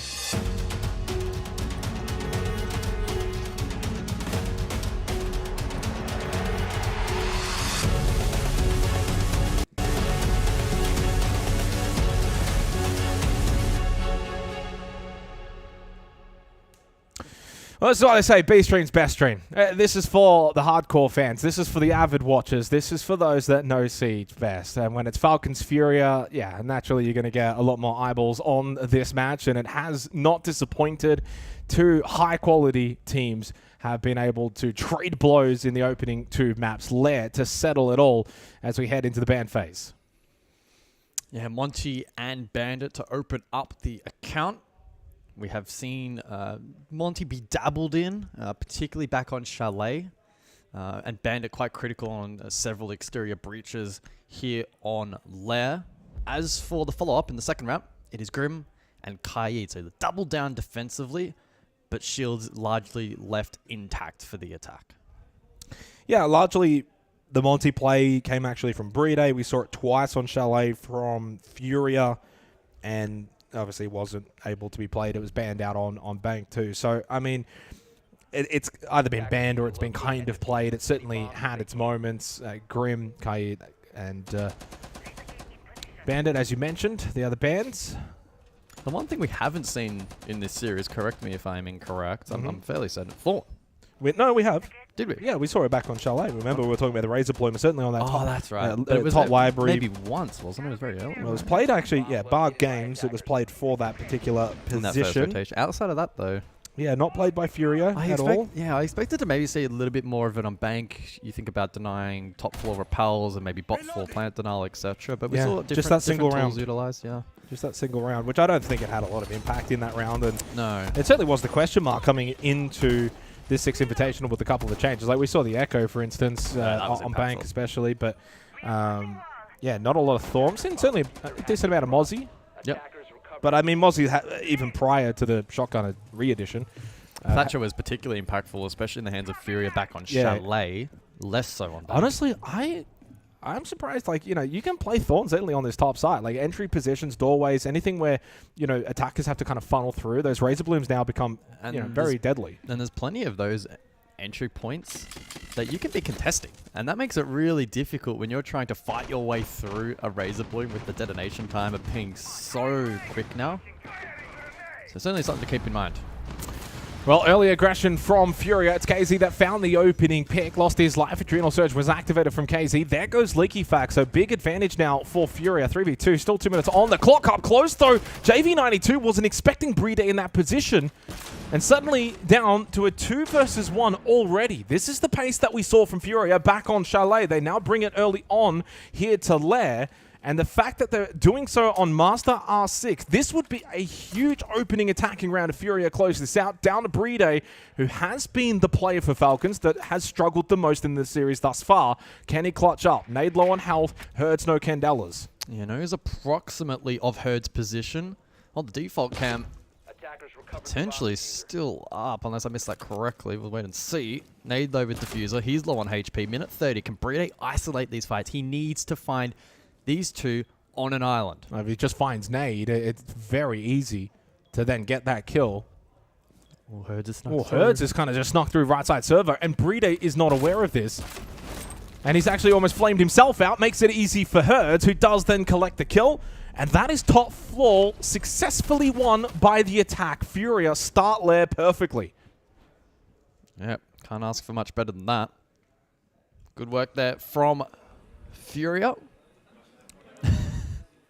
But that's been the area of success for FURIA in the series. When they go fast, when they go for this chaotic aggression, they've usually come out on top. And we saw that largely on Chalet. They couldn't quite get that to work on bank. But to steal that top floor away to begin here on the decisive map is a really good start for the Brazilians. It's a good scalp. And so we'll see if Falcons now can formulate a response as we look back at that prior round. Quite chaotic. And then Brede just couldn't quite find one of those two remaining players in an isolated fight, or at least a favorable one at that. Intrigued to see here on this basement side, what's the investment level from Falcons on first floor, potentially even second to an extent. They have, you know, a pretty strong belt of utility defensively here if they are to play off-site.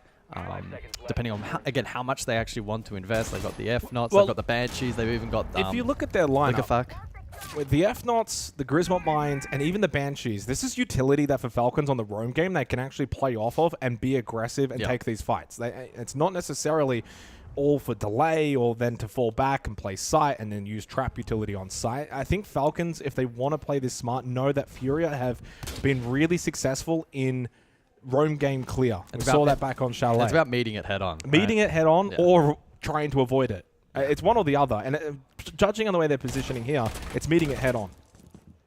Which I like. Well, I mean... Unless that happens. Leaky Fact did meet it head on. With all of his head. Kind of. He absolutely had no idea that he was there already. That's a nice early kill for FURIA. And it then begs the question, is meeting it head on really the right play for Falcons? Because this has been the strength of FURIA in the series. Sharko towards Medical, droned out, but he knows there's one on the other end of this hallway. He wants to take the fight. It's a little bit of a scrap against KZ. Got a small tag, but then users will lose out to Herds. This is already a wonderful start for FURIA in the second round. You've taken top floor, you're winning the roam game on basement, and it can immediately then shrink the map for Falcons because you start to wonder, well, where are we going to do? We can't play the on-site play. FURIA are just going to hit us too hard and fast, and then we can't play the roam game because they're just able to clear us far too easily. Logic Bomb and a little shoulder peek gives Philippox a bit of information near blue stairs. Solotov then caught because they're outnumbered though. I mean, Philippox plays that smart, gets the intel, fall back, use the shield, bait out Solotov. The teammates are there. Shaiko's forced into the drop, and Furia are looking very, very hot to start on Lair. They have just got numbers everywhere, so well positioned. Every angle has been cut off from Falcons. Surrounded on this map, flawless from Furia. Wonderful start. All started with JV92 getting LeakyFak, who was completely unaware. I mean, that's the thing, right? The initial, 3 to 4 deaths that we saw from Falcons, they weren't firing a shot back. Like, if you're going to play the roam game, you've got to be the ones where, even though you're on defense, you are seeking that contact. But to me, it felt more like Furia were the ones seeking it, and Falcons were just playing in preset positions. Bang. That was the first. Just not aware. Solotov caught. Shaiko peeled. And really, caught. at this point in the series, if this were like the opening map, I could completely forgive LeakyFak. But we're in map 3. You know the pace that Furia has been setting by now. Yeah. You know they want to get into the building quick, they want to take deep positions, and they want to take fights. Like, they are seeking that out. So if you're just going to casually be like just swinging around the corner like that, not ready for the pre-fire, not ready to take a fight, that's naturally what's going to happen more often than not. I mean, you look at the time of the opening kills, 217 and 224, right? To begin here on Lair. Go back to Chalet, 228, 221, 229, 227. You get the theme. I don't need to go through every single round, but the theme here for Furia, when they're on the attack, is go in fast, find opening picks as quick as possible. So this, I guess, first 40 seconds of the round then is basically do or die for both teams. Bunks and briefing, third round. So Falcons are going to give a third site a look in. They bring the Thorn, by the way, so Shaiko will bring the Thorn here. This is going to be the second time we see Thorn in the series. And with the way that Furia is playing, I mean, the Razor Blooms probably are best suited to try and at least get some damage back, force Furia to kind of scout out this utility, be a little bit more careful with the way they're pushing through positions. Well, they survived the first 40 seconds. So it's already a minor win for Falcons, and I don't say that in a jovial way. Like, quite literally, when you look at the numbers as you highlighted, that first 40 seconds typically has been so strong for Furia on attack. But to be fair, they have some Furia map control. got some map control. That's the problem. You're damned if you do, and you're damned if you don't. Take it on, and you die. Don't, and they've got the ground. Yeah. And wall being opened up now by Herds over towards the corridor. But they have top floor control, so it's not as simple just opening that wall, going for the plant. There's still a lot of missing pieces to this puzzle for Furia. I mean, planning Bunk's briefing without clearing top floor is very difficult. Somewhat doable, but with the Warden up and top floor for Bride, yeah, he's got the ability to deny any kind of like smoke plant push. Gridlock Sting is here just being a nuisance for LeakyFak. He'll look to try and shoot these quickly, make his way up if he wants to go for it, but I don't think he needs to right now. No. And it is Herds that finds the opening pick onto Shaiko. Plank going down, by the way, inside of Bunks.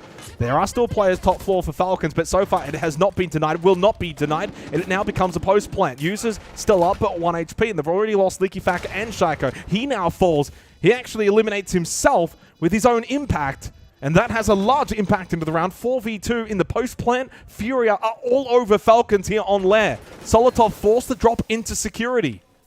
Nitrosol ripped, thrown. No one there. But he's not to be aware of that. Now loses Bride. And suddenly, the round is completely gone. And it seems it will be flawless. For all intents and purposes, it was. 3-0 to Furia. Wow. And immediately, it's a tactical timeout from Falcons. 0-3 down on Lair. Furia in full control. The most dominant 3 rounds we've likely seen in the series so far, and it's at the final hurdle. And in the in-game chat now, all of the banter coming from Furia. There's nothing coming back here from Falcons. They know they're on the back foot. They're going to go back top floor after this timeout that they've called for Falcons. And actually noticing, I guess I'll keep talking because we can't unfortunately hear the timeout communications here. But, you know, go back to Chalet. Opening 3 rounds go the way of FURIA. They're winning them really, really early. All 3 opening kills, early opening rounds, total dominance. You go back to that map, what was a big key caveat? Well, it was JV92 and Hertz, 15 and 16 kills respectively. We start Lair in a very, very similar fashion. Opening 3 rounds, opening 3 opening kills, and it's 2 players just dominating. Herds and KZ, 5-0, 5-1. And then it's just only 1 kill for JV, Nade, and Philippox each. So very similar, like almost game plan from Chalet that's represented here on Lair. Which is not good news for Falcons after, of course, the way that Chalet finished. Yeah, the onus is well and truly on Falcons here to lock in and find a game plan that can counter this play style from FURIA, because it has been dominant.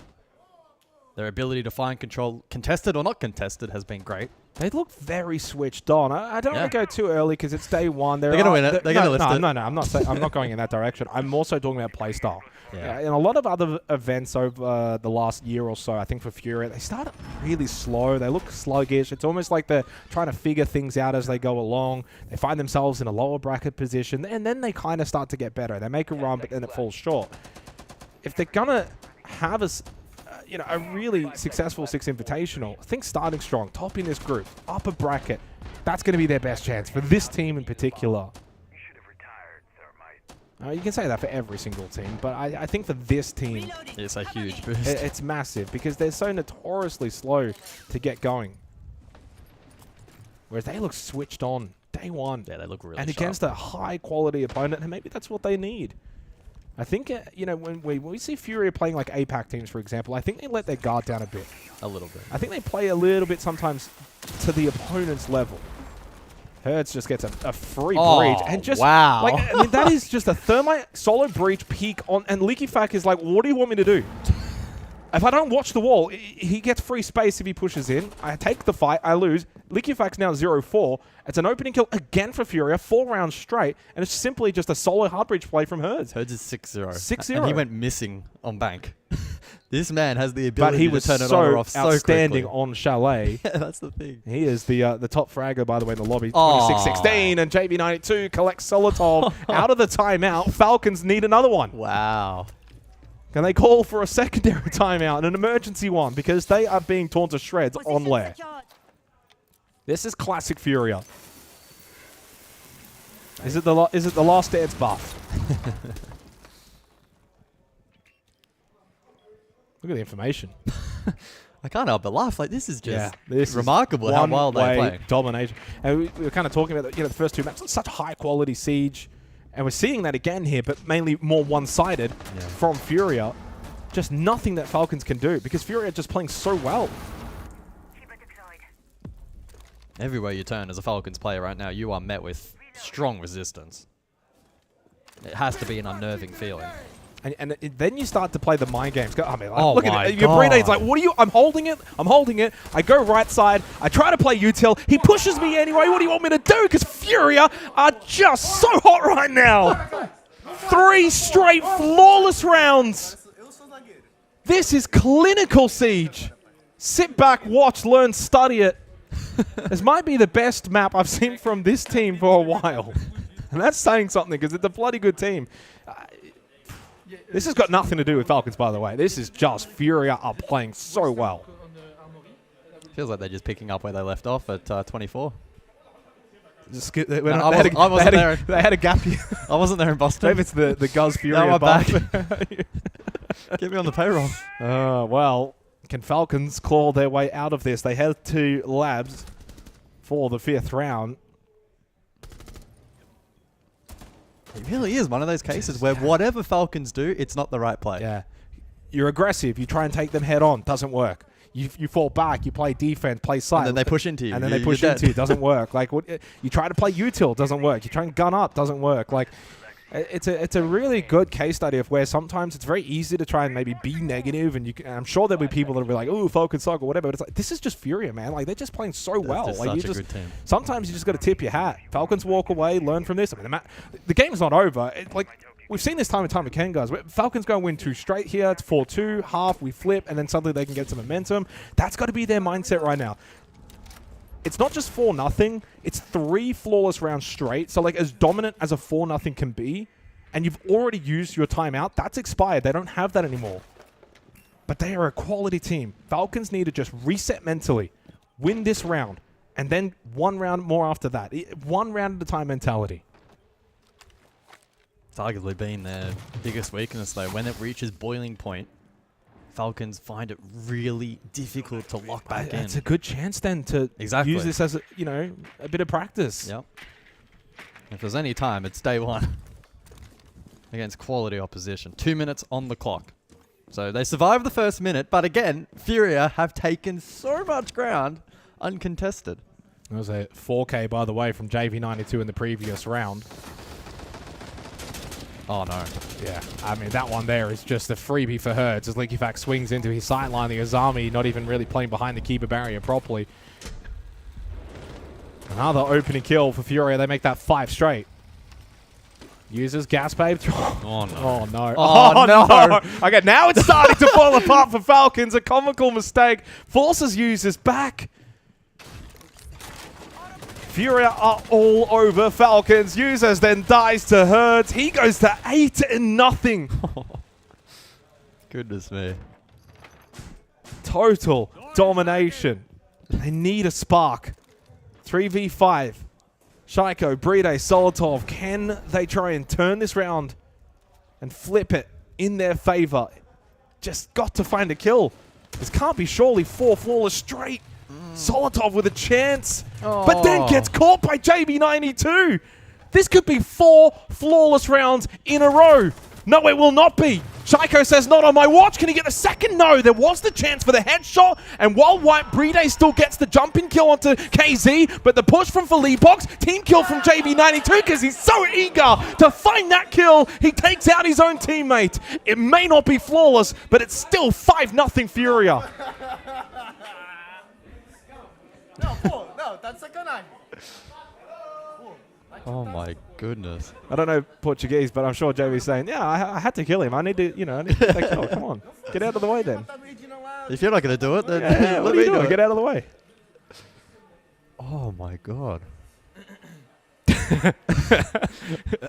Well, I feel sorry for Legacies. He has had so many rough engagements in this map. It has been unbelievable. Oh, and use this as well. Oh, it's painful. That one was a painful round. Oh, very painful round. I feel bad for them. Where did you put FURIA in terms of your tier list heading in? I know I said I put him in top 4, and I was like, maybe that's a bit of a stretch. But I mean, so far, again, it's early days, and it's always difficult not to get too far ahead of ourselves. But the way they are playing today is remarkable. I had them actually not in my top 4, believe it or not. Yeah. And I'm a bit of history with FURIA and those guys. So like I had them I had them 5th actually. Right. Okay. So I mean around the mark. Actually, yeah. And I'll leave that conversation there after what's happening in this game. But again, I think any team that is like top 6 territory from this event is in championship contention territory, right? Like, I mean, yeah, there's no, there's not really many clear. Like, I mean, a lot of people look to M80 and Falcons, for instance. Yeah. G2 could make a run. FURIA, FaZe, like, I mean, even Secret. People are kind of sleeping on Secret a little bit. Like, yeah, we'll cast them later today here on B Stream against OX3. I still have a little hope for Shopify Rebellion if they can get things together. Yeah. Weibo? Any of them going to beat this FURIA that we're seeing right now? Yeah. Because this is a top tier FURIA. Yeah. Well, hopefully it doesn't end completely in a whitewash. Falcons, last chance on defense. Round 6. Can they get on the board? legacies on the clash because at this point it's like, well, I can't peek anything. I may as well just play the clash. Yeah. And Shaiko finds the opening kill onto JV92, and that is the first opening kill for Falcons in this half. 5 straight for FURIA comes to an end. Well, that's something. And with the gridlock taken off the board, may free the defense up a little bit more here. Top floor with the track stingers now no longer to be deployed outside of those already placed down. Midpoint of the round, and now FURIA up against it. A little bit more turmoil in this round to deal with. Herds is immediately contesting the site, however. I mean, yeah, no surprise. The way he's been playing, the way the team's been playing. Maybe trying to force a peel back here to catch. There's potential. Well, Solotov collects Felipox. Falcons with a chance here in the 6th round to get on the board. Oh, that's a good shot. KZ sat down at the pillar. Falcons now firmly in the driver's seat for the final round of this half. Herds 1 HP. Solotov finds a 3rd kill. Nade will deny the flawless, then collects Bride. Nade has not died yet. He doesn't want to, but he would now need to get the full ace if he is to stay alive at the end of this 6th round. 40 seconds and still users up above here for Falcons. They're around to lose. Nade has had many clutches in his career. None bigger than that 1v3 back at Sao Paulo in the grand final on border. He needs another 1v3 here. 20 seconds, hoping that users will go for the hatch peak. Probably sensing that it's maybe his main win condition. Yeah. But as the time dwindles and his frustrations are clearly shown, it's why... Peek me! Peek me already! I knew he was about to. Well, there's 4 seconds left. Users just obliges towards the end. And Nade indeed will not die. A little smile on the face as well. Well, he doesn't win the round, but he also still hasn't died. Win-win. It's a win for him. It's a win for him individually. And a little win for Falcons. 1-5. And a small bubble now to play around in the second half. Yeah, better from Falcons. And Solotov has actually been, I think, a very impressive player in the series. I've really liked what I've seen from him. He's been one to almost a go-to. Look, 5-1 halves aren't great. Falcons can kind of replicate a bit of the attacking prowess that we saw from them actually on Bank. Like, I mean, this is not over just yet. No. Stranger things have happened, as we always say. Yeah, I mean, you never want to call any kind of series because, you know, comebacks have happened all the time in Siege. But that was an incredibly dominant half from FURIA. I mean, that is next level dominance. Yep. But that was the half. It's now come and gone. A new half begins. We'll see if Falcons can somewhat match that, better that. Master R6 up next. Kaid Bandit off the board. So double electricity combo, and then for the side of the attack, double info with the Grim. And Deimos taken out. Deimos has been rather favored by Falcons throughout this series. Shaiko, especially with some big standout plays on him, and the ability to kind of isolate defenders has been very much a strength of them. JV92, by the way, up to 30 kills. First one to cross that threshold. Next in line is Herds on 29. And then Solotov on 23 in 3rd place for KDA. Opening kill. Herds is second despite going 5-9 on Shelly. That's yeah. Well, I mean, he was like 16 kills on the opening map. That's so impressive. Yeah. Did a lot of the heavy lifting there, and of course now 8-2 here. Ooh. Okay, so pretty aggro mirror set up here. Deployable shield in tow as well, and Herds deploying Keepers. A bit unorthodox here. And very quick, Nade has actually been very impressive in this series. He's actually the only other player positive right now alongside Herds and JV92. And I think FURIA are at their best when Nade is very influential. There's always a lot of talk around his brother, Handy, as one of the best players in the world and what he does for FaZe. If Nade can sort of recapture his old form, that helps out this FURIA team massively. Yeah, that clutch ability can be big. Okay, well, Falcons spot this setup over towards Ops. Herds to play close by aggressive. We'll have help from Felipox behind. Just don't let Leaky Fact first in the building. He's had a rough one here on Lair. Leave the man alone. Swapping mags. He's had 3 opening deaths. This is really aggressive from FURIA. I like this.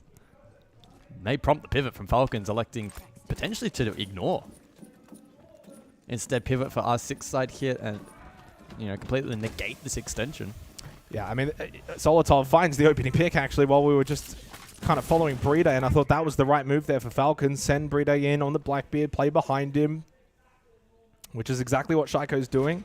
So those two are kind of in tandem. They deal with JV92, so early advantage for Falcons. Now, this is where the belief can slowly start to build back up. FURIA's dominance has now been quelled.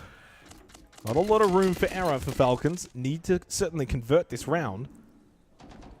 Gas Babes being thrown out by KZ. He's got one remaining. And that one also now has been expended with still over a minute remaining. Yeah, Falcons are in a good position here. Yeah, they've drawn out the utility nicely. FALCONS will now come alongside to assist. 15 flames remain. Liquefac has been able to get to work down below for the safety of Vert. The one thing is there's no real mezzanine pressure right now, so Nade's kind of just sitting chill. He's got a Nitro Cell. Still got that first floor hold for Falcons. If they do come up there, Nade is then ready in a good position. And they've kind of just fallen off the more direct hit towards site with 45 seconds left. So they want to pivot, go for this mezzanine pressure. Nade needs to be ready. They get flashed off initially. Now Bride's taking ground. KZ elsewhere though, 4v4. Nade is hiding right now. He's tucked in on the other side of Mez. He's just kind of running away. They haven't cleared him. There's the there swing. we go. I called it. Wow. I saw that. And Nade dealt that.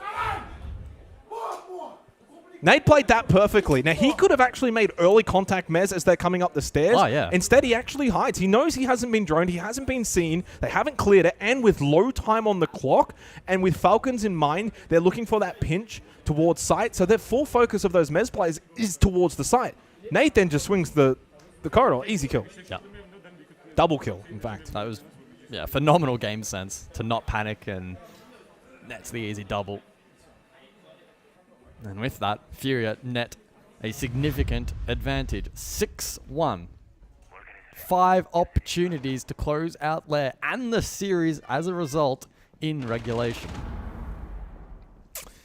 And deserved as well. I mean, Chalet, their performance was exceptional. Bank was a bit more of a tussle. Credit to Falcons. They really stepped up their game there, and they certainly deserved that map. But FURIA, well and truly resounding success on this map of Lair, and sets the tone for Group B that they're the ones to beat. If you want to top the group, you've got to now beat FURIA. And for Falcons, well, unless they can rattle off 5 straight, seemingly out of nowhere, they will fail that early challenge.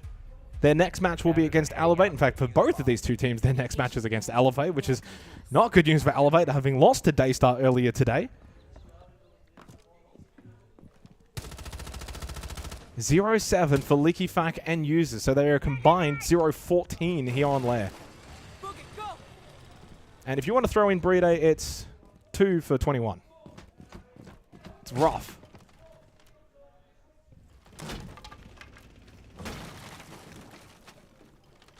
Echo back in play. Look at this from FURIA. Look at this from Hertz. The trap util. Oh my god! Just cooked alive. Nothing Bride can do. And there goes Solotov as well. Dominance from the Panthers. FURIA have absolutely decimated these Falcons. Laughing at them. Users, nothing you can do. 0-8 for Liquefac. 0-8 for Users. It's another flawless from FURIA. They found 4 flawless rounds on Lair. They take the series 2-1. They go atop the group. You imagine... Well, technically, I think DAYSTAR actually with the 2-0 are actually atop the group, but FURIA will be the ones to hunt, that's for sure. That's clinical. That's classic FURIA. Although there is magic in the air at Six Invitational when these boys are up and about. Yeah, what a result. A resounding success. And again, especially when you contextualize it in contrast to a couple of recent international performances where the first couple of days is typically a little bit more of a grind. To come out of the gates so strong against what many probably believe to be the strongest in the group, phenomenal. And I think on the flip side now, it's going to be a question mark over Falcons. Are they rattled too much by this result? How much does this now impact them for the remainder of the tournament? I mean, FURIA are just best of 3 merchants, let's be honest. I'll see them win some best of 1s. Luckily for them, and then happening. 2-1, well deserved. I mean, that Lair was just, put that one in the vault for just watching a top team do what they do best against another top team, right? And I think for Falcons, they'll take a lot from this. They'll certainly take a lot from Lair. But at the end of the day, what they take is an L. And that's really all that matters to kickstart this group stage. For Falcons, back to the drawing board. They'll play Elevate next. FURIA will also play Elevate next, but they certainly go into that one as the favorites. But for me, what makes this so special is that FURIA and Six Invitational so intertwined. We want to see them at their best, and it seems like we're going to get that this year. Yeah, absolutely. As we look across at the match summary for this best of 3, and I mean a bit of a quick recap, I suppose, as to how the series played out. FURIA, of course, taking map 1. all the numbers suggesting that they were the deserved winners there. Bank, Falcons had perhaps a little bit more clutch ability, and they brought it back. And then a single plant for Falcons across the series. I mean, only 3 for FURIA, but that's the way that FURIA wanted to play on their attacks. Like, they wanted to play a fast pace. And probably indicative of, the meta that we're sort of in. I'm probably anticipating it to shift even more in the favor of teams not wanting to plant, right? You think about, like, Echo on the board, Thorn, etc., etc., etc. It's going to be tough. But to follow on from that point, tempo. Like, FURIA continued to dabble around with a couple of different ideas. They kind of, especially on left, found what worked and just completely went all in. Yeah. And unfortunately, Falcons not able to formulate that response quickly enough. Well, that's going to be the conclusion of this match. Obviously, there'll be a little bit of a break, but more to come here on the B stream for day 1 of Six Invitational.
Oh, hello and welcome back. Sorry, I was just doing a little bit of a dance. You're just getting because ready. I'm getting so hyped because it's Six Invitational, baby, and we've already had some banging games. Like that first game we did earlier today, DAYSTAR Elevate. I know Pretty it's two kind of like lower rated teams, like no one's expecting to win the championship. I had so much fun casting that. And then we witnessed a game just a few minutes ago where the other APAC team in Weibo Gaming, they were on NIP. That was really good. I actually thought you were going to mention the two teams that we saw playing that are vying for that trophy. FURIA Falcons. That was not so much No, that was from Falcons. It was a 3-mapper, but yeah, FURIA taking down Falcons 7-1 on the final map. Yeah. A lot of people are touting Falcons as championship favorites, especially being here in Paris, which is the hometown of a lot of those players, but pressure's on. They do have a lot of pressure and a long way to go. But of course, so do the teams that are making their debut here at Six Invitational with this match. That's right. We've got Enterprise and Space Station, which also means we're moving groups. So let's have a look at the group that we're going to be talking about today with Enterprise and Space Station, because I'm trying to remember the way you described this group. Was it the group of possibility? I said potential. The group of potential. But I think possibility fits as well, right? If you look at the teams here, Enterprise, SSG, OXG, Secret, and Floxel W7M, I think anyone can really stay, anyone can go out, anyone can kind of beat anybody because they all have so much potential, but we don't know just yet how good they actually are. Yeah, I mean, I called this the group of anybody could get grouped because obviously Enterprise, a lot of people will look at them and say, well, they're the APAC team, the only APAC team in this group. They haven't gone deep at any of their international performances in the past, be it Munich or EWC last year. So we would look to them as the most likely to get grouped. But SSG went out first. They got first rounded in Munich. Enterprise actually had a really good showing against FURIA in Munich. OXG, they're the LCQ team out of NA. Secret, they obviously are in a bit of a reformation stage. Fluxo 7M have a bit of a history as well. But of course, it's going to be a tough game. Let's talk about the two teams at front and center here. Starting with my APAC and my Aussie and Kiwi homeboys, it's Enterprise. Now, you've seen a lot of them in the last year with APL. What's your honest take on Enterprise? So that's why I named this group Potential, because I genuinely do believe they have so much potential to do well.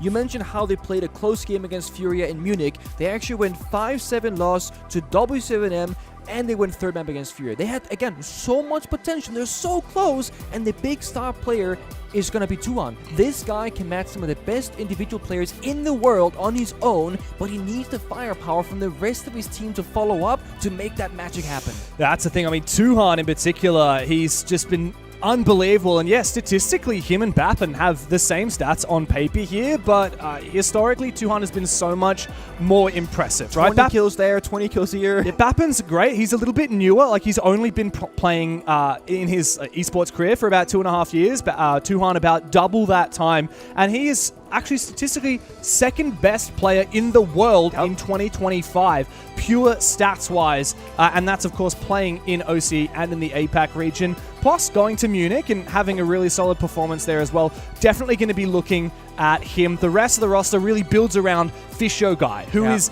the heart and soul of this team. He's the IGL. He really doesn't show up on the scoreboard very much. Most of the time, he's playing Shields or Hard Breach. He played with Team Bliss at SI24 2 years ago, the first time that Australia made top 8 since Fnatic in 2020. And it was him who was leading that Bliss roster. Now he's got a new team packed with young talent. Can he have the same kind of success that he had on Bliss with Enterprise? It's hard to believe yet. And on the other side, we see them all meditating, eyes closed, focusing on the goal at hand, right? We're talking about SSG, Space Station Gaming, where we're talking about rock-solid fundamentals. We're talking about that team atmosphere where you go gym together, you have your morning routine, you are living and breathing the same kind of lifestyle, and all buying into that same system that their coach has been setting up for them for years now. That's right. And, of course, Space Station Gaming in 2020 raised the hammer in Montreal. Faults was there. He claimed his world championship 6 years ago. And Benja did the same thing in the exact same arena, plus Bell in Montreal 3 years later with G2. Now we have what is kind of regarded as a bit of a super team. Of course, Faults' experience, Benja and Newers for their real firepower. Jane I know, who's just been like one of the statistical best players in North America for a very long time, especially as a clutch player. Yeah, and Ashen talks a lot. And Ashen, he talks a lot of smack. He brings the energy, that's for sure. I think we'll be able to hear him from our arena as Space Station get animated for this game.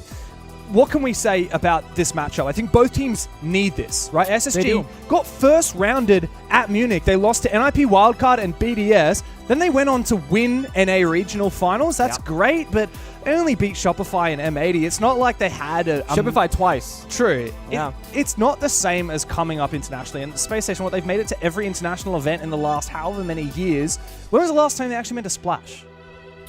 Yeah, it doesn't come to mind. We can look at it. I can scroll back, and I'm like, they got top 4 at EWC, but Munich Major, they got first rounded. Reload, they got first rounded. That's the 2 of their 3 most recent international tournaments. You look back, Boston, like top 6 Boston's pretty good, top 8 Montreal, top 8 EWC. Where are the championships that Faults gifted to SSG 6 years ago? They haven't made a roster change in a long time, Pengu. I think if this is a bad tournament for them, a lot of questions will be called. They got Nurison. That was a year ago, though. Has that been a year already? Oh my God. It was right after Boston. They got in Newers in the roster. Time actually flies. If you have a full year and you have like 2 really bad tournaments, maybe a third here in Paris, I think that people will be talking about roster changes. But it is a good point, because the thing about SSG is that we're expecting so much from them, and they've set themselves up to be this team that should be going to grand finals and should be going to top 4s, but they aren't. It's kind of similar to how when Shopify Rebellion made their Korean roster with Spoiled at their superstar power, right? And them also falling short. It's the same thing. We're expecting so much more. So ideally, for SSG, I want to see them hit the ground running for this one. Yeah. Well, let's see where we're going to today for the map veto. What do we got? I'm just double checking that this is correct. Yes, this is correct, because I just noticed we got the wrong logos, but that's fine. So it's actually first ban by Space Station. They're going to get rid of Lair and Fortress. Sad not to see Fortress. Yep. EP getting rid of Border and Clubhouse. First map pick straight up, Space Station Cafe. No surprise. That's a good map for them. That's a very good... I mean, when we're talking before, I was saying, if SSG, they get Cafe in there, I think it's going to be a wraps for EP, because they love that map. You go from Cafe into Consulate, both playing the same strategical mind, the fundamentals, the crossfires on defense. I think EP really have to work out for them. If they can come out victorious in either Cafe or Consulate, very impressive, because it's going to be very difficult for them up against SSG. It's been a really long time since we saw EP win on Cafe. They've lost it to Wildcard, Weibo, Chiefs, and Man LFO, which is an OST team in the last couple of months. Last time they lost it was against a bottom tier OST team all the way back in September. So yes, I think that it'll be the case of SSG really having control on Cafe. EP are going to have to weather that storm, move on to Consulate, and then hopefully win on Chalet. But they've got their work cut out for them. It is the champions of North America to go against the champions from Oceania. Cafe will be the first map in this best of 3 series here to kick off the campaigns for both of these teams here at the Six Invitational.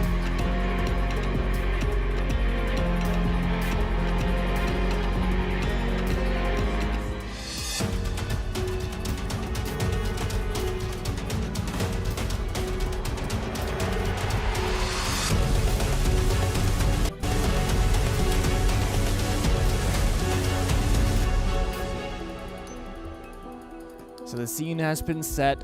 All that's left now is going to be the operator bans. Will we see anybody target banning? Is it going to be good old stable like the Asami Castle, Asami Mirror, for example? Is it going to be those execute operators in Ying Monty, Ying Grim that can help you just play a bit more passive on the bomb side? And yes, both are correct. Asami Mirror, Ying, and Grim. Really, really stable kind of cafe bans.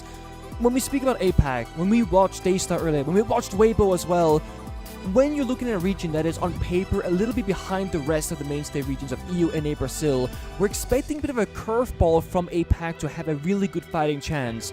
This is no curveball. This is a straight toss. SSG knows what's going to be coming. They're going to match them on fundamental skill sets. And this is again where I'm slightly favoring SSG, if not very favoring SSG, because in every iteration of the roster, going back to when they won a side with Faults, they've always been good on the defensive side at putting up layers. Like an onion and peeling back step by step by step. EP will have to work through that step by step by step. That's right. SSG have really pioneered that reverse fallback. You know, shoot a few drones, fall back. Playstyle way back when, as you said, Faults was a champion 6 years ago. SSG really made a name for themselves in that info denial meta. EP are going to have to really lock in. And you know something that's going to help with that is they actually picked up 2 analysts just before this event. They got Safe previously from Vite. Japanese team, and Nerf, previously from PSG. So 2 additional tools in the tool chest for Mingo and EP, that's one way to kick things off. Ashen onto Bappen with a great spawn peek on the Tuberal. See you later to EP's Deimos. That's a big loss early on if you want to go for a roam king here, a bit of map control. And honestly, SSD have 2 choices or 2 options now to make a choice between. Do you stay more aggressive on the roam, knowing that Deimos is dead because it did get a visual indicator of who got spawn peaked, or do they fall back and say, let's just play the 5v4 by the bomb site? Because they have both options. Look, they have the utility, shield, Wamai, smoke denial, some trap operators and a Denari, but they also have man advantage, where staying aggressive on the roam can just buy you more time. We see here, they are going to fall back. They're all playing downstairs on that bottom floor. They're going to surrender the entire map towards EP, saying, let's test their execution skills. Yeah, I like that. The best teams in the world are ones that can play really fast and then really slow and keep varying up their playstyle. Because Rainbow Six, there's so many different ways to play this game. It's all about keeping your opponent guessing. Good map control, though, for EP. I mean, half the game is done. They're already opening up the hatches and starting vert. That's a good sign, but they're going to be doing so 2 players in deficit thanks to some early heroics from Ashen. And it's bot going down as well, so soft destruction can be hard to come by. They have very limited angles already. Now, if you want to be a very safe bot player, you can actually bot the floor here inside of train and mining from top floor piano and bot straight through down. Just like on Clubhouse, you can be in office all the way upstairs and then bot in kitchen floor. This way, you're super safe from any of those potential vertical plays, like the C4 from Ashen. Oh, Tui. He just walks in. Yeah, he does. He's traded, though. Yeah, good for 1 is great until you're in a 2 versus 4. And then you certainly don't want to be going for 1-for-1s. So Loki had to make the play, right? I mean, this round is completely chalked if you're looking at it from a top-down perspective. They shouldn't be winning, so you got to make a hero play. And we always call upon Tuhan to do it. Now, Fisher guy, he's not the fragger for this roster. No, he will go down. Awkward angle from Ashen, who finds his 3rd. And player now with it all to do. It's not going to happen. SSG have made a bit of a statement. An early spawn peak and a dominant defensive round to kick off their SI campaign. Player now trying to build up his own confidence. Hopefully bait out a kill, but he will find nothing. And Ashen doing what Ashen does. 1 round, and he's already starting. But you see the discipline from SSG. As I said, the layers, they start early. Okay, guys, let's be aggressive because they're not going to be ready. They're going to talk about strategy and where to enter, what drones we are watching. They're going to forget about the spawn peak. This often happens to pro players where you're so focused on step number 2 that you forget step number 1. Make it to the damn building in the first place. And then after that, again, they have 2 options. Go for an aggressive roam, play numbers advantage, or play very heavy turtle. No one takes any risks and just play it bunkered down. And then in the very final 1v4, guess what? They have an insane crossfire, playing bottom right staircase by that VIP door, and then playing bottom brown stairs. There's no chance player gets both of those kills. Yeah. Great fundamentals from SSG. Yep. And to talk about EP for a second, I kind of mentioned this before, but since I know a lot of viewers here watching SI probably don't watch the APL, maybe they live in North America where it's very hard to watch that region in terms of time. Maybe you'll be less familiar with Enterprise. This roster really is like 4 fraggers around Fisher guy. Yeah. Like you got 4 really solid young up-and-coming players that realistically don't have a lot of international experience. Yeah. And then Fisher guy, who's that old guard. He's 27 years old, which is pretty old for an esports player. And I think that we see... Oh, he's going to spawn P again, so I'm just going to... Yeah, there we go. Once Ashen falls back, I can continue making my point. Thank you, Ashen. Look, Fisher guy, he's praised for making really good strats and for leading the team. But I think when you're in a 3v5, when you're in a situation that you can't kind of calculate your way out of, that's when you need to get more aggressive. And I think that's Fisher guy's weakness and Enterprise's weakness. Yeah. And if I were to ask the question to the room, what operator do you think every single team bans against Enterprise? ... It's Monty. Yeah, Monty because it gives Fisher guy that purpose to just exist in the space of Siege and not worry about his own life and just call the shots. And then Blackbeard, of course, second most priority ban against him as well. So it really goes to show that, Fisher guy, much like, let's say, Troy Canadian, plays specific operators with a very specific purpose. Information sharing and gathering. So that's why I'm saying for Tuhan, he can keep up 1-to-1. Fisher guy can't. So other people have to kind of make up that difference. Yeah. Good info gathering from SSG here on the defense. We saw a vertical C4 take out the buck from EP. last round early on. Could be the same. At the moment, though, EP seem to, on the back of that line scan, look to get aggressive. Good tip of the spear movement from Tuhan. But J90 has got these gas babes, 2 more in pocket, and he can keep this attack at bay. And again, the layers, they have Solace and Folds downstairs. Sorry, Solace and Pulse looking for a C4 and turn now, but that's a great double swing. Just off the rip out of nowhere. It doesn't give J90 any real indication of that play happening right in front of him. That's top floor control. 1 minute 15 left. This is actually great pacing from EP. Good little 3-2-1 from Fisho and Tui. There's no rotate in Laundry either. They can just drop down, start playing with Blackbeard. There's no real counterplay. There's a single of C4. This is good. If Enterprise get the info, they can plant right now, no joke. Fisher guy needs to get into position. He needs to make sure he's got adequate cover. And Faults, of course, still has a C4. He's not in position to use it. What is his aggression from Ashen? Surely a trade! Not a third one! There's no way Tuan gets this one! Newers has taken him down! And Ashen has single-handedly ripped this round straight out of Enterprise's hands. Player and Relays must pick up the pieces, but Relays will miss his opportunity for a second. Starving Enterprise of information and opportunity. They need to get desperate. Relays gets ahead with the buck. Player to support from the hallway. But look at SSG. They have pulled back. They've retaken top floor, and Newers has found a second one. A round that should have easily been won by the Aussies has gone by the wayside. SSG back-to-back defenses. This is one of the most important lessons you can get when you look at a younger roster. We said Fisher guy has the experience. The rest of the boys in EP don't really. They overcomplicated what actually was a very easy round on paper. They wanted to wallbang Laundry, drone, make sure they had everything locked in nice and tight. The thing is, the newer player was Laundry. The newer post was in Mining because they had a gunfight earlier vertically from Piano. They can just go for a plant and have the guy covering, locking down the bombs at rotations. Yet Ashen pushes past the vertical play, past 2 guys on the door, no one's looking. Because they're worried about all these other things, no one locking down the site itself. Sometimes you have to simplify and say, if it's free, it's free. You can't be like, it's free, so there must be a play at hand here for SSG, right? Sure, they have this figured out. Because you lose your opening. That gap, it closed immediately. Yeah. When I was introducing SSG before, I kind of said, you know, oh, we've got Benja, great fragger, you know, him and Newers, the 2 tips speed. You got False experience, J90, clutch player, and Ashen's the loud guy. I think he took that personally, and he decided to frag the hell out because he's 5-1 in the first 2 rounds, and both of the rounds we've had so far, he has been the instrumental player. Yeah, and there's the thing about Ashen, right? Ashen is what I call a vibes guy. When the vibes are high, this guy's flying. Yeah. When the vibes are low, this guy disappears. And I also think that he is what I call a pog stumper. You put him against like weaker opponents, he's gonna run them over. Yeah. Put this guy up against the top teams in the world, that play doesn't work. Shut down. They're watching the vert, he dies, he looks like a fool. So Ashen, this is his playground. He should be popping off in these kinds of games. Yeah. SSG are a vibes team as well. When they're down in the dumps, things really don't bounce back, but if they are flying above, like you said, they'll find that momentum. Ashen's a big part of that. EP, now they certainly haven't been flying above recently. Unfortunately, if we look back at their most recent matches outside of this tournament in the Tier 1 circuit, they played APAC Cup in Japan, in Tokyo. They lost to KAG. Yeah. They, before that, played APL Finals. They lost not only to Weibo, but then even to Chiefs, who historically they've had the number of. And you go back to the Munich Major, and they were first rounded, losing to FURIA Wildcard and W7M, just like Space Station were first rounded as well. Oh, this is perfect. Surely not? No? Okay.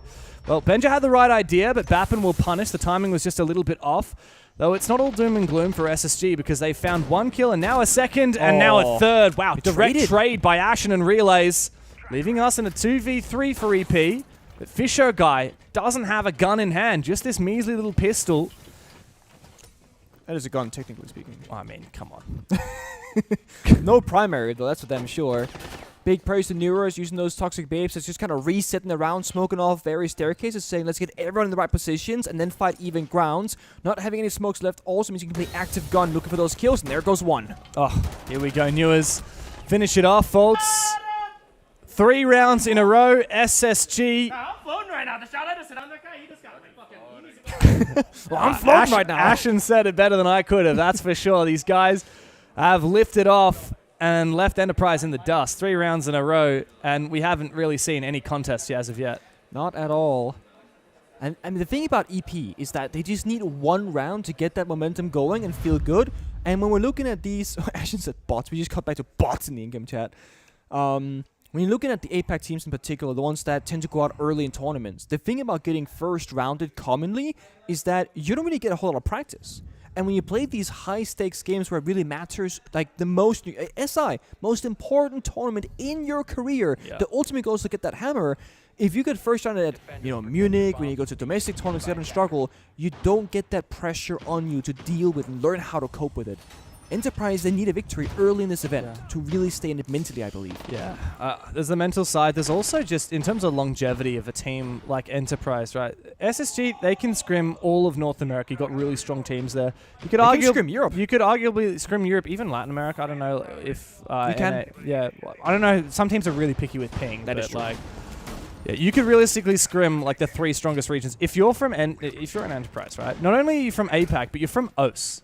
Right, if you live in Japan or Korea, you actually have a far higher quality of scrims than if you live in Australia. Like, the only city in Australia that has marginally okay ping to anywhere in Asia is Perth, which for anyone who knows anything about Australia is like the other side of the country. There's nothing there but Perth, pretty much, in terms of population.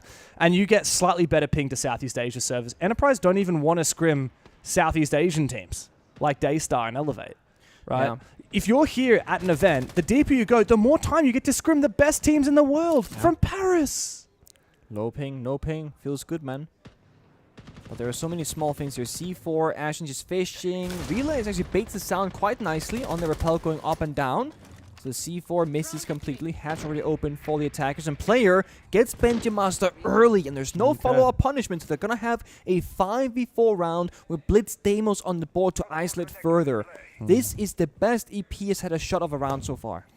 Yeah, this is good. The aggression has been read into. But SSG is still pretty tempted to play aggressively. Look at how many risks Newers is taking.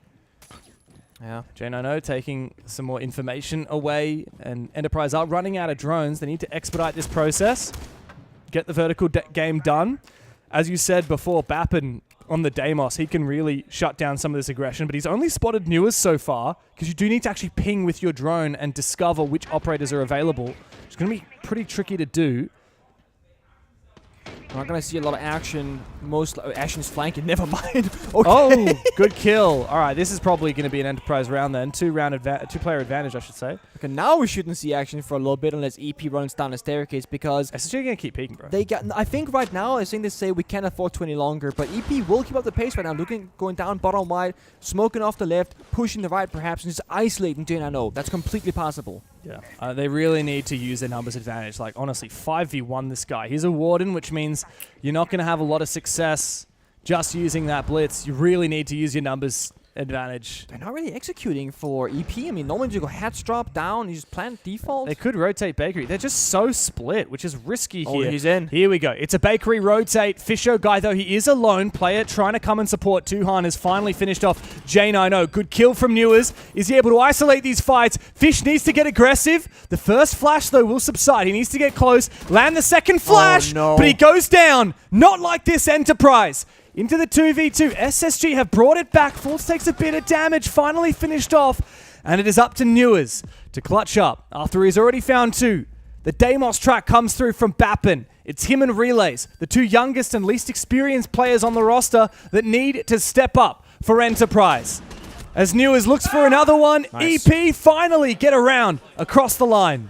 A little bit concerned there when things started falling apart. The blitz chasing solo doesn't get the second flash through, but they restabilize once more from EP. And that was my big question that was kind of going on. We shouldn't see a lot of action right now on paper when it was that 1 minute 20 seconds mark, because in my mind EP can take the buck, do the vert, pop the hatch, or just go down bottom wide, jump through the rotate, and go for a default setup. There's no real counterplay from Space Station.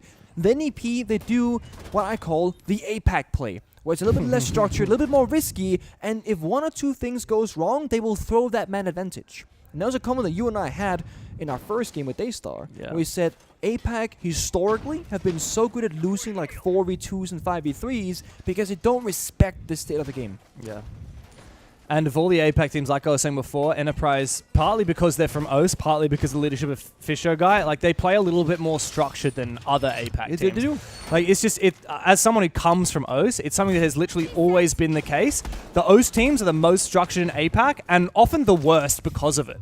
Because the strength of teams from Asia, Japan, and Korea, particularly Asia and Japan, I would say, like they love playing in the chaos. And a team like CAG is a perfect example of that. A team like the old Elevate, the Thai Elevate roster back in the day, Noarengo, like a lot of these APAC teams that have success is their unpredictability and the fact that it doesn't matter if they're in a 5v2 or a 2v5, they will play the same way. They will take risks no matter what.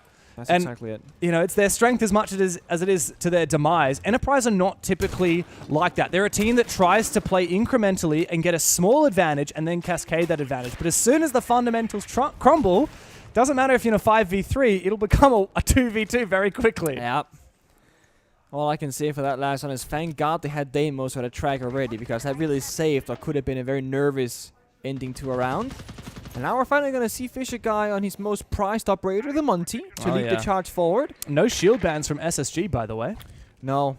And, you know, there's a world where I really like that, because you can target Fish single-handedly, which only affects his information and shot calling. We can affect all the power-ups that would be built around him. The Ying, the Grim, and the Lion. Yeah. So I really like this where they're not tunnel visioning on one particular player, but rather the whole play style of a team. And EP is usually used to getting those shields banned against them and having more of these tools available like the Ying, Grim, and Lion.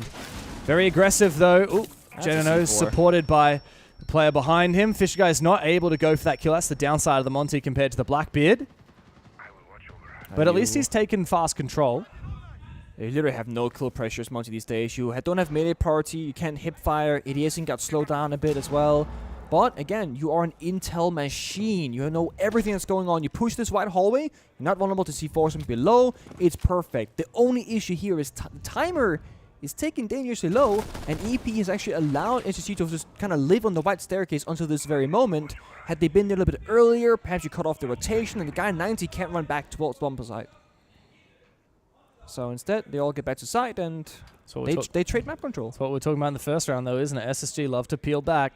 Now, I was going to say they could play this vertically because I just saw J90 drop down below, but we don't actually have a lot of C4s, none left. Benja and Ashen have already used theirs. Have some impacts. Technically, you could try and make that work vertically. Yeah. It's not ideal. The plan likely to eventually look to go down just get a flank in going, reading, right? but yeah, I mean, it could just be they're going for flanks. You can step up red, brown, or white stairs, and if they're going for this frontal attack, then brown and red stairs are going to be a perfect flank option. But again, the timer, James, 23 seconds, only just dropped pillar, is going to be a plant, stake it, and pray for EP. Yeah, literally no time left, and Ashen, he knows exactly when to time that aggression. And look at this, he's still hiding. Are they going to see him? Absolutely not. And now Enterprise, they got to focus up on the bomb site while watching their flank behind. It's only Fish left in a 1v3. Absolutely nothing for him to do. SSG might have let one round slip, but a second is not going to go.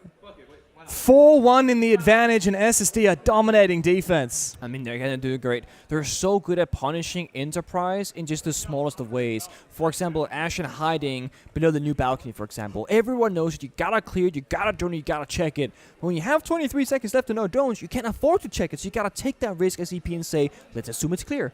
Because we don't have enough buddies to watch the vert, the flank, the rat corner, and the bomb site itself. And the other thing for SSG, which I love they did that round, they actually did not reinforce both the walls towards the library portion. They actually had to rotate, so they could flank red stairs, brown stairs, they rotate on the side, and they can flank up above from the vert. So they're just striking everywhere at once, and right before they execute, they also got opening pick. So they had a 5v4. Yeah. That means they have more guns than EP can watch, plus they had a Monty who's planting. It's a 3v5. That's the thing. I mean, just in terms of play styles matching up against each other, like EP, like I was saying, they're a structured team. SSG are a loose team. I think that's actually going to favor SSG here. You play those open holds, you play those retakes, cause chaos, and it's really just... It's overloading Enterprise because a lot of the decision-making comes down to Fisher Guy. Yeah. And I know that he's trying to kind of pass that baton onto Tuhan, but then Tuhan is going to have to do a lot of the in-game leadership and a lot of the calling while also being their primary fragger. Yeah. That is a tough challenge. I spoke to Fox about this actually during the FURIA Falcons game earlier, how when you start playing the game and you're not an IGL, the game is very simple-minded in the back of your head. You know, go in, take kill, fall back, whatever. Once you become an IGL, I don't think there's any turning that off again. You're always going to overthink about the strat, even if your job is to be an entry. So making someone like Tuhan, who's so fierce in the server, have to worry about the fundamentals and the setups can be a dangerous thing in a negative way. The last thing you want to do is make Tuhan toothless. Right? Exactly. You need him to be fragging. But again, as you said, if you're solo IGLing, like Fisher Guy is known for, you're gonna have an area of the map where everything's under control, but the rest of the map where he doesn't have eyes or information is completely dark to the team. And that's why sharing communications, sharing the IGL burden can be so beneficial. Tuhan's injured. Not quite confirmed just yet. There he goes now. He is. Benja finds him. Mozzie Shoddy. It's back, boys and girls. It is. It was, I think, a C4 up and then a shotgun to confirm, it looked like. And half the round has gone by, and EP have just barely entered the building. Fish. Fultz almost finds him. I mean, look, Enterprise really need this round. It's the final round of the half, but in a 2v4, not likely happening. Cafe is a hard map to crack. But SSG, I mean, there's a reason that they've taken us here. Oh boy. And there you go, Newers, a C4, puts it to bed all but. And now it's relays in a 1v4. This guy's 19 years old, by the way. And he's got a very big job ahead of him. Ashen, barely his senior by 1 year, also a very young player. He will take him down and finish off what has been a very dominant half. How do you rate the new SSG jersey? I like it. It's very different. I didn't notice it. What do you mean didn't notice it? I've been locked in, man. Dude, we saw them, or maybe you weren't there, but we saw them at lunch or dinner yesterday. I saw them at the gym, actually. Speaking about their whole system, I went to the gym. Look, the gym at this hotel is not my favorite. It's very small. I don't think it could fit their 5 players and coach in the gym at once. But yeah, they looked pretty disappointed when they got down there. All right. You watch the player cams. Next round they win, okay? Oh, yeah, I will. Also, Ashen just hit them with the "You've been a bot since Bliss." Yeah, and then Fisher bot. Oh, the funny thing is, a lot of people they will mute Ashen before the game starts. You have to, dude. And then Ashen will keep talking in chat for our amusement, but no one in the server besides Ashen is reading this. But also, like, it's just gassing himself up. No, it is. Ashen's giving himself his own buff. That is it. I got a question for you, Nick. Okay. So I've just double-checked. I've looked back. This is SSG's map. Yes. Why the hell did Enterprise start attack on Cafe? That is like blatantly trolling. Well, if you think about it, if you win all your attacks, you can go 6-0 up. Wow. In the first half. Oh my goodness. Yeah. You're so smart. Yeah. Can I get your autograph? Outside of the we go 6-0 attack, I don't know why they would do this. Dude, it's such a troll. I also think, just to make it even worse, right? First game of the tournament, I think no matter what map you're on, I think defense is better. Yeah. That's my own personal thing. Bro, if I'm playing against SSG, which like to get aggressive, they're a very momentum-based team, it doesn't matter what map you're going to, I'd be happy that you know, the coin flips, SSG get first pick. I'd be like, oh, good, that means we get to pick defense start. Doesn't matter what map we're going to, let alone Cafe, which is pretty hard to attack. I mean, if you go back to one of the prime G2 stages of our career, right? Against Mantis FPS, right? Yeah, APAC team. times. We picked defense start set against them. We could beat them on attack start, sure, but it's about if they're going to be slow on the attacks and not be like fully confident because it's the first game of the tournament, let's abuse that. Yeah. EP go on the harder side, but they strike back in the first one defense. But like you said, they could have been 3-3 on the half starting defense or 1-5 starting attack. You'd want to go 3-3 every single time if you could choose. Yeah. So I do agree. Bit of trolling there. Also, who banned Fortress? Can we just... It was SSG, I believe. That's boring. That's really boring. Yeah. But it makes sense because if they want to go deep, you got to hide that map for a bit. All the good teams will try and Yeah, hide I mean, it. SSG will be like, well, why are we going to bring out Fortress against Enterprise? Yeah, you know, exactly. Like, let's bring it out against, you know... Yeah. Who else is in this group? The Fluxo, Oxygen, Secret. Yeah. Any of the above, I would think it's probably worth it. It's, None of those are tournament favorites. From the vibe check I've had from a few players I've spoken to, Fortress is expected to be played by pretty much every team at this event. It's very welcomed by the pro scene. Day one, you might not see it though, No, because like you said, teams will, you know, not want to bring it out. I think we'll only really see it against if there's a matchup where it's two underdog teams playing each other, if anything. Especially once we get into playoffs. Yeah, we'll start seeing it more and more as we go deeper. The higher stakes things get. Well, SSG on the attacking side after losing their Blackbeard to a run out from Bappen. They haven't really achieved a lot, if we're honest. No, they're chilling. I think they're kind of waiting to punish Enterprise by expecting an overzealous swing or a bit of aggression. They try and make a rat play, but Bappen has the perfect read. Bappity-bap. Bappity-bap-boop. Gets 2 kills in the round. Now, SSG, this is acts of desperation. Just fly in piano, take the risk, but this guy phoning in. Hold the phone. Hold the phone. It's Relays is going to get a freebie. Bappen has now finally laid down his arms and let Ashen do the work. There's a freebie for Relays. Not a second, though, so immediately traded back. By the way, News on 11 kills. This is winnable. 1v2. Why the hell did Fisho guy run into a Claymore? I don't know. Jumped out, traded. I guess if he traded himself, it's worth it. 1v2, very winnable. Now into the 1v1. He knows. Newers has 12 kills. 2 on. Time to live up to the name, and he does. He doesn't let it slip between his fingers. And Enterprise find a second round. That was a fast reaction time kill there from Tuan. Ashton says nice shot. Respects that. Respecting Ingham. You guys can see it, but I'll just share it with you. So he can talk his smack, but also pay respect when it's due, of course. I got a question for you. Yeah. 5-1 down in the first half. At what point does Enterprise call a tactical timeout? Honestly, at this point, you don't until the game gets close. So, Jersey. Oh, it's like a polo. Yeah. It's quite nice. It's different. What's that sponsor on the...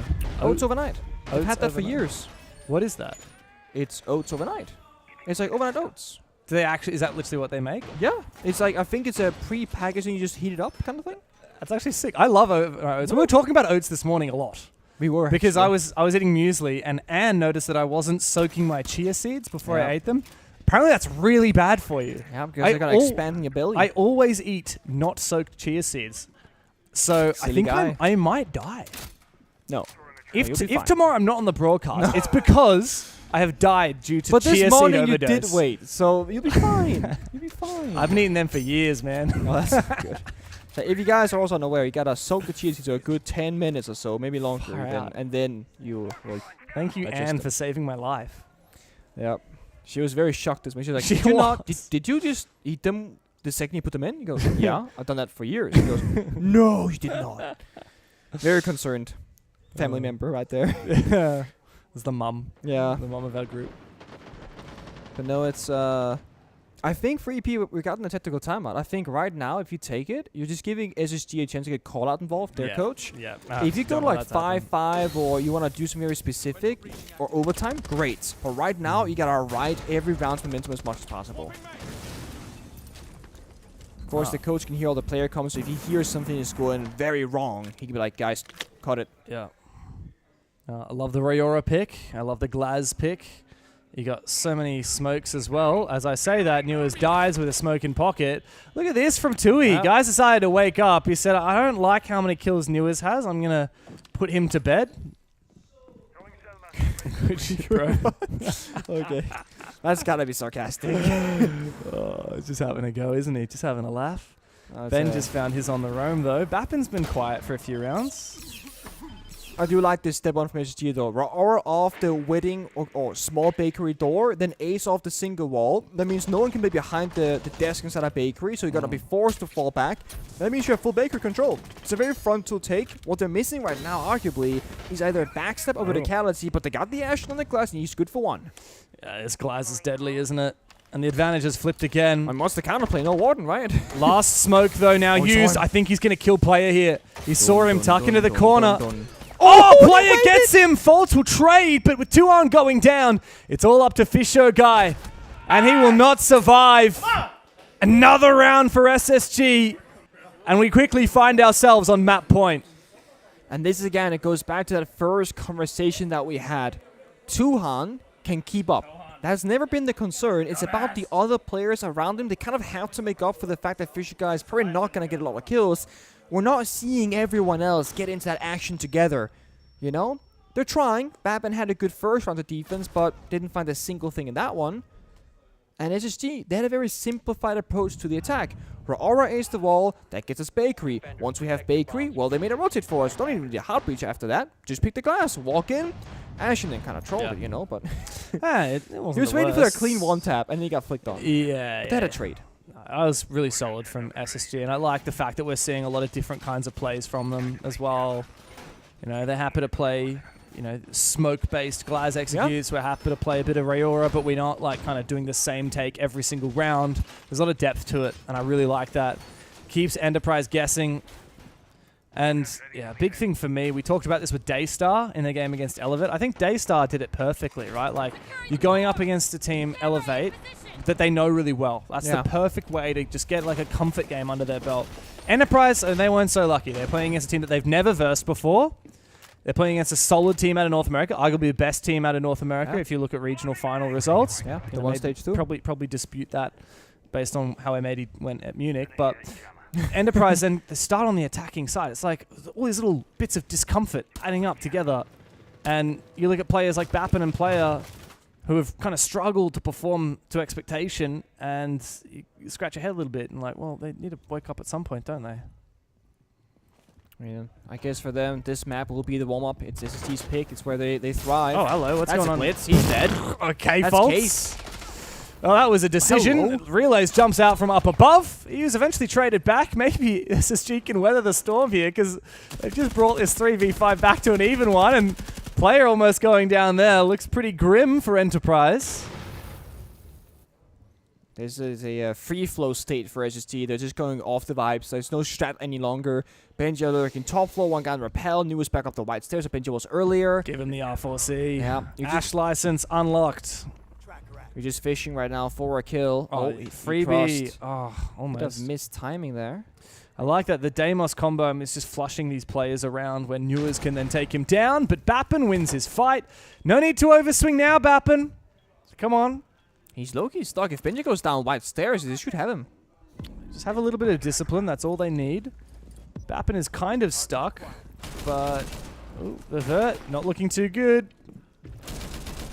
Surely not. With Player going down from J90. Bappen is 1 HP. Tuhan has a shotgun. Bappen might be able to take this fight. I don't know about this one. He's not taking the fight. Benja just needs to land 1 bullet. 3 left. And you might actually see Tuhan on this long angle. Tuhan Tuhan is watching him. Nade. This nade could easily kill him. He whiffs his shots, but the nade does the trick. Tuhan in the 1v1, but he's against the clutch god himself from North America. J90! 1v2! And SSG, with that, have taken Cafe in a dominant fashion. Great read at the end. Goes to the camera, flicks this flip. Hold up, let me try that again. Flicks the camera, baits the peek, and then pre-fires on the flick. There we go. J90 pretty quiet. He was like 1-3, 1-4, but then he wins the final round against that map in the bag for SSG. And the game is over before it feels like it's really begun. Yeah. Enterprise fall far short of expectation on map 1. Now, it was SSG's pick, but a 7-2, that's never a good day in the office. Next up, Consulate, and I sure hope that Enterprise have a lot more to show than what we saw from them just then. The worry here is, I saw the map video and I thought Cafe and Consulate, they play quite similar in the layers and how defense works. SSG will have the exact same strengths, and odds are that Enterprise have the exact same weaknesses. So I honestly think that Consulate will play very similar to Cafe. Yeah, especially if SSG have the choice of starting defense first, which is very likely. Let's not talk about that. Yeah, I genuinely maybe want to ask someone from Enterprise what the thought process was with choosing attack first, because I really feel like that just set themselves up for failure. On the flip side, if you're a North American fan, you'll be very happy to see your regional champions firing on all cylinders. I mean, Ashen 13-5, New is 12-4. Genino got 1 kill? That can't be right. No, he was 1-4 when the final round started, but he got 1 or 2 kills in the final round. Or 3 even. Yeah. Big rounds from Newers and Ashen, though. Very much so. And I mean, Ashen started off hot. Like, he literally won the first round practically by his lonesome, getting 2 or 3 kills.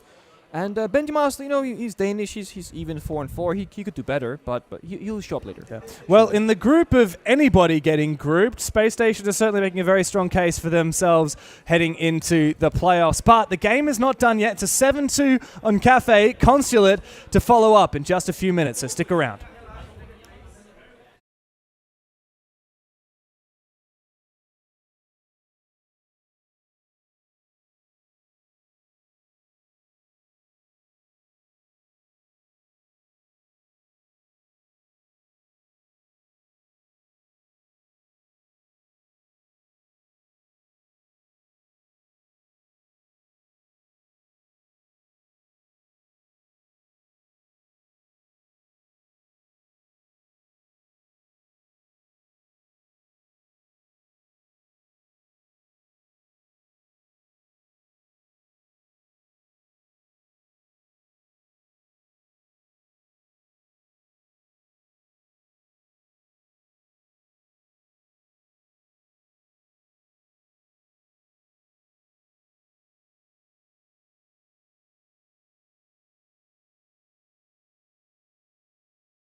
Whoa, hello.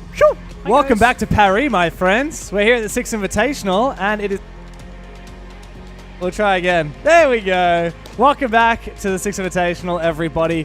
One map is down in the series, but it's not over yet, even though SSG does look a little bit crazy. Enterprise are struggling right now. They are, and did you have any chance of speaking to anybody about the sites? So yeah, I did ask one of the analysts from Enterprise NATO about what was the idea with starting on attack. And I mean, he's like right there, so it's kind of awkward. I'm talking about him. Just whisper. I don't think he's listening. But yeah, he was like, they changed a lot compared to what we had expected. So we went in thinking attack. We know exactly how they play. And they were worried about defense because he said Enterprise actually know this about themselves. They are a very slow team to warm into a tournament. And so they're like, I think the idea was like, well, defense is where you expect to be winning. If we're slow to warm up in this game, then we're going to lose our defense half. If we lose our attack half, it's not as bad because then we'll be warm by the time we swap to defense.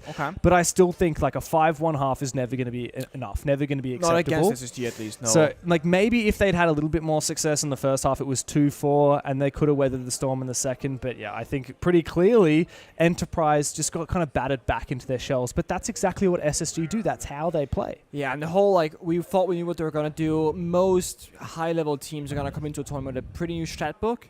And it's very important that you don't focus too much on yourself and what you think they're going to do, but just focus on what you're going to do. Because otherwise you get stuck in it, essentially. So Consulate is our next map. It's chosen by Enterprise, but of course they're going to need to win it to push us the distance, go to a third, to stay with any sort of hope. Unfortunately for EP, though, you guys seem to have lost faith in them. Having a look, only 19% of you are favoring Enterprise for this matchup.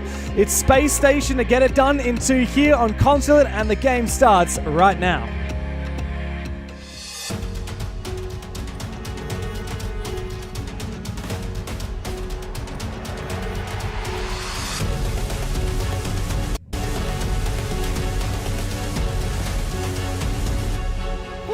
And in the map we will go. Operator bands start off in a very similar fashion. Asami, gone. Grim, gone. Everyone hates Grim this event. Not just this game, but every game that we've seen today. It's like Grim banned, Grim banned, Grim banned. Mind you, a big change that kind of flown under the radar. Mute got changed. Technically 2 patches ago, but before SI happened. Mute no longer stops the Grim bees from spotting you, so Grim is very hard to play against. And Mute also doesn't stop either Selma charges from the Ace or the can opener secondary Heartbeats gadget. So I think now more than ever, there's no real counterplay to Grim. It's just Tubra, I think, on the floor. That's really it. Yeah. So very oppressive operating server. Also Consulate, a very common map to play in with a high frequency. HSD ban it. And then they start on the split bomb side of Tellerus and Archives. I like that. I mean, I like the split pick. This is an SSD map, bomb site, by the way. 100%. Like, they're one of those teams that just has a couple of cheeky bomb sites they like to go to that are a little bit left of field. I like going to this. I like combining that, not just with the Grim, but also with the, Dokkaebi ban. Yeah. So that Dokkaebi, the ultimate roam clearer, and also just an incredible fragger.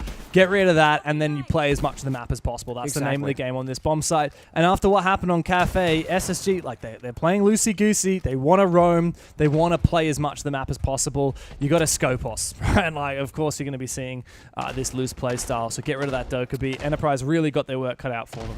Ashing the same thing as on Cafe. First round goes with Chilo's bomb peak. Now this window here looks towards pretty much nothing. It's a very slight gap that you have for a chance of a kill. But the thing about these like fake spawn peaks, if you will, it applies a lot of pressure on the spawn point of the attackers. They gotta check the windows, they got a drone. That can buy them 20 seconds if you're SSD. And if you're gonna do like an early aggressive spawn peak and then fall back and play the entirety of the map, timer is really gonna start tickling down. Neurus has barely escaped with his life intact, but he's gonna re-peak it. Hello? Surely he's dead. No way! Oh boy, don't relays, come on, man. Can't be missing your opportunity like that. They're two-barring the wall. They're just trying to slow it down as much as possible. And C4 time it, misses. I mean, that's a mini play right there. Yeah. And with the pulse on top, you know there's 3 people towards Visa, right? There's the Monty, the guy behind the Monty, and a guy outside Visa double door. 2-1 strikes first. Neurus finally goes down. Yeah. Fisher has taken a lot of damage. Oh, hang on. How's Tuhan all the way deep into security? I don't know how he managed to get there, but he's in the midst of the bomb site. This is what we need out of Enterprise. We need a little bit of a loose unit on the bomb site, someone to play aggressively. It's also SSG playing aggro because Benj has just jumped out and found Bappen. Problem is, if Tuhan moves too fast, he's going to be separated from his team. He'll go down, and his impact will be completely nullified. So he needs to wait for the rest of the team to catch up. There's also no pressure anywhere else on the map whatsoever. It's all downstairs in the basement. 3 guys in the front and then Tuhan solo on the back step. So if Tuhan dies, it's very single, like very linear attacking pressure. And he goes down. Yeah, he does. And, well, Fisher somehow gets taken out by the pistol of J90. I don't know how that's happened. Outplanting maybe even, but like how? He got a headshot as well. Maybe it was like while he was mid-swapping away from the shield. But either way, again, EP have no pressure anywhere. So SG, they're just looking 3 guns, one direction with no counterplay. It's an absolute minimalist take from Enterprise. Take the minimum amount possible. Have one loose player kind of playing aggro from the other side in Tuhan. But as soon as that pressure's alleviated, SSG can easily dominate this round. Don't think this has a lot of legs, the attack. Ashen's in an awkward spot. Takes a bit of damage. Player and Relays team up together to take him down into the 2v2 again. But Faults can keep farming info with the Pulse. They don't have that defuse. They need to get it back up again. And J90, well, he's made this a 1v2 for Relays. It should be a done deal. Fortunately for EP, what started potentially looking possible has pretty much fizzled out. Oh, complete. And now we see False being smart goes above him actually to do avert destruction. Also just play the post plant, or for the diffuser rather, if he gets picked up. Yeah, I mean, no way to lose. This would be impossible. Alright. Is that a dog or what are we doing here? I don't know. That dog's been stepped on, man. That dog needs some help. Take it to the vet, please. Well, Ashen's back to his normal self. Oh, yeah. Love to see it. And then we see the other side of EP, and energy's kind of low. Yeah. Look, they're not the most animated team at the best of times. Fisher guy is historically pretty quiet. I'd say it'd be, your Bap and Tuhan can get kind of all about it, but certainly not when they're losing this badly. Yeah, I mean, I just want to see a bit more from them. As you said, like, most minimalistic attack ever. Yeah. That was a round. And EP, I mean, look, as someone who's seen them play at their best, we just haven't seen anything close to it today. No, like, not at all. EP, at their best, great team. But I do wonder, at what point is the conversation, EP had a bad international tournament and EP are actually in a slump? Because as we talked about before, right, APAC Cup, they lost to CAG. Yeah. Before that, regional finals, they lost to Weibo and then Chiefs, so they're now ex-Chiefs roster. Yep. And then prior to that, Munich Major, they had some good games, but they lost all of them. So it's actually a 6-match loss streak across 3 events. They haven't won a game in Tier 1. They did play a Tier 2 tournament and were champions in that. Doesn't count. It doesn't really count. They haven't won a game at the Tier 1 level since Stage 2 at PAX when they qualified for Munich. Checking cams, gets window banged, feels bad, man, if you're Ashen. Right. I mean, he just goes back to being a hyena, doesn't he? The big thing is, so they know there's a glass in the board. He died to a Baron 9 in the city kill cams, and they know that the flash or the smoke grenades are very scary. Yeah. Oh, here we go. Fenrir blocking some of the way, but Enterprise still force their way in. Now shotgun on Tuhan with the sledge. Makes his way forward. The C4 finds nothing, but the diffuser's gone and been completely dismantled. They know where it is. Now a second C4 is finished off Tuhan, so SSG have restabilized. And yeah, you're right. There are no smoke grenades remaining, so the glass is completely ineffective. Let's just walk in here and just start planning default CEO. Glass cuts the rotation. There's no C4s left because it took 2 to take down 1 player of Tuhan, so plan should be super doable. Why are you not plant default player? Please plant default. Here we go. Oh, he's worried about the He doesn't know about piano, though. He could plant, yeah. His head might stick out, I'm not gonna lie to you. I think this is winnable. I think this is good. I think Relays, if he can cover here, this should be the round for Enterprise. But SSG will now know full well where all of these players are. Relays is covered for the first one. A second one going to swing. Newers will find him. But Newers is the last one left, and players gone and gotten aggressive. Enterprise finally stopped the bleeding and get their first round on Consulate. I was, again, very convincing. Also, like, the aggression and confidence just go for that play. And, you can call a rush strat. But then when you get that freebie onto Ashen, who was Warden, by the way, insane operator to get wallbang on, you can easily go, oh, guys, let's change the plan. We got the 5v4. It's an easy round on it. Just not throw it. What we saw when that happened on that last map is that they would sometimes overthink a simple round, and they would lose it. Here, there was a plan in the prep phase, they got the kill, the plan did not change, despite the fact that it became a lot easier because they got easy pick. They said, we're still gonna rush it, which is risky. And I think that speaks to a lot of the mental side of EP. They're still in it. Which is impressive because, I'll be honest, I kind of checked out at the end of Cafe. They got shafted on Cafe. They really did. And it was just how it went down as well. Yeah, round by round by round. It got worse and worse. Even the end there. I mean, Tuhon, I think he was almost going to 1v2 pretty convincingly at the end there. Jane wins it. Yeah, look, doable. That was a much better round, but still, I mean, SSG, they are not losing a round without giving a serious fight to EP. Yeah, and also, I really like how many operators SG are bringing. They're gonna play the, I don't know, let's say, widespread around the bomb side, or the map rather, right? Playing the Scobos, playing the full roam. Yeah. Now they're playing hella information, wall denial, drone denial. Then they'll play shield while my Jaeger all of a sudden, like on Cafe. They're flipping the script every single round and really making Fisher Guy work for the IGLing. Totally. Just playing so many different types of Siege. Yeah. And I honestly think that's something that I would like to see from more teams across the board. Just a variety of playstyles. Newer's honestly nice try, but it gets countered perfectly by EP. That's it. He gets away with his life just like he did last time, and I feel like EP should be getting a kill out of that. I mean, they invested Maverick, EMP, and 2 Selmas, so it was very expensive. You know what I would have done? I would have Mavericked a little bit later and actually sacrificed your Selma. Let him trick it. Only start right at the end as the trick goes off, and then Newers is there like, holy crap. Yeah, I could see that. And then you say, you know what, we're just going to Maverick the rotation after, don't spend a second Selma, and now you get the freebie. I can totally back that play, actually. I'm with you on it. Yeah. I don't know what's happened there, but Jeno has found Tui, and I don't know, maybe Tuhon was trying to solo the garage side. He was Thermite, maybe he was going for a lurk similarly to before, but I think Enterprise, they're trying to do the same thing that they did last time, and that means that SSG kind of know about it. Now, Bappen at least finds Newers through the hatch, down on a long angle, and Benja will go down too, so maybe it is possible. I think SSG fought a little bit too hard for this map control, considering they could have just fallen back to site. It's easy to criticize watching it from this neutral angle, but if Newers hawks the right-hand side of the hallway instead of going left, he actually can't get seen from the hatch. So he completely trolled the run back. But yeah, anyway, SSD on paper did the right thing. Very small human error. Now overstayed their welcome, it looks like. Oh, wow. Oh, CJX, baby. Wow. Pop the fire extinguisher, and it'll actually have the same effect as an Ella Mine on Echo Stun and disorient and fully guard break a shield player. And now Fisher Guy's like 1 HP. Get those C4s involved, boys. You got 2 of them. Ashen is going to catch Bap as well. See you later, Bappen. Had a bit of a rough game so far, hasn't he? Geno's in position to finish off player. Yep, Fisher Guy did not support. Fisher Guy will come through with a big kill, though. So 2v1 up to Ashen. I think they know where he is. Fish has to be careful. He's so low on HP. Don't over-focus on the plant here. You've got time to work with. Hack drone. Ashen can absolutely clutch this up. Like you said, the hack drone from the Mozzie feeds him info, but Relays will stand tall.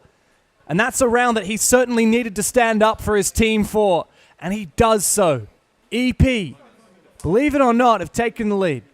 Very important that the Fisher guys goes on the offense because he kind of sold his team, I'm not going to lie to you. He walked basically from construction hallway straight into kitchen and cafeteria and didn't check security. So Maverick behind him just gets blindsided, dies for free. Fish shows 1 point of health, walks in fully ADS, thinking, I gotta redeem this situation and I gotta get that kill. And fighting as a shield against a DMR in close quarters, best case scenario, because you're so zoomed in, you can't see a damn thing as the DMR player. And that was with 2 undying early as well. Like, that was a comeback of a round. And SSG, they got a tag timeout. All right, call out. Time to step up, man. Oh, I would love to be able to hear what they're saying right now. Can you just, like, lip read and narrate for me, maybe, Pengu? Nope. No? Nope. But come on, show me those beautiful... The tag timeout showed 3 seconds left, but we got 25 seconds left, actually. So we just... you know, the overlay's incorrect. Oh, wait, listen. Trap? Bring the warden? Yeah, that's fine, yeah. That's fine, yeah.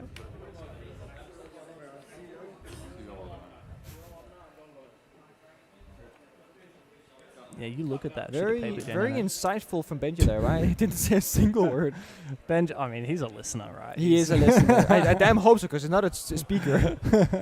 I know Fabian really loved playing or coaching Benji Master back when they lifted the hammer in T2. Just a sponge, right? Yeah, he said he's a lot like me in the way that he just kind of he does what he's told. Kind of, you know. Do you do what you're told? In the game, I do, yeah. Because it's like, if that's what's needed from me, I will do. Like, I'm very much a support player in every game that I play. But you're very vocal, aren't you? But I'm too vocal sometimes, and I have a lot of opinions. And sometimes that's good, sometimes it's less good. Tell me about it. That's so Ben's just like a simpler version of me, which is like a better version of me. Like you without talking. It's like me without the negatives. You if you shut up a little bit more. That's exactly it. No, so I know Fabian has always loved playing with this guy, and I think when SSG picked up Benji, it was a big surprise for everybody, because it's like, does that make sense on paper? But then you look at what they've been able to do together. I know they haven't won stuff, but the more you see them play as a team, it makes sense, I think. I'm sure you got plenty of opinions on SSG while Benji can stay quiet. And Fultz and Ashen, I mean, I don't really know the dynamic. I don't know. Is Janano do much of the calling? I think so, actually, yeah. I think they've changed around a few times over the years. I mean, Ashen seems like the kind of guy that even if he is a fragger, he's gonna let you know what he thinks, even if you don't want to hear it. Yeah, I might say, Ashen, can you just like mute your microphone sometimes? Just talk to yourself. Inner voice. Right? Next time you're yelling or like barking at the other team, can you just mute your mic first, please? So I actually noticed this. When Ashen first started, he was just like standing up and screaming. Now he takes his hand, blocks the microphone partially, so his teammates don't get blasted. So I'm sure he has that was learned. a deliberate piece of feedback. Yeah. It's like, Ashen, you do that again, and you're gone. So please block the microphone. Oh, need some ear protection for these poor players. Yeah, so when you play Siege LAN right now in group stage, there's no crowd, obviously, so there's not that much action happening. When you go to the live portion on Friday, Saturday, Sunday, you can't hear much. So you have a choice. Either you turn the game sound up to 100, or your teammates up to 100. And there's different players who will do the different versions, because some people need to hear what teammates are saying, and if you're like a solo roam player, you want the game sound, right? Yeah.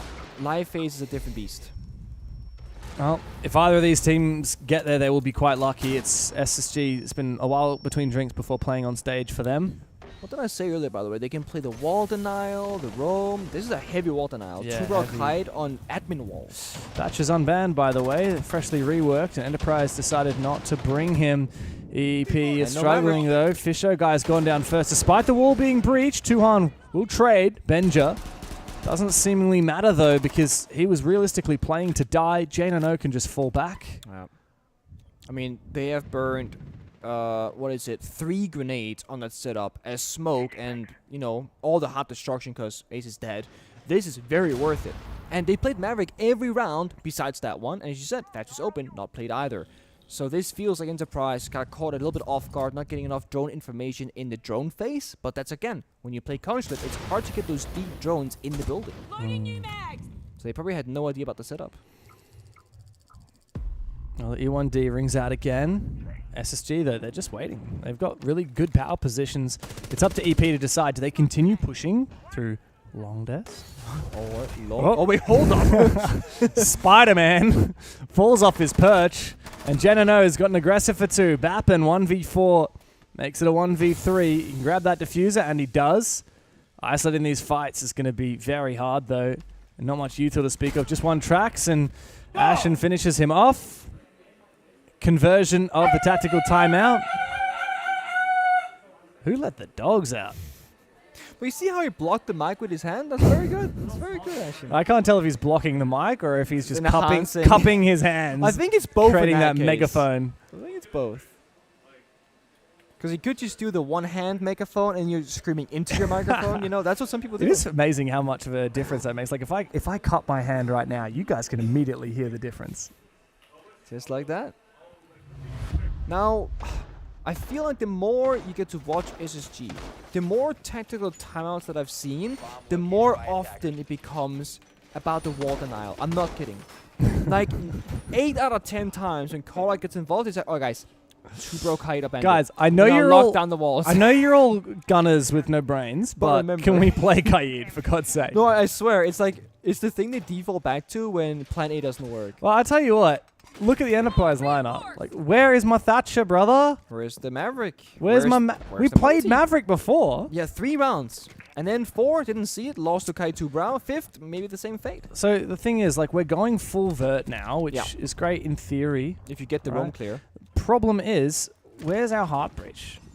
Well, Hibana. Yeah, and you know there's a massive garage wall and hatches. Yeah, you got Hibana. Not big enough. Not enough. Not enough. Not enough. I mean, I would rather a Therm than a Hibana, because at least with Thermite, you get the wall and 2 hatches. You can pop everything with Thermite nowadays. You're not wrong. Pop and lock with Thermite. You also can get smokes or flashbangs, which smokes can be quite nice. Hibana only has the flashbangs, so... But yeah, my bigger worry is the roam game here, because again, Dokkaebi is banned, you gotta lose Ash and Solis, deep roaming, so we gotta see Deimos getting active, he's in top spiral at the minute. Ashen could very well be in trouble, but Benja's kind of rat playing it behind him. Yeah, I think players is going to walk past him as well, so look, if Enterprise they tunnel vision, they're going to tunnel Hold vision up. Ashen, and then they're going to... Hold up! Okay, here we go. It's just another day in the office, isn't it? For SSG, on the roam game, relays lit to high heavens on low HP. Benja, he doesn't have an escape route. What is this angle? Doesn't seemingly matter. Oh, spots out one player. Fisher guy can't deliver the killing blow. And now Valkyrie targeted. But meanwhile, I mean, Bappen's been snuck up on by Faults. And Benja will just continue fighting. The roam game has determined this round. Out comes the Deagle. A hip fire to lock in a flawless round for SSG. That's my boy. That's my Danish boy Benja right there, dude. Honestly, it is such a simple and yet so effective way to win a round. And it goes back to what you do in prep phase and your active communication. Dude, forget about Kaid. We never hit the bomb site. Again, as you said, it never mattered. And that's the problem, is that you can think about, oh, we gotta clear the utility and the breach clear. What about the roam? It was literally just Ashen deep roaming, playing it like a fool with intent. Or Benja is going to be the one being enabled. Just hiding, sitting back, they track the Solis, they hunt the Solis, they all die. I mean, it's beautiful, simple play. And it's, again, when a really good team, which in this case you say that's SSG, up against one of the weaker teams, Underdogs, in Enterprise, you can really start punishing people on very simple things. Again, I don't think that will work against FURIA, FaZe, or Falcons. No. I think Enterprise just, like, firstly, they haven't got their confidence. Yeah. And you need confidence. Especially these players. Keep in mind, it's a first Six Invitational for 4 out of these 5 players. Exactly. Duhan's been around the block a few times before joining this team, but like, so Relays, he had literally only played on like bottom tier OS teams before 1 year ago when Enterprise formed. It was only a year ago when this team formed. Yeah. Right? Bappen, he played on like mid-bottom tier teams, and Player had kind of subbed for 2 teams. Actually, you know what, Player... Did he come to the Montreal major? You were in Montreal. Was he on Chiefs no, at the time? First time I met him was EWC. I feel like he... Ooh, Player... Let me have a look. I don't think he was in Montreal. Player, Chiefs... Didn't he literally get subbed in mid-stage? That was for EP, but I'm trying to remember, because he played for Chiefs. Beforehand. He played for Chiefs for a little bit. I think it was his first LAN, but I could be wrong. No, so he didn't play Montreal. Yeah, so that must have been when he wasn't on the team. Yeah.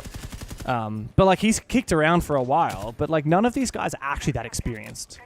Except for Fisher guy. And he's old. He's old. And you need your gunners. Well, you know who's to old? feel comfortable. False these days is an OG. He's dead. He's dead first on Pulse. Feels bad. Well, that Pulse has been pretty deadly for SSG. They've used it so well. Fisher guy's older than False, by the way.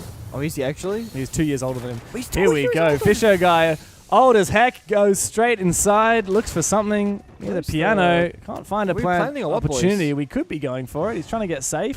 Finds a spot. Yeah, no plan denial whatsoever. Bappen said, "Can you stop smack talking me, mate? I'm ready, I'm here, and I'm in covering my teammates." Benja will look to finally finish off that blitz, but it's too late. Enterprise have got that plant down, and now Geno and Benja look to try and vertically take down these players. They do that. Geno finds Bappen. Is this retake on? Oh, they read the play on yellow as well. Oh! Benja! Hip fire! A 3K on the round. Tuhan's got a 1v2 now. AK in hand. Spots the cross from J9. But it's the Dane once again. 4 kills for Benja Master. And Space Station have dismissed Enterprise. As you put it, James, Benji Master is a hell of a listener. He heard that singular footstep of Relays on top yellow, and the play there from Relays was actually so solid. they were gonna let SSG drop the hatch and fight the player below, only to retake the verticality for the post-plant and guarantee a round victory. And yet Benja gets the one footstep audio hipfire headshot to confirm the kill. And Ashton's getting lippy in the chat. In the old chat, he just said, how do you lose that? Bots. Now, Mingo's got a chance to talk to the squad because we're back into the operator bans at the end of the half. But, I mean, I feel like Enterprise need more than that. They need a proper tactical timeout. They do, and honestly, even before the Benja Master individual play, how they played the vert against the, I think it was a Flores mid-bomb site, they heard the footstep. He was like behind the closet and then the doorway. So they rotated player to cut off one angle and impact the other at a very far approach. They guarantee that kill. It's again, SSG on the small things, the communication, excellent. I have to admit, so we can see NATO's... I saw arms going up in the air. Analyst for Enterprise. There's actually quite a few analyst staff like crowded around this little TV just to the right of where we're casting from. And yeah, as soon as Benja got that hipfire headshot and the guy top yellow, NATO threw his arms in the air, and it was like he knew that it was lost. He knew it was over. That was the turning point. I think everyone in that server knew it. It was kind of cooked from that point forward. But I think like if that's what it's like being one of the support staff watching this game, imagine you're playing in it. Like, no, Enterprise is so chalked, man. So I can tell you now from first-hand experience, being the assistant coach of Fabian on PhD Talent, it is actually more nerve-wracking to be the support staff because you have no control over what happens. As a player, you can be the difference maker. You can say, guys, this is the plan. As opposed to go, guys, you shouldn't do that. We spoke about it, but you forgot about it. I can't tell you. It's so frustrating because you have no power. But I do think that if you're EP, it's a bit chopped. I mean, and yeah, by the way, you have no power. Well, Mingo's got tactical timeouts. He didn't use it on the first map at all when they got 7-2'd. He still hasn't used it. Now they're down 4-2. That could have been a time to call it, to be honest. I think that was the time to call it. I like this, though. The aggression still stays. But SSG, they have done the exact same thing for half of their defensive rounds. They should be very familiar with the angles. And so far, they're just playing nice keep away. But there is an impact grenade, so with the right timing... Oh, nice shots. Full swings it. Good player to take down Sens. That's a lot of util faults as well. I mean, the backbone of this roster. Benja's taking a hell of a lot of damage too. Bappen's fighting him, taking him really low on HP. Needs to try and bait him out, and he will finish him off. Bappen, a great round from the Solus. 2 early kills. Enterprise just need to consolidate their advantage and lock this round in. Awkward round. One thing that also happens now is Fultz died in the very beginning of the last one with Pulse. Died very early here on the Sens. He's going to be dead for 6 full minutes without being able to play the game with his mouse and keyboard, just making calls and cams. Okay. Okay, brother. So we're not droning? Alright, I don't even know what to say about that one. I guess drones don't exist anymore. Relays is just ninja'd 2 players.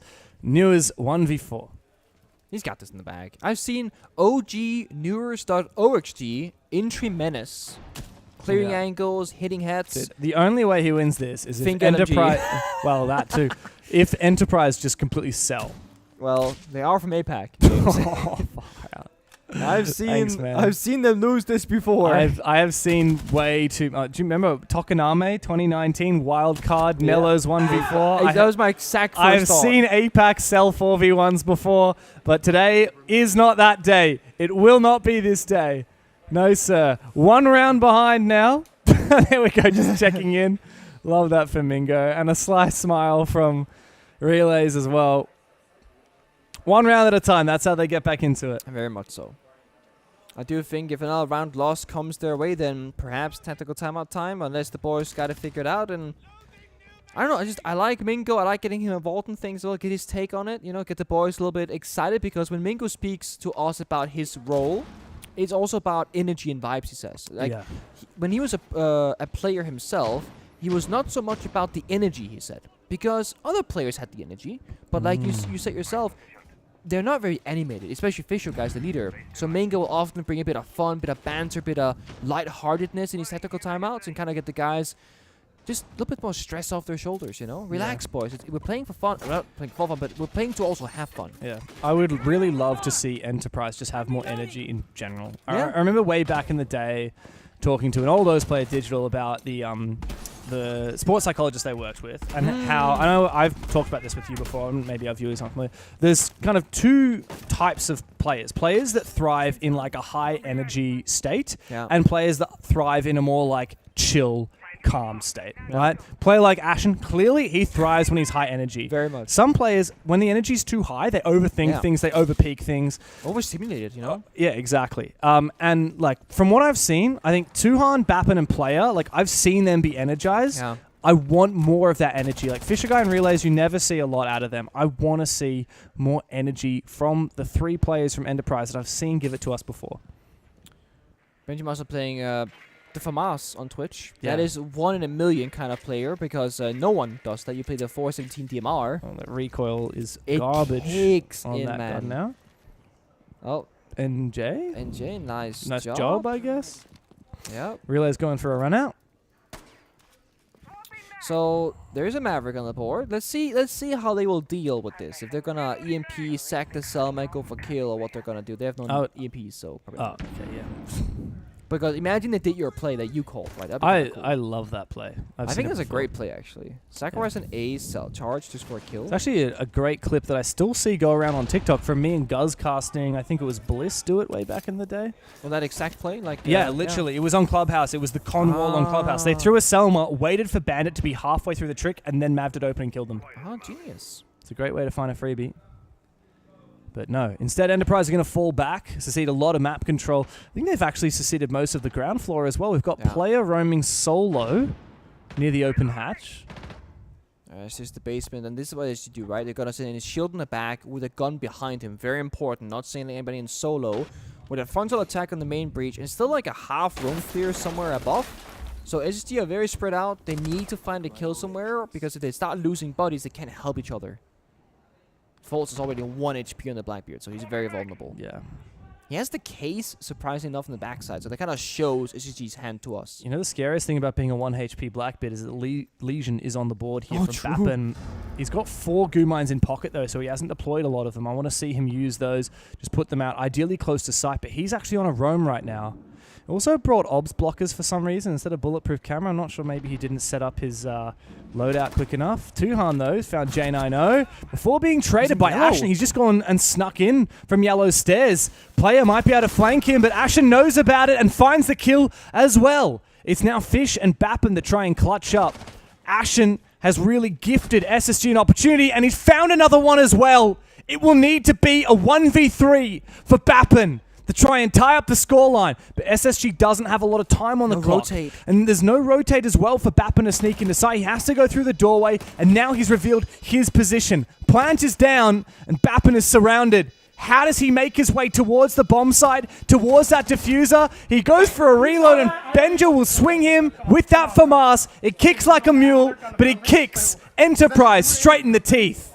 A really good comparison of around here is how Enterprise did the most minimalistic attack. Granted, it was that Archives Tiller's portion. 1 guy flanking, 4 guys in the exact same doorway. This was split theory, as we call it from SSG, right? They're everywhere, and there's bound to be a gap and a timing. That was Ashen going straight through yellow door, into yellow pillar, and shutting down 2 and bottom spiral staircase, middle of the bomb site. And when that happens, every defender's panic sets in. Okay, turn our guns away from the backstab to the front because that's open, and then you get shot from 2 different angles, and you're bound to just lose. Yeah, and the flank from yellow stairs, like what Player? Yeah, it was, 2 seconds too late. Yeah, it meant that Ashen had read it. Ashen's clearly got his game sound turned up pretty high. We've seen a lot of these SSG players making really good audio calls. Definitely.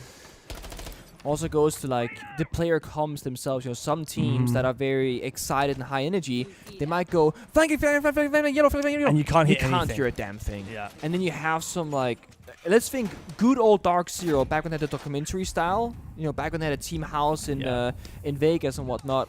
They would have the most disciplined comms saying, all right, pushing yellow in 3. All right, try watch the breach. I'm gonna go plant yellow. But in the server, it's C4s flying, drones being tossed in, flashbangs. It's like, you couldn't tell how stressed it was because the comms were so disciplined.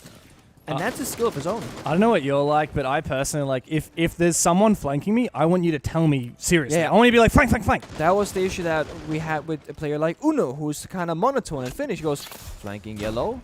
And it's like the oh, that's a great swing from Facial. Big. Also perfect timing with the Rayora Gate locking him off. How low? Oh, boy. It's a party on yellow stairs and everybody's invited. Ashen, he lets himself in. He finishes off Fish Show. And he sets his sights to, well, whatever else SSG want to do next. In the end, though, I mean, I'm not gonna lie, it's a decent trade for both teams. You know, Mute, not a huge operator, neither is the Sophia, but SSG, I think the less bodies against you when you're on the attack, the better, because it means, again, there's gonna be more openings somewhere in the building. The downside, of course, is when the Valkyrie and Mossy is being played, Fisher is permanent on cam duty. Yeah. Well, 3, 2, 1. Good thing right now is he can still be watching the cameras as the Dokkaebi call rings on out. Out goes Ashen, but Bappen just bops him right down again. Fultz will find an opening of his own as SSG flood into the top floor. But yes, the bomb site is down below. Missed opportunity for Bappen. He's going to fall back as the whole of Enterprise pretty much give up the majority of the CEO and majority of the top floor. They'll hold on to meeting for a little bit longer, but how long is it safe to do so? Thorn Trap also hit Fultz quite a bit of damage, and when you get hit by a Thorn, you can't sprint for, I think it's 20 seconds or so, 15 seconds. You see the debuff active. Yeah, but they're watching the angles across. What are you doing? What are you doing, guys? They're pushing into them. Why are we pushing into them? Bomb site's downstairs, guys. It's so unnecessary for Enterprise to try and retake like this. But this is winnable for Relay, so low key. Look at the health bars. Just a few bullets. He just walked straight past him! Oh boy. You knew he was there! Okay. He was right there the whole time! I don't know what's going on for EP, but the cracks are really starting to show. Speaking of comms, right? When there's too much chaos in the server and you lose control over what's happening, that was a blatant misplay, essentially. And the thing is, they might have had a Valcam, maybe from Fisher Guy, that had like 90% of the picture, but that 10% that was missing cost them the round. It's possible. I mean, it's just like that round was so winnable. And look, from our perspective, it looked like a bad decision for them to go for a 3-player retake of CEO where they could have just played patient. It looked like they thought it was a CEO default plant, but the site was below. Because they were retaking into unnecessary ground. They could play lobby, they could play site. Enterprise finally take their tactical timeout with 3 match points for Space Station. Let's have a listen.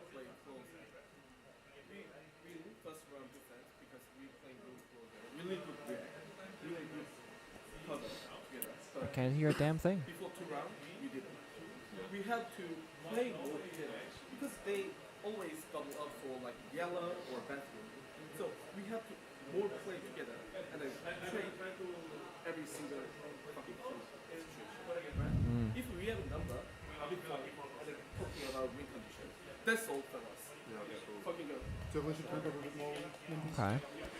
I could make out very little bits, but essentially they're double stacking around bathroom and yellow, and we're watching the flank. We have to have more than one guy because they will double stack it. Yeah. And to be honest, that's exactly what you'd think of SC though. They do play often together in a duo system, right? We saw the Ashen Ben Jerome. We see 2 people on yellow stairs, we see 2 people retaking. But I feel like for a tactical timeout, this is kind of like the before the pre-match analysis, right? Like guys are gonna have 2 bodies. If you see one guy roaming, there's a second guy somewhere else. We're 3-6 down on match point. Yeah. We probably realized that this was the game plan a lot of rounds ago. Yeah. Well, there was also a first portion I couldn't hear, so there's that. Yeah, look, a lot of people have said that Mingo is more of a vibes guy and a manager than like an analyst. Not to dispute what he said, I'm sure that's a good point. But for me, the biggest problem is like every time we look at the Enterprise cams, like there's barely any conversation happening. Even Mingo was a bit quiet, actually. Yeah, I mean, look, Fisher Guy, he's the one that always has an opinion on the strategy and the tactics of the game. I've seen Tuhan and Player also get involved in that conversation. The camera that we usually go to when we look at Enterprise today, it's in front of relays, and that guy is not saying anything, dude. And like, yes, he's the like youngest, least experienced. He's more of a fragger, but we need more talking. Like a lot of the rounds Enterprise has won, it's because Bappen's gotten a 2K here, or because something else has gone right. Like very rarely are they actually holistically as a team winning. I just think they need to talk more. Double shield inside our CEO. Benja going deep while Fultz plants. Oh, wow. Look at this from Benja going deep. He does find that one. No plant. And with that, the control has been established by SSG. What? Flooding deep into the side. It's all up to Fisho Guy in a 1 versus 2. But the Tachanka may well be the secret ingredient to deal with this Montaigne. Reload the Shamika, reload the LMG, but he's not going to have time. It's too late. The plant's going to go down. Ashen can just tank it and jump straight outside. No. A 1v2 post plant, and it will not suffice. Space Station rocket up to the top, and Enterprise lay down. It was not a fight, it was not a battle, it was utter domination. APAC does not go 3 for 3 here to open things up, and I gotta say, SSG, they are so much better in these very small areas, and they have a huge impact on the server. The timings, the communication, and the coordination. And honestly, if you want to be very critical, I think this BO3 goes back to the map veto. Going up against SSG on Cafe starting attack into Consulate, I think it's just making it really difficult to yourself given SSG's playstyle. Yeah, SSG came into this with a lot of confidence. They came in with a good game plan. They also came in with a depth of strategies. Yeah, we know that Enterprise was surprised by a lot of the new stuff that SSG were bringing, and we know as well that SSG, they'd play a fast attack round one time with like a Glaz or whatever, and then they would play a loose game on defense. They'd play heavy roams, they'd play Valkyrie up a top floor, and they'd win it off the bomb site, and then they would go and play Kaid. SSG, they're looking great, and that's beautiful because last event left a lot to be desired. Munich was their worst result that we've seen in a hell of a long time. For a team that has made 13 international events in a row, everything since Jönköping, and failed to make it to the top for a year, I think we need to see SSG back in action. That's what we saw today against Enterprise. Great warm-up game for the Americans. You could call them domestic merchants, right? Like they literally are. Literally are. Ashen, great game. I said Poxstomber. I think, like I said, this is a peak prime Ashen game performance for him. J9O had a slow start to Cafe, went huge on Consulate instead afterwards, so everybody showed off from inside of SSG. Ashen matches up well against Aussie players, I know that for sure. He had a bit of a rivalry with Wedables back in the day on Bliss. Did he now? Okay. Yeah, I know he knows a lot of the Aussie players as well, but yes, not a great day to be an Enterprise fan, not a great day to be part of that team as a whole. Look at Player, poor guy, 7 kills, 17 deaths. That was a really hard match for EP, but also just individually for a lot of these players. I think a lot of them have been a little bit unwell, maybe a bit sick, but they just did not show up today in the server. Not like we had expected they might. No question, like SSG were the favorite team here today. Everyone was expecting it, but no one was expecting it to be that dominant, at least not me. The thing is, like, we said how like Fishy guy is going to fall behind on the scoreboard. Player was actually below him. Player had 7 kills, Fishy had 8, and it's very easy to go, oh, so Player is bad and whatever. But it's like, in the very most simplistic terms, that should never happen when you look at the roles of the players in EP. Fishy should always be bottom fragging, and Player is one of the main stars in the fragging department. We're saying that this group, potentially anyone could survive, anyone could go out. Fluxo, Oxygen, and Seeker are the other 3 teams in this group. If EP keep playing like that, they're going home without a win. Maybe without a map. So they have to certainly get refreshed, ready for their next match tomorrow. Space Station, though, a big win for them. Big confidence booster under their belt. Next game is coming up very shortly, so stick around for more here at the Six Invitational.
So we return to the B stream here for what will be our final match of the day from Group D. SSG, way too strong for Enterprise. But not too much of a surprise. We know that SSG are a very top quality team. For Enterprise, back to the drawing board. And for us here now on the B stream, NA versus EU. An old rivalry to stoke the flames. Oxygen versus Team Secret, which for Team Secret, they go into this as the heavy favorites. Let's be honest. Oxygen coming through from last chance qualifiers. They got the surprise grand final victory over Dark Zero.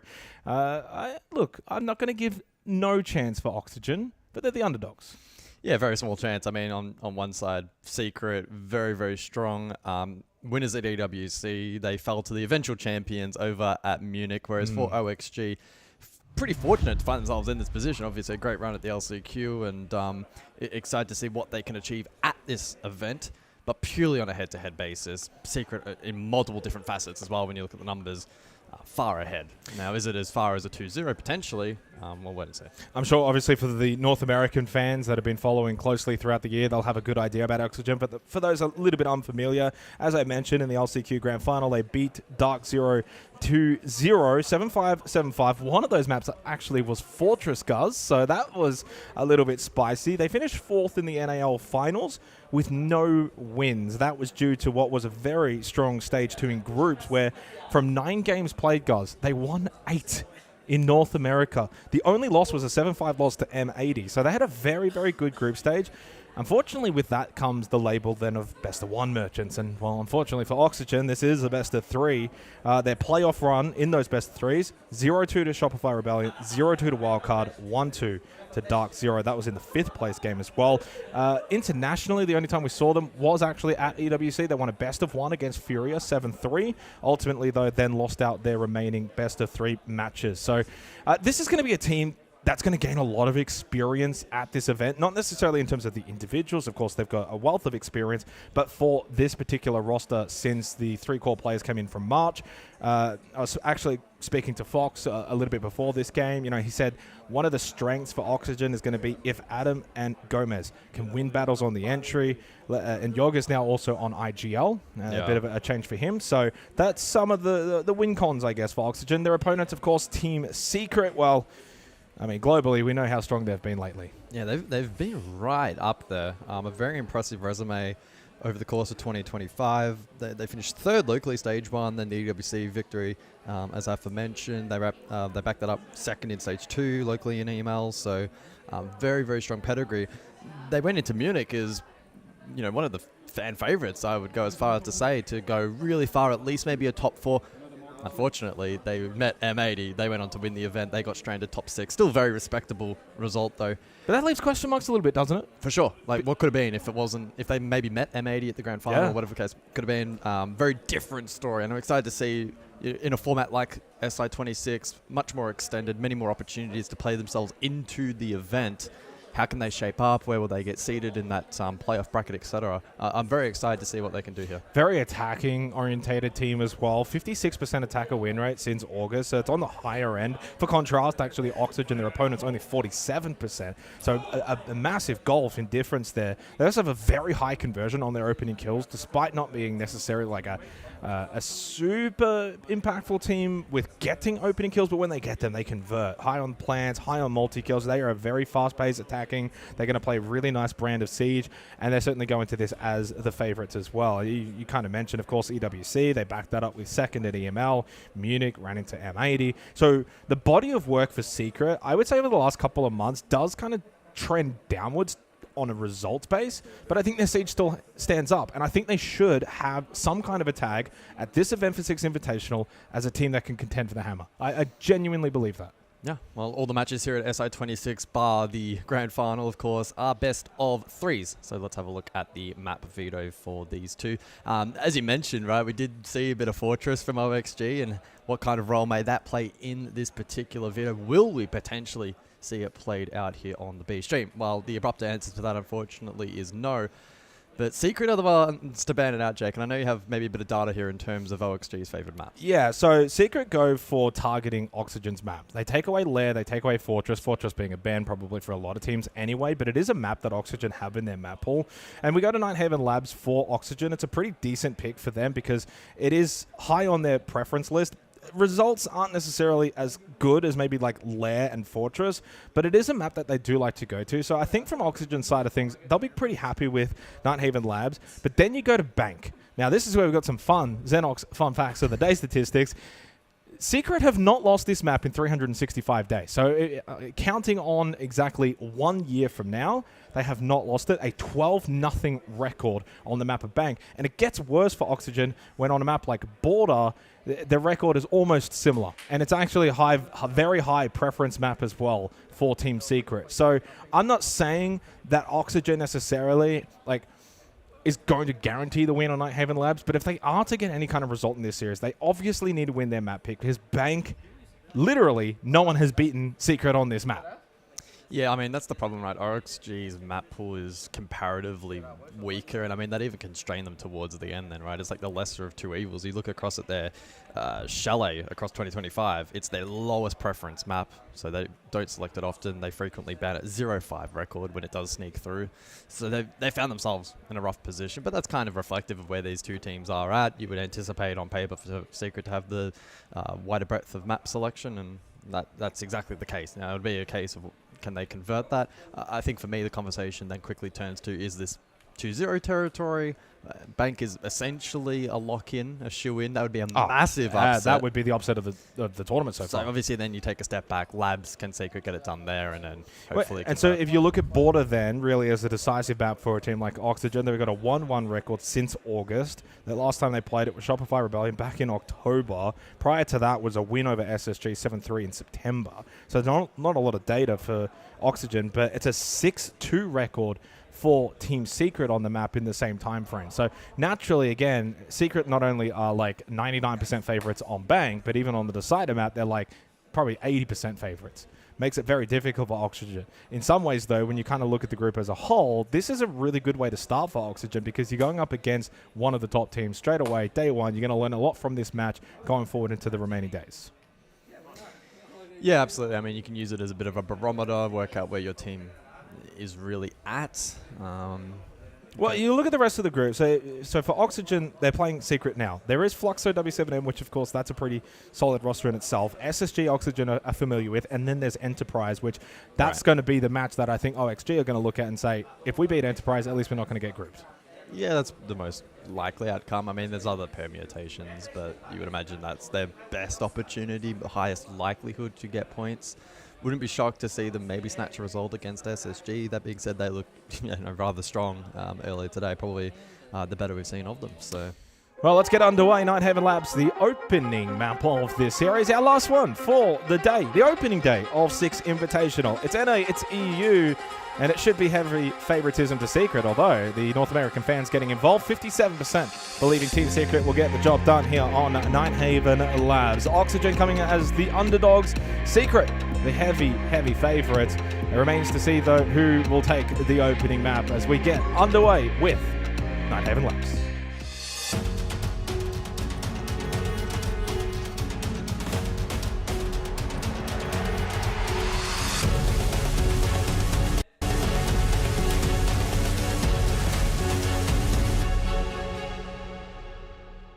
Well, I'll tell you what, it's only day one, but that intro is not going to tire within the next 2 weeks. No, it is clean. It is a very, very clean introduction. Oxygen will attack first up Nighthaven Labs. It is, of course, their map pick. We know Labs, for the most part, is defend-decided. I guess region-dependent is one way to kind of maybe talk about it a little bit. But I think for me, what I want to see from Oxygen is their strengths.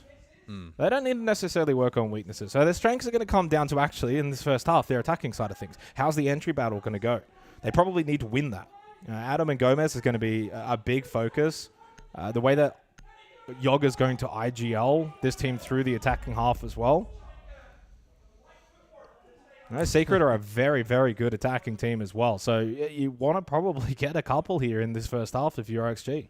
Command server, top floor. No surprise, that's where we go first. For Secret's first site selection, Bands, Kaid, Bandit, along with the Grim and the Ying. Yeah, we saw Forrest there, a bit of banter in the chat, begging the Mav to make it through, and that will be the case. So greater emphasis in terms of that the execute utils from Secret with the Grim and the Ying combination. That does free up far more possibilities in terms of hard breach for the attack. Again, important to note alongside the other massive changes we've had from a balancing perspective. Hard breach across the board has been pretty significantly buffed as well. And especially on a map like Labs, where that exterior hard breach especially is so critical, Oxygen will be looking to exploit that.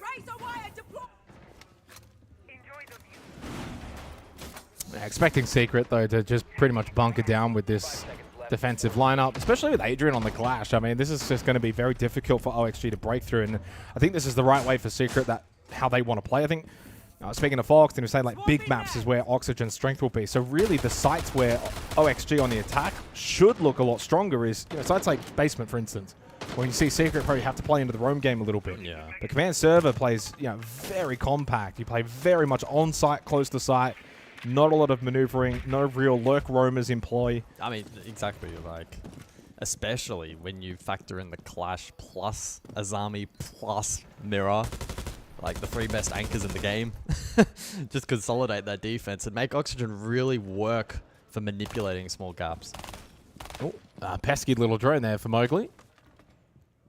He's going to be a highlight in this matchup as well. One of the key entry figures for Secret. Savage, the IGL, will be very much a big factor too in his own personal battle against Yoga.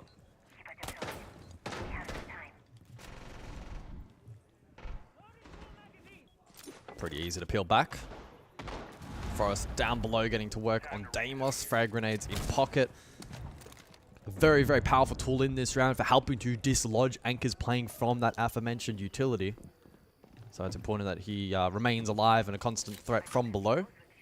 Yeah, it's slow going though right now for OXG. That 90 seconds left. You've got IT Breach opened up, but not really peppering the defense, not putting a lot of pressure. Mowgli's in an aggressive position because of it, and he is playing the Warden. So Glass is activated. Flash was just null and void. Noah's the one that finds the kill onto Gomez.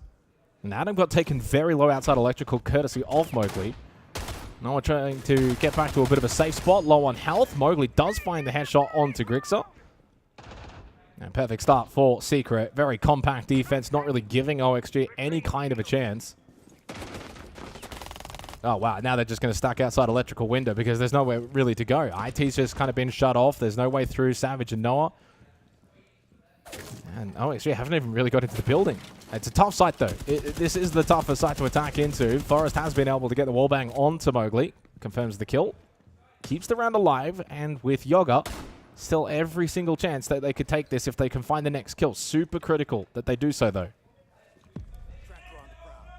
So the Legion to be targeted, 30 seconds, and the move to be made here by OXG.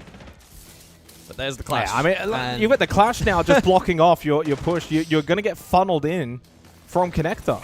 There's nothing that they can do.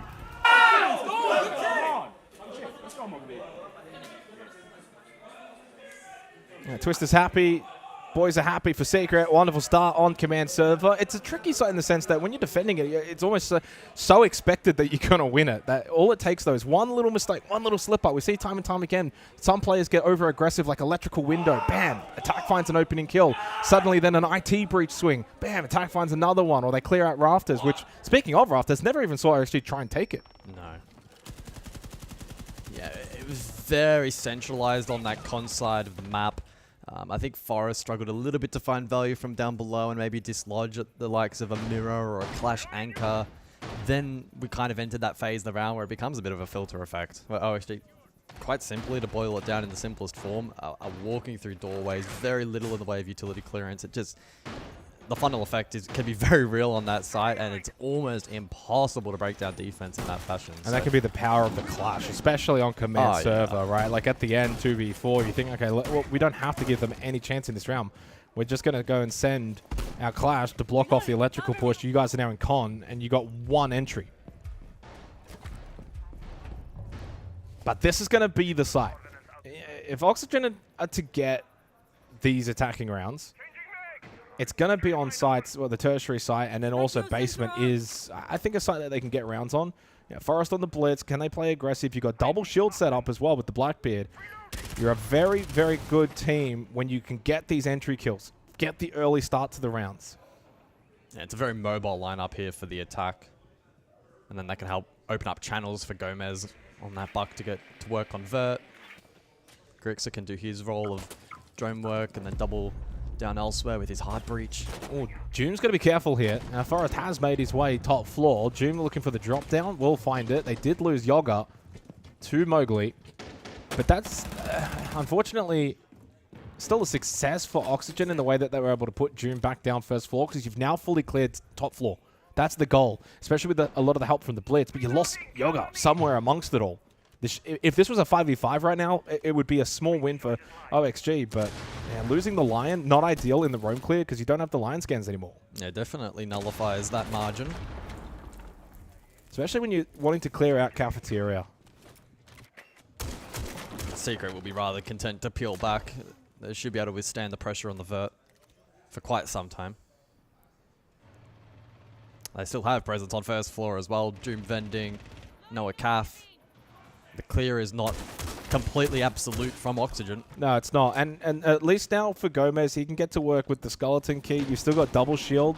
So that it's that next entry battle that you need to see Forrest and Atom really find a way to lead from the front. And speaking of, the Blackbeard does find the next one onto the Warden of Savage. Brings it back to 4v4. With a decent amount of this first floor control. You still haven't cleared out Doom and Noah, but Gomez finds the kill onto Mowgli, who was low on health. Suddenly, Oxygen have got the player advantage, so Doom will get aggressive. He will push back into control. Will he catch them off guard and find a pick? They seem aware. Grixer looked like he was aware, but he did lose the battle anyway. Adam gets a trade back onto Noah. Good position from Adam. He's got 3 in the round, and it's only Adrian left. To Secret fall apart here on the roam game. Well done from Oxygen. Now not done just yet. Impact strong from Adrian. Can't find the kill though. Atom finds the last. He gets himself a quad. And Oxygen will get themselves an attacking round on Nighthaven Labs. Not another keyboard problem. Well, they definitely look more comfortable on that roam clear, even despite Yaga falling early. The follow-up was great, and I think most critically, their response to the double roam was absolutely phenomenal. Doom looked super dangerous there, but Adam with a great catch. That left Adrian on an island in a very rough position for him. A technical pause, unfortunately, getting the flashbacks from our very first series that we did. Well, there was a keyboard issue. You heard yeah, it, it was. Yeah, another keyboard issue. I wonder. It's not Forrest, right? Because if it was Forrest, it would be the same spot that Bride had an issue. No, I think it was Gomez. Okay. So hopefully that's resolved rather promptly. Well, hopefully he's also got a backup keyboard. I don't think Oxygen. I don't think Secret would be too disappointed with that round in the sense of the overall bigger picture. That they know that's going to be the kind of round that OXG are backing themselves in a little bit more to win. And it's unfortunately a case of one of the rare basement sites where falling back isn't a viable strategy all that much. Like you can fall back to a degree as late as possible, but you think about like Church, Arsenal, and Club. That's a fallback site. Yeah, I mean it's just because of the vert on offer, right? It's a bit more of a challenge. And one of the better plays that you can do is what kind of Doom did. Try and retake a position. Catch them on the drop. Exactly. Yeah. But it's just a bit of an awkward timing. That can happen. Don't think it's too much cause for concern. Tertiary, though, is going to be very spicy, of course, to follow here in the third round. Well, the tertiary is going to be control storage. And as we know, there's 2 ways you're going to play this from an attacking perspective. You're either going to look to hit storage. If you want to hit storage, you want to get IT control, clear out top floor. Then it kind of ends up being like a Persuado command server. Or you go control side, and you're really trying to open up the map. And I think that's maybe the best course of strategy if you're Oxygen. Did you just say Persuado? Did you mean Pseudo? Pseudo, sorry. Sorry. That's okay. I've already had one worse slip up today, so... Honestly, if you top that, you'd probably lose your job. Oh, don't say that, jeez. Unfortunately, 2 players have just dropped out of the lobby, so it might be a case of them wanting to refresh things. Shouldn't be too much longer until we can get back underway. 1-1 scoreline. Double opening kills for Secret, but unable to convert in the previous round. 4-1 for Atom. Yeah, did a really good job in that last round, cutting off the roam attempt, or flank attempt rather, from Team Secret. Yeah. I mean, it's a big Oh, round. toss. Oh, jeez. You looked very comfortable in your little chair. Well, I mean, I'm not exactly needing to stand up exactly right this minute. I'm looking at my stats and numbers, and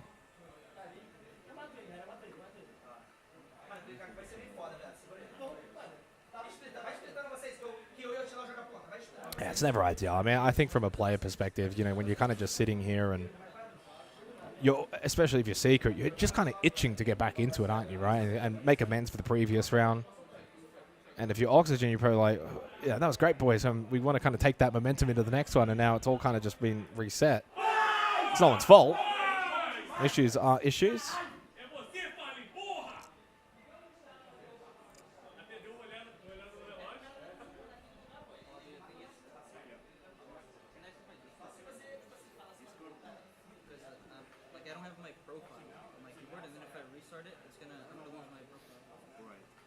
Well, it seems like Gomez is having issues with his keyboard profile, which sounds very akin to the problem we had previously. Of course, a different game and may have even been a different PC. I'm not entirely sure, can't remember, but just teething issues, day one issues. I don't even know we had that shit. Do you remember who it was? It was Brede. Ah, Brede. Was he sitting on that exact PC? No, I don't believe he was. He was further down the end. I think he's sitting. He was sitting at least in the position of Forrest. I see. But it is kind of funny that we've had 2 keyboard issues. So random too. It's a very like usually you'll have a PC issue, right, or something where the part needs to be changed out, or a monitor issue, or. But it is very, very interesting that they're keyboard issues. But I have had word we're about a minute out, hopefully. Even though it doesn't look like it, hopefully about a minute out. Ambitious minute, I think.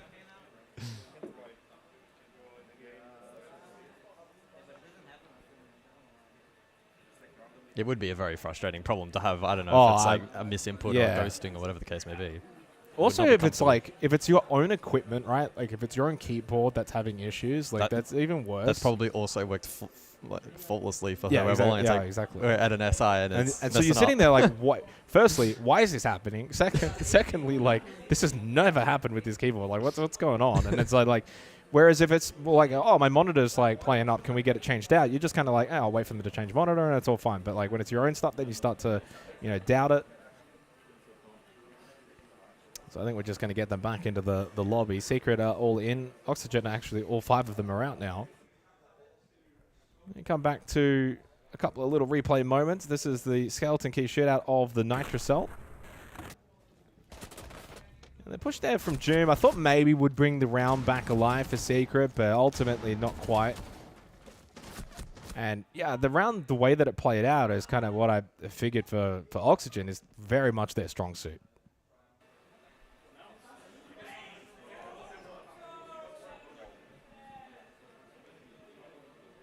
Wait, did you say Michael?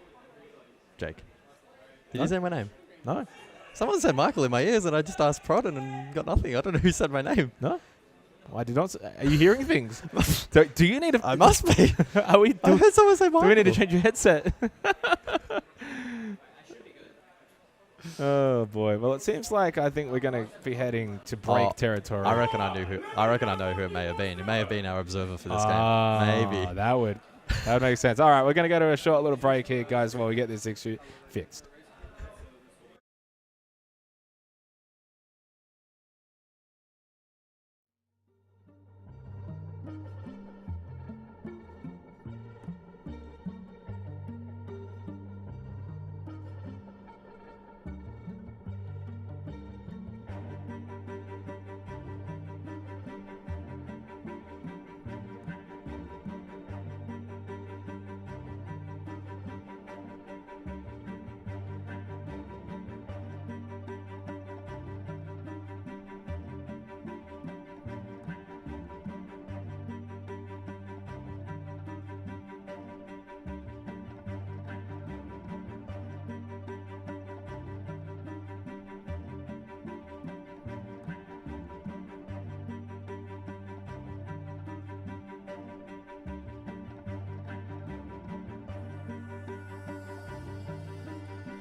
protect your bombs from being Well, apologies for the slightly extended delay.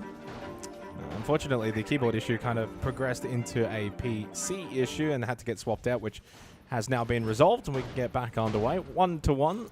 Oxygen winning the previous round. Now we head to the tertiary. Control storage for the third. And then, of course, we get the final bans for this first half. And this will be a very telling sight, guys. I mean, if Oxygen are to be serious here on Night Haven Labs, it is their map pick. I don't want to go and throw out the need word, but this becomes certainly a site which, on the attacking side of things, they really would like to take home. 5 seconds to go. Razor wire ready. So the pulse to be played here by Secret, and so Doom will be likely lurking down below in basement, particularly towards the latter portion of this round. He can feed good information in towards site. Also valuable through the first floor to help gather info, peeking into the second for the earlier portion of this round as well. It's a triple nitro lineup as well, mind you, for Secret in this round. So that info gathering is going to be really critical if they are to get value from that util. Yeah, one thing I didn't mention as well in our kind of pre-match discussion was just a total of maps played. Like, in the last 6 months, Secret have played double the amount of maps of Oxygen. Yeah. Which goes obviously hand in hand when you're running deep international tournaments, so actually not quite as much, but it's something to factor in. As Forrest is going to slip straight into control on the blitz. He does have the kit in hand, throws out his smokes, goes a bit deeper. Now we'll look for the quick plant. Oxygen are going to go for a fast hit. They've just lost 3 players instantaneously to Adrian Savage and Mowgli, and though this plant does go down, it's only the shield players left. Adam and Forrest, can they try and clutch and save this round? Adrian then shuts down the blitz. Only one left. Noah will get the clean headshot. And even though Oxygen were able to get in quick, get into control, get the plant down, it just did not work from the get-go. Lost too many players far too quickly. Secret switched on, and that was a pretty quick tertiary site. Yeah. I don't think you said a word. Didn't need to. Don't think I had a chance to. I mean, yeah, pretty snappy execute from OXG. Certainly don't dislike that. And the plant position itself, actually quite a nice one. I can't say I've seen that specific spot exploited all that often. The util layering was great. Unfortunately, the pieces around that, though, and the plant coverage itself, it did get picked apart, leaving those shields on an island. And without the support of the backline, it's rather simple and straightforward for Secret then to flood that objective. So good response off the back of the tactical timeout, essentially resetting any semblance of like momentum, or even, I don't know how you would describe it, being warmed up. It has kind of been mitigated at that point as well. It's kind of like starting anew, and Secret coming out of the gate strong there.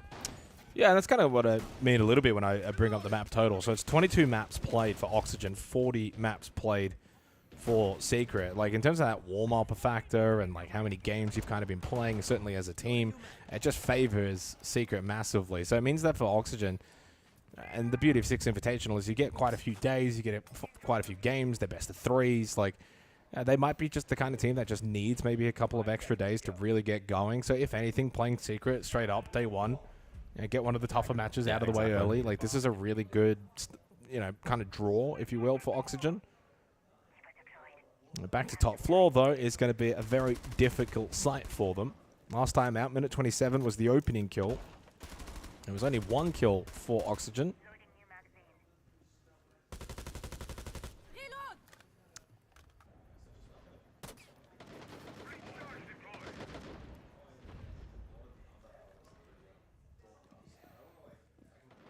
So 1 primary hard breach in the round for OXG. That, of course, Grixer on the Thermite. Secondary to elsewhere, though, in the pockets of Forest, and he's able to get to work and aid elsewhere.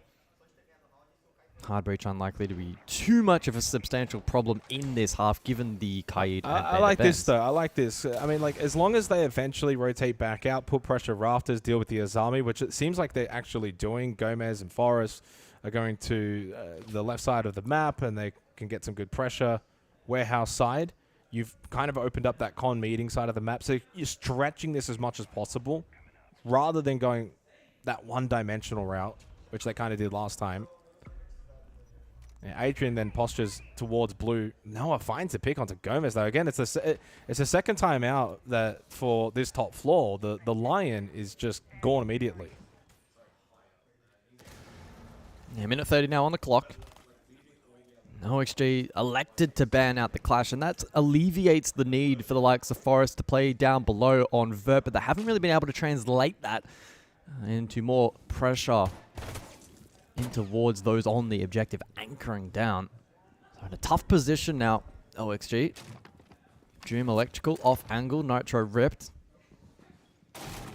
Seeing if maybe he can find a pick and with it essentially confirm around. That's a very aggressive push. That was completely unnecessary. It just tried to bait, I think, so you throw the Nitro Soul on the window and he goes to shoot it, and then you get the swing. Mowgli then gets rid of Adam, gets another one. Nice swing from Mowgli through Electrical, and then Yoga falls. And so for the second round running for Oxygen, they lose 3 players in the span of 3 seconds. Leaving just Grixer by himself in IT, and top floor is very difficult to take, but Secret are making light work of it.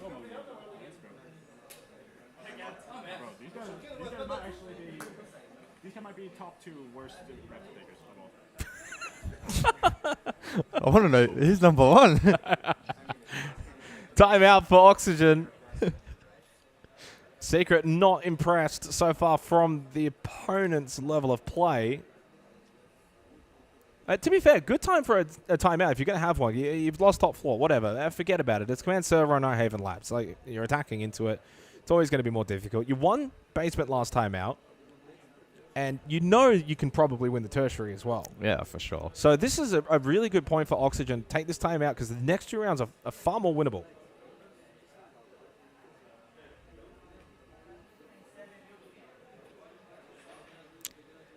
Thought that maybe we'd be able to hear a little bit as to what the messaging was, but it doesn't seem to be getting picked up too well. After our game, I was in the green room listening to the A stream, and they do get the benefit of being able to listen in. Right. That's okay. It looks like a tech as well after the tactical timeout. So the tactical timeout has expired, and now it's a technical timeout. So, of course, no more talking allowed for a coach gameplay perspective. You can talk to the admins.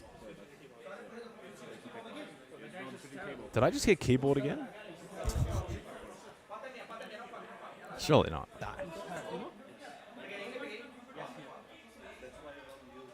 going to have to go raid the local keyboard store somewhere around here in Paris at this rate.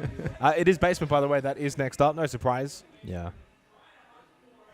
But this will be now around. When you lose a site like basement for Oxygen, for Secret's perspective to Oxygen in the second round, this is now where Secret are going to say, okay, well, what did we do wrong last time? How do we want to rectify this? These are the strengths of Oxygen. This is where we probably didn't do these things right. So it's not going to be as easy this time for Oxygen. Yeah, theoretically. And that's why you take that time out and kind of discuss those kind of things. And like, okay, yes, we won it last time by doing this, but now we might want to think about doing it maybe slightly differently.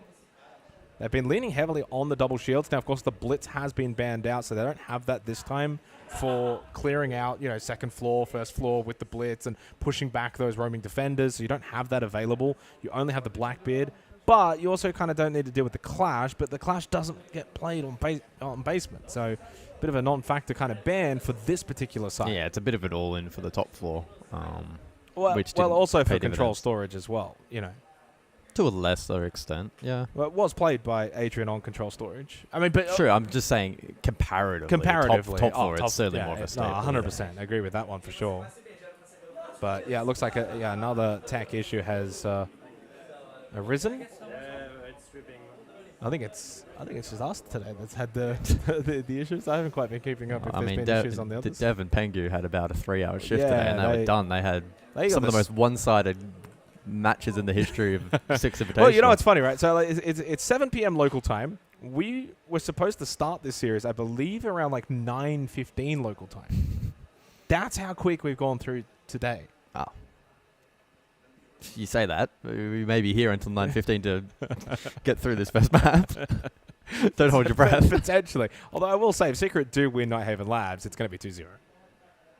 A 12-0 record Secret in the last year versus Oxygen. Come on. Barring one of the more insane. That would be probably the greatest upset in the history of esports. All right, let's not go that far. Come on, man. Honestly, be in the conversation. Yeah, it's frustrating for the players as well. I mean, this is never ideal. I mean, it seems like they've been given the license to maybe chat a little bit of banter, presuming it's not tactically related. That's the thing, right? I feel like from a technical pause perspective, now, of course, you're not allowed to talk per se, but like I'm pretty certain it's not the end of the world if you just say something that's not game related. Yeah. I mean, OSG, as you can clearly see, not talking at all. I'm still not actually entirely sure of who is at fault here. Like, what the problem actually is, but hopefully we can get word on that from the admin team soon.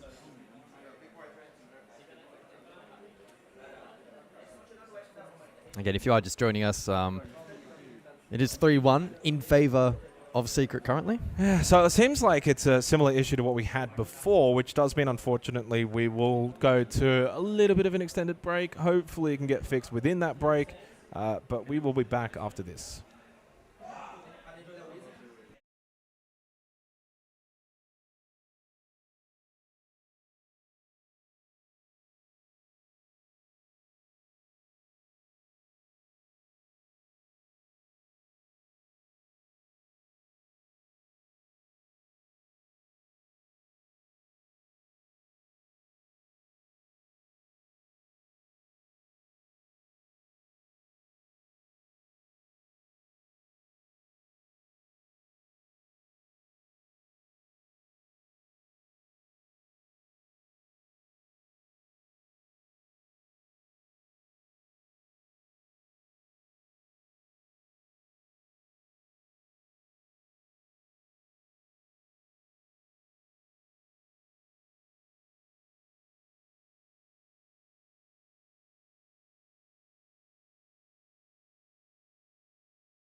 Well, we return back. It is the 5th round after an extended delay. Again, apologize for, well, the delay.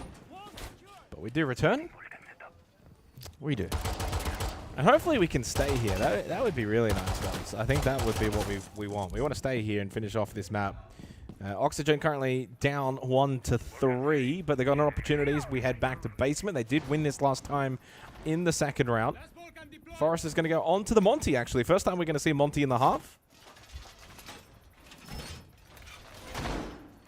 Although there is 9 seconds to change it last second, which Grit's actually going to switch over to the 0. Yeah, okay.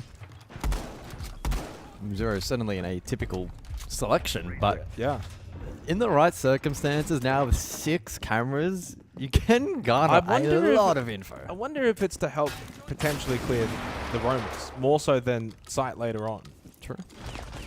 Could also be a counter tool onto the mirror as well.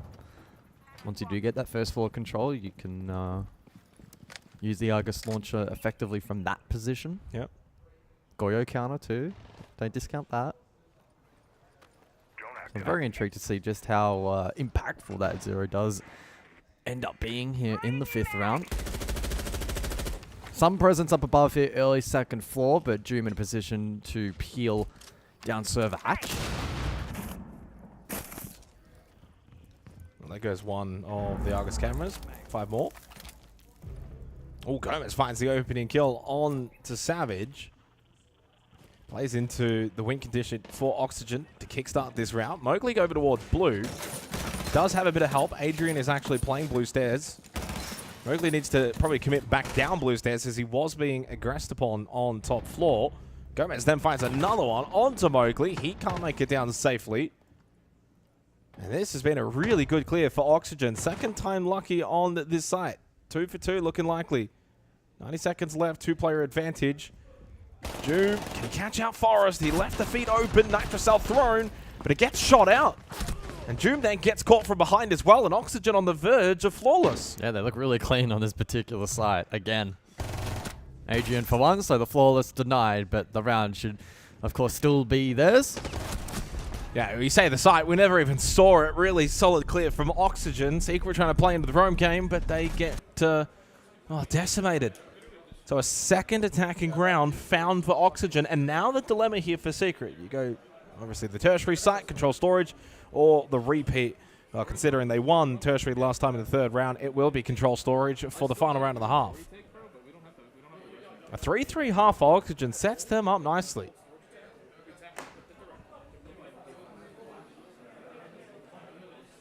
Absolutely. Difficult to argue with that. Just remaining competitive here on Lair so far. And no clash this time, so I do wonder for Secret. It does hinder a little bit of that top floor hold. And last time out, Oxygen kind of threw the... I don't want to say through, but they went for the fast hit play, plant down control. Just never worked at all. This time around, I imagine they'll play more conventional. And you got the Monty. So everything right now from Oxygen side of things probably points to a more of a storage hit. Try and open up IT, get the Monty to put the pressure on towards command server, deal with those top floor defenders.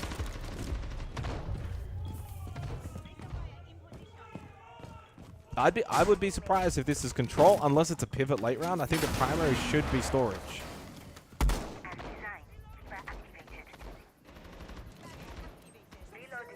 Yeah, I anticipate a far more systematic attack this time out from OXG, a stark contrast to the far more direct approach that we did see on their previous attempt. The Thatcher in play will be very intriguing in this round.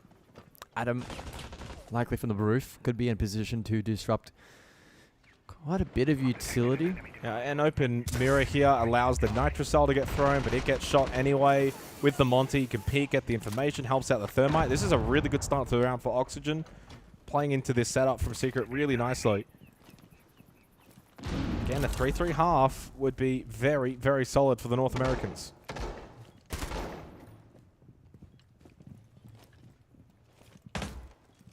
No, it will be tricky to clear everyone's rafters, especially if there's keeper barriers to play off. Offers a lot of coverage. But do you need to clear him? I mean, the main thing is to deny the IT position. Yeah. I mean, ideally, you would like to. May not be necessary. OXG posturing then. Right in towards site available if they want to go direct through the window, cover, outside warehouse. I don't think simple little attack. I don't think they actually got IT opened up, did they? Not fully, I don't believe. Yeah, not fully. At least not an enterable. Not to a point where you can get the Monty to kind of play that IT space.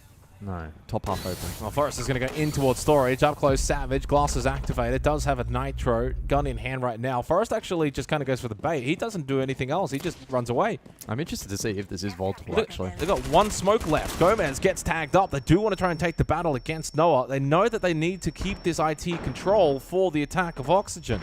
So they've sent Forrest back up above. He's in server now. Noah, good clear onto Gomez. At the doorway, though, you've got someone knocking on the door. It's Adam. He finds the kill. 48 seconds. Still plenty of time in the round for Oxygen. Forrest's gone clearing towards command, but it's Doom that's still over towards control down below. So top floor has been established for OXG. They clear out Savage. There goes the Warden. And suddenly, storage is far more likely for the plan. Yeah, Mowgli has had to retake. There's a nice little pivot. And Secret now forced into playmaking positions. Mowgli close. Oh, they're going to clear it. Forrest now knows he's up close. Good presence shown by Mowgli, but he is getting shot from above. 20 seconds. Might have to give this position up.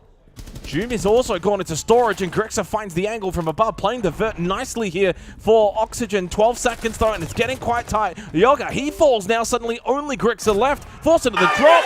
Mowgli gets the kill. Secret kept the round. Hard fought. Certainly winnable for both, but in the end, Secret, they hit the big-time shots. Yes. Yeah, I think OXG will feel a little bit hard done by in that round. It was Did a lot right. The pivot call was really nice. They got vertical control. It was kind of the fish in the barrel effect where they had the vert established and had eyes on that defense in sight. It was just a couple of awkward timings. The good play down the corridor that we saw late as well from Secret and opening up some space and shutting down the warehouse push, etc. Just didn't quite connect there for Oxygen. Unfortunately now trailing by 2 rounds when it could have been an even half. Bit of an unfortunate position that they now find themselves in, but now on defense, Labs, not unachievable by any stretch of the imagination. Bans 4 said second half, Thermite Dockerby and Bandit Mirror. In terms of opening kills, 2 went the way of Oxygen. Didn't convert on one of them, though. So they only got 1 round where they got an opening pick and converted it. 1 round, of course, where they had the opening death and brought that round back. That was in the second round, basement. So the only 2 sites that Oxygen were able to win, well, the only site they were able to win was basement. 4-2-half, though, is probably par for the course. But we know that Secret are a very good attacking team. Coming into this event, they're a 56% attacker win rate team. So I'm expecting, and they get a high player percentage, 27%. They convert 76% of the time on their opening kills. A high multi-kill team as well. And Grixer will bring out the Thorn. So Razor Blooms to be pre-placed. A lot of trap utility as well when you consider the Alagrismot mines and the F-Not mines from Gomez.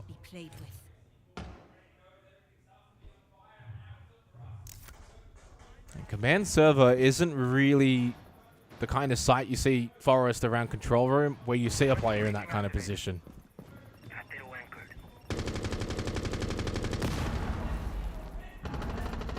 I mean, that Azami should be rafters. Yeah, I imagine it'll be a switch up late here from Forest. Of course, into Doom on the Roteros, though. He'll be certainly challenged in this round in deploying that utility and managing his econ appropriately. I've just been watching Forrest on that top-down view. He's just continuing to go back and forth around blue. So the Azami over towards blue is fine, but it does mean you're a lot weaker towards warehouse, rafters, and even IT. That might be exactly what Oxygen want, to funnel them in on an IT rafters hit. Secret, they're not really going to play into that. Adrian making his way meeting to open up con.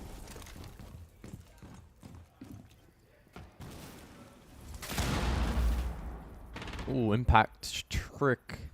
Has that landed? It would appear so. Yeah, good sight lines, though, have been opened up, so you can still put pressure in, funnel in through electrical later in the round.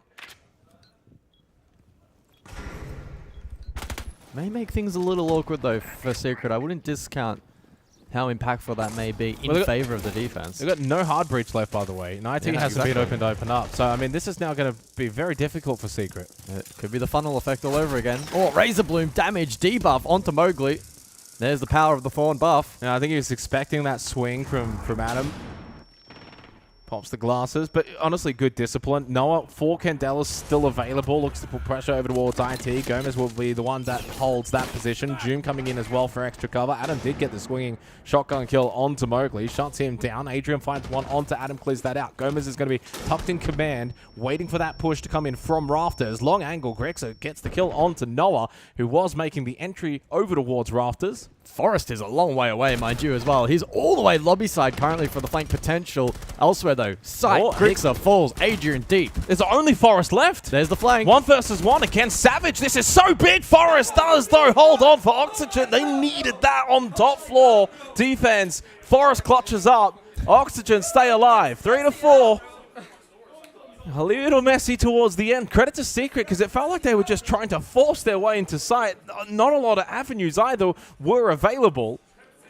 And Oxygen just kind of started to stumble a little towards the end, but Forrest comes in clutch in the 1v1.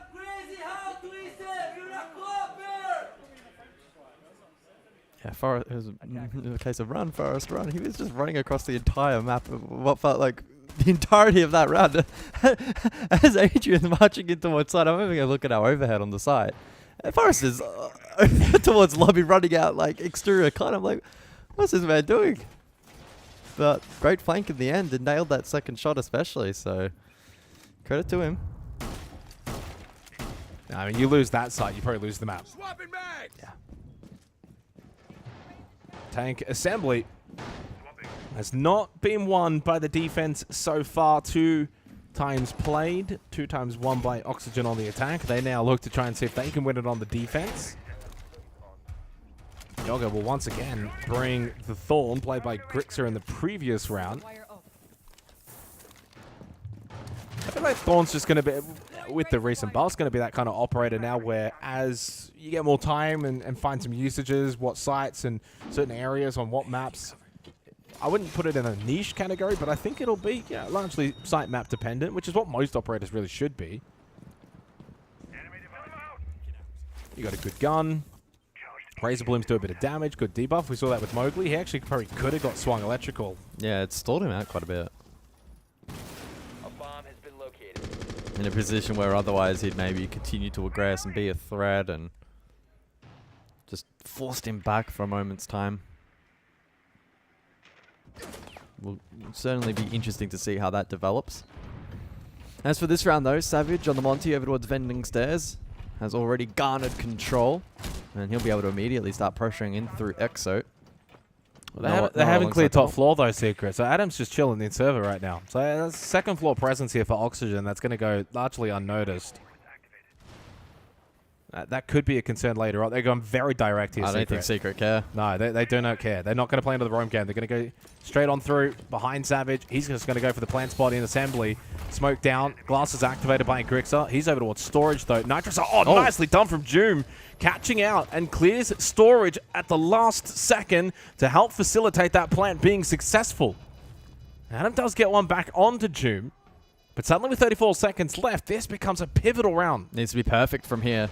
Time dwindling and good post-plant positions from Secret. They are cutting off so many of these rotates back to that kit. And there's not a lot of time remaining either. Mowgli gets a bit of damage onto Adam over towards storage. Storage, though, not where you need to be, but you need to just stay alive. Deny Secret the ability to play that position. Adam can't do that. He lost his life. The rest are now down towards the basement. 3 seconds. XG, 3 seconds, as you mentioned. They rush on through. Yogi hits the headshot. He's just more worried about Savage, though. No time to get back to the kit. It's 5-3.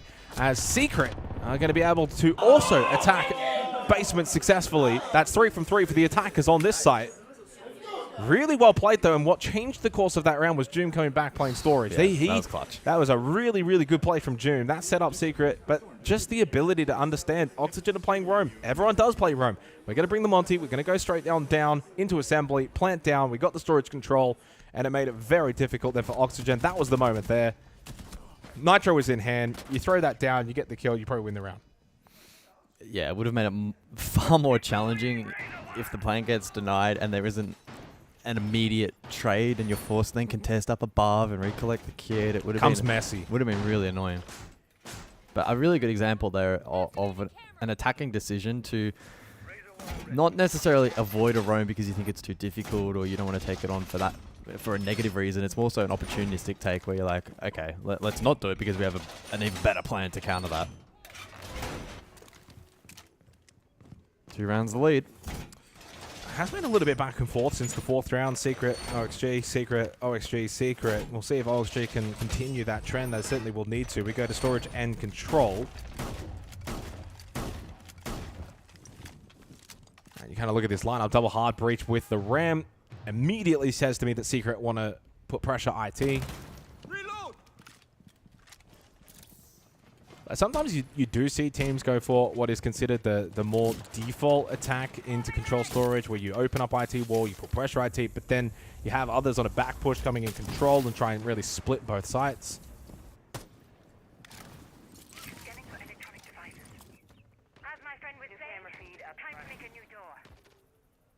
This is why I love Nighthaven Labs, because yes, command server is in the realm of defense prevailing 90% of the time, but then the other 2 sites are just far more available for both attack and defense, and with many different ways to play it.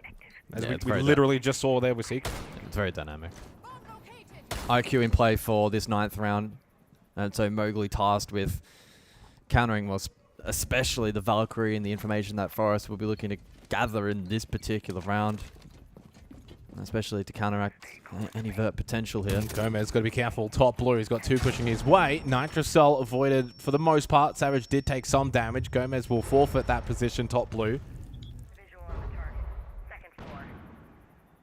One more Nitro available for Forest. Still 3 Gas Babes for Grixer. And what Secret have done, though, have kind of shown presence both IT side. Boogie Auto Breacher, by the way, has now come across that IT floor.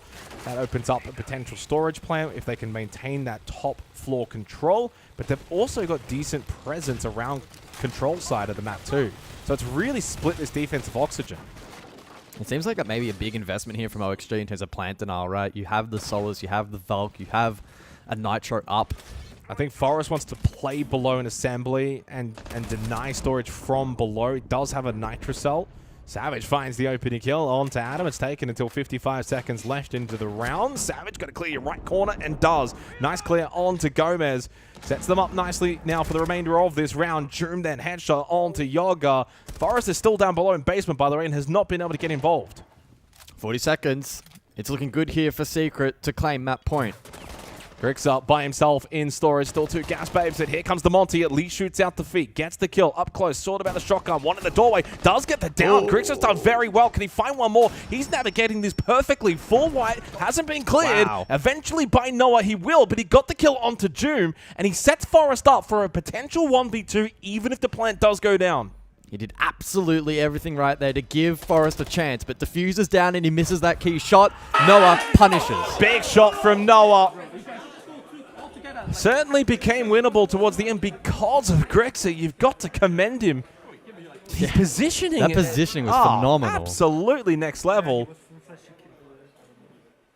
6-3, 3 match point opportunities for Team Secret.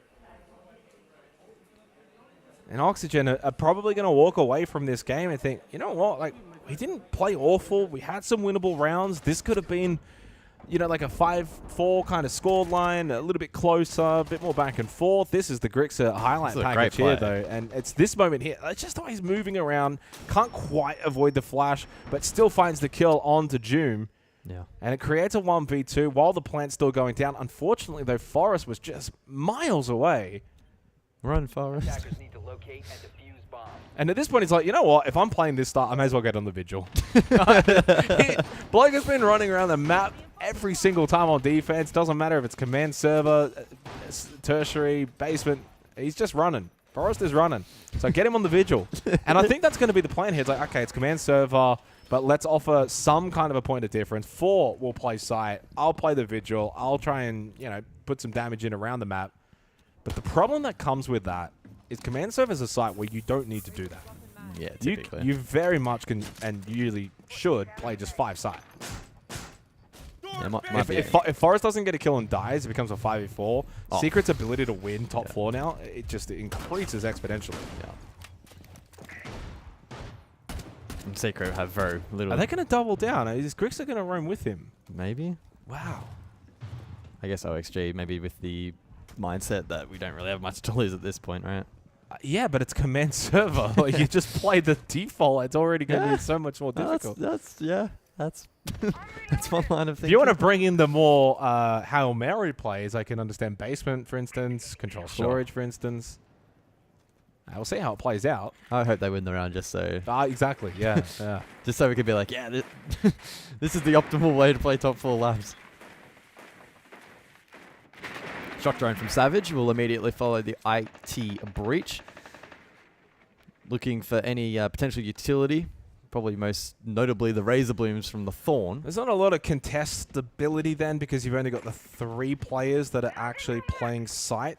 And one's going to be electrical, one's going to be obviously in command. That kind of leaves maybe 1 swing play, and there goes the kill. They're just going to hit site. They're just going to go straight in. They probably know that 2 are on the roam, and they've just made the call straight in through IT. Grixer does find a kill onto Joom, so the roam game has actually worked out. Hang on.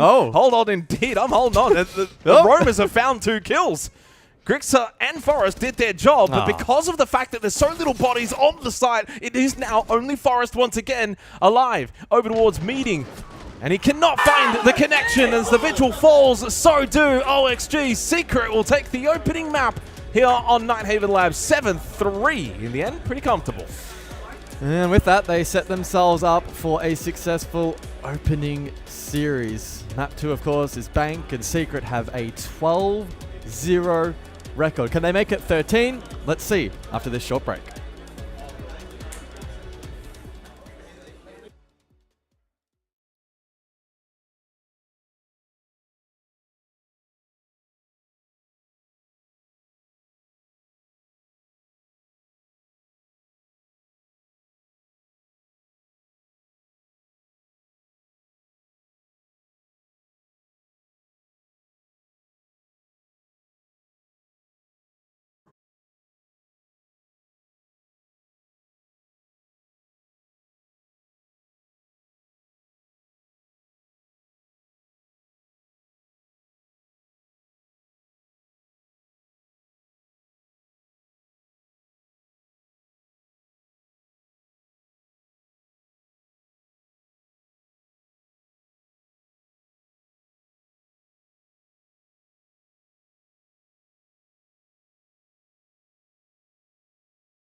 Welcome back, ladies and gentlemen. Here it is our final series for today. It is Group D. It is Oxygen Secret, and Secret, of course, took the opening map on Nighthaven Labs 7-3 rather comfortably in the end. Credit to Oxygen. They tried some things. They tried to have some fun. But it didn't quite work out for them. And back to the drawing board. And reiterating what we were talking about from our pre-match discussion, 12-0 is the current map streak in the last year for Team Secret. And when I say the last year, I mean the last 365 days. They are 12-0 on this map coming. Some of the statistics from Nighthaven Labs. Mowgli with 11, Noah with 10, leading all comers in terms of the ranking department. But looking at the EPS number, guys, it is pretty much clear across the board. Team Secret, all 5 players had a really good game. Yeah, there were some flashes of brilliance from OXG back on Labs, but unfortunately, not enough required to get that result across the line. Team Secret, too good in the end. All right. Well, let's head on over to Bank, shall we? And see whether or not Oxygen could cause a huge boil over looking to stop this map streak for Team Secret, who are looking to make it 13-0 over the last 365 days. They have been formidable on this map. They have been, well, impossible to beat on this map. For Oxygen, it's going to take everything.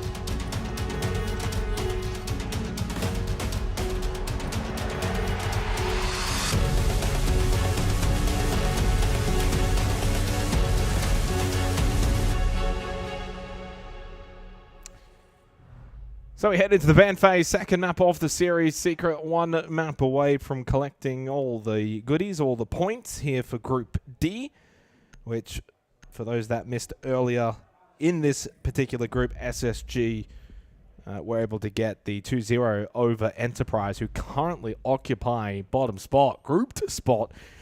The spot you don't want to be in. It is only day one, though, of course. Enterprise will get other opportunities against the likes of Secret, Fluxo, and Oxygen. And dare I say, you don't want to draw to conclusions. There will be upsets. There will be surprise results. But it is probably pointing for Group D between Oxygen and Enterprise. That just is the easy one to look at and say, loser of that probably gets grouped. But, again, long couple of days to go. Yeah. The bans for this first half of Bank, Smoke Mirror on the side of defense, and the attackers of Monty and Glaz to be benched. Secret to start out on defense, and they will head us to basement as anticipated. They will be looking to crush their opponents here and get this one done as quickly as possible so that they can start preparing for tomorrow. Savage built like Mr. Krabs. That is a crazy insult. Just prior to that, I didn't actually see who Forrest was referencing, but he literally said in the chat, Squidward looking a guy. Well, we will see who shall be laughing at the conclusion of this one. I mean, if it's Oxygen, they will be laughing. Oh, they will be laughing very hard.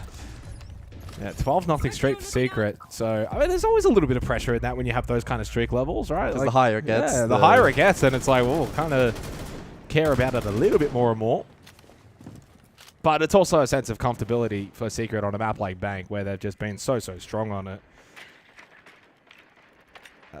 Like, looking at some of the numbers for OXG, they've only got a 1-2 record since August.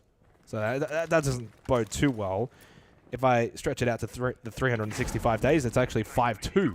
So it's not like OXG are completely awful on it. You wouldn't classify them as weak, but they're versing Secret. No, and to be fair, some of those, I guess, and this is the problem with 365 days, for Oxygen, where they've had roster changes, it's hard to really look too much into that. But in recent times, yeah, it hasn't been ideal. Mowgli with the opening pick onto Forrest, so all the trash talking doesn't bode well for the men. He gets picked up straight away. He actually, to Forrest's credit, he had some really good moments on Nighthaven Labs. He was the master roamer. Spent a lot of time holding the shift key. Savage to peel. You're going to relay that information and take the ground now, forfeited by the defense, but a player down never bodes well for this side where tradability can sometimes be a really strong win condition if the default plan becomes a problem. And when you look at the lineup from Secret, the Tachanka, the Goyo, default doesn't really scream as the primary win condition. And this is why you've got to be so careful on the attack to not give away an early pick, because now Secret just play 5-side. Yep. Bunker down. Oh, well, that was a bit aggro main, but surely not a repick. A little bit aggro from Savage. Oxygen are going to have to think their way through this. I mean, losing the Lion isn't necessarily an issue for hitting this site, but it's more just the body. I guess back hit pivot could work. This is where you have to throw caution to the wind. You can't just probably go for, you know, the default play and caution to the wind. Indeed, Gomez has been able to just drop down, find 2 kills, open up the defense. It definitely would have caught Secret by surprise, but Juma has gone then for the back push from Vault. Now, Lockers is where the plant is going down from Adam. Grixer takes a bit of damage. He now pushes into Lockers as well. Plant successfully goes down for Oxygen. Adam then collects Noah, and suddenly the basement side of Bank, very vulnerable. Only Droom left in the 1 versus 1 with 30 seconds remaining. This is Secret's map. OXG look to try and steal the opening round on the best defensive site. And Adam knows he can play the hiding game. Time will become the biggest factor. Pre-fire, but position now given away. Joom needs to get aggressive. Adam hits the headshot. OXG go bang. Okay. A little sucker punch to start here on Bank from the North Americans. Adam just able to hold his nerve there and prevails in the 1 versus 1. OXG lose an early pick. But the pivot call was great, and the individual prowess from Gomez to open up that round. This is what I'd love to have, like, weirdly odd specific stats. Where it's like, can you go and tell me how many times a team attacking Bank basement has won from a 4v5? Statistically. We're talking low I mean, surely. Let's at Sprabuni, surely. Surely he can whip that up. Okay, well, Secret don't go for the reattempt, but as you would usually end up seeing, as we go top floor, if they win this, they'll go straight back to basement. Probably. I'd be very intrigued to also know in a similar vein statistic, well, it's not even a statistic, but what's the closest result I guess Secret have maybe had over the course of that 12 map streak? Like, how much pressure have they been under in those matches in isolation? Well, I can give you some of the recency on the streak. And also, last time they played it was a 7-5 win over Virtus Pro back in the 30th of November, so 2 months ago. But, I mean, that's honestly just, you know, the last win. I can't get you much more than that immediately. So I'm sure they I mean, like, you go 12-0, you probably have like an 8-7 in there somewhere. You would imagine. Intriguing roam here from Adam on the gridlock this round. Will lurk in archives for now. Has util that he can disperse from down below. The shotgun as well for displacement. I don't, hate this idea that OXG seemingly are trying to cook up here. This could well work if the repel game is good here and ready for the dislodge. That is Joom up above. Repositions though. You can see a little bit of nervousness in just the way that Secret are kind of moving around side. They know there's a lot of pressure to repel. Got to be careful with your positioning. Savage does indeed find the opening kill at least though onto Adam. So that's at least one down, bit of a threat off the board. Secret now have the extra player advantage, but they also had that in the previous round. But what looks good right now for Secret is there's no back pressure, so nothing on the stock hallway, and nothing over towards Kanto. So it just means that, again, from the perspective of the defense, they're all kind of eyes towards airlock and repels. It has kind of forced a pivot here from Grixer. He's now over towards ATMs right now. But then you've still just got 3 players on the repel. So Oxygen have no map control. Everyone's in just the same position. Makes it really simple here for Secret.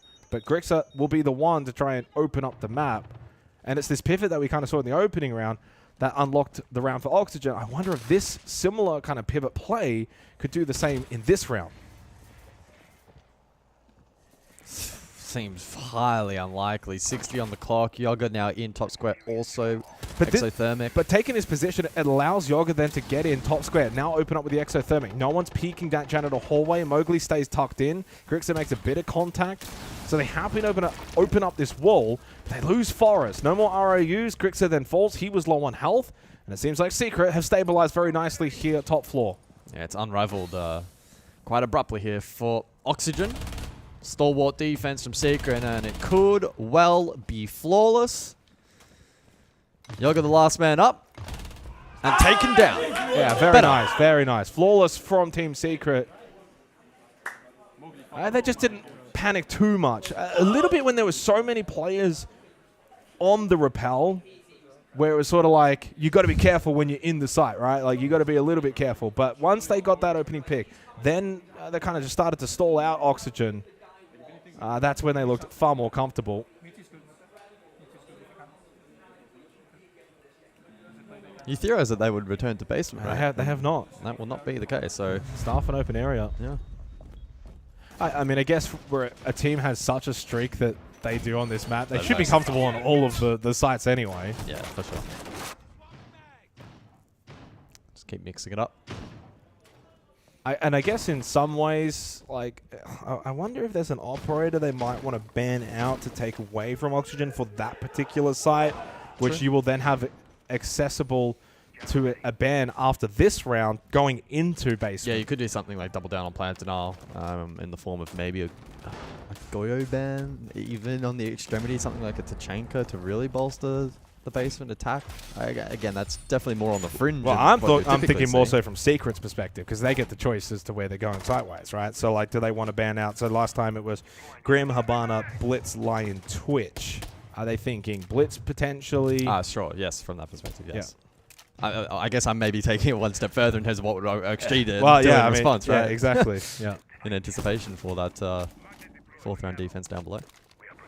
A discussion for the next prep phase, of course, as we hone in here on the third round. Execute heavy utility on offer here from OXG with the classical combo of the Ying, the Lion, and the Dakabi.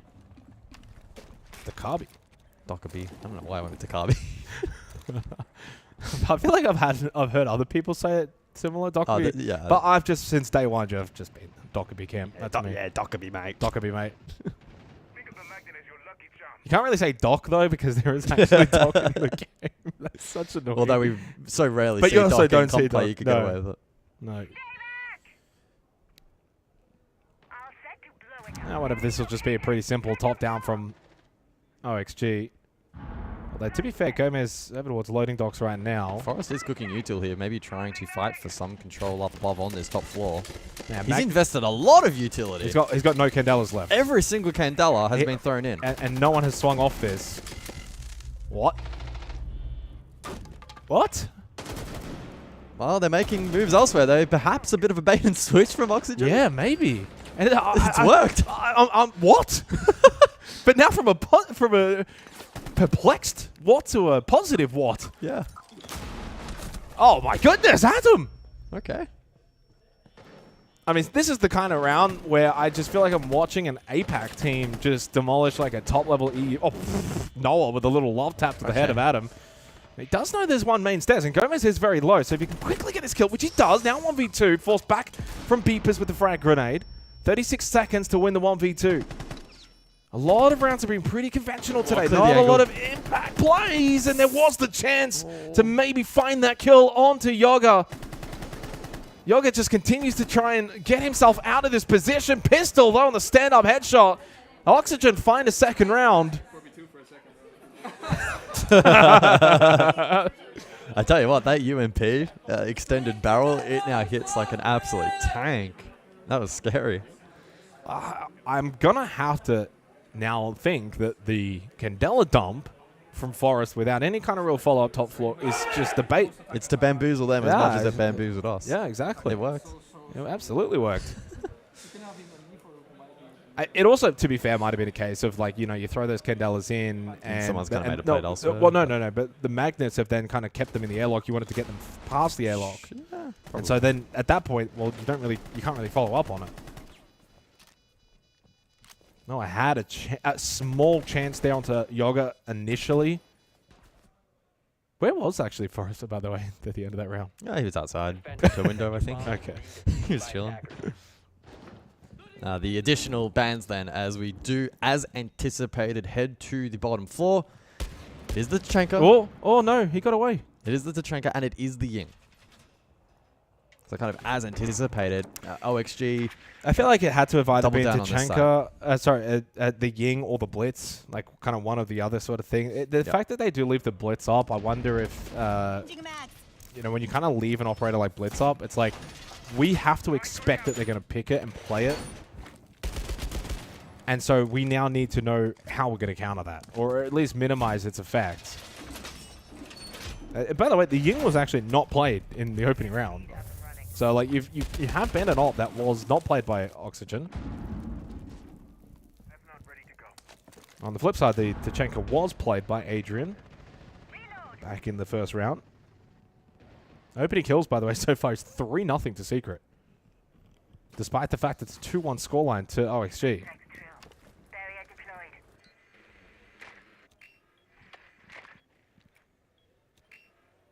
Only one player in the site.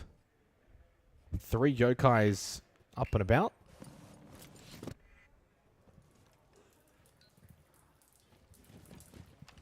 Just a bit of posturing right now from Oxygen. I think they were maybe considering a... Oh, is that a misdrain? No. No.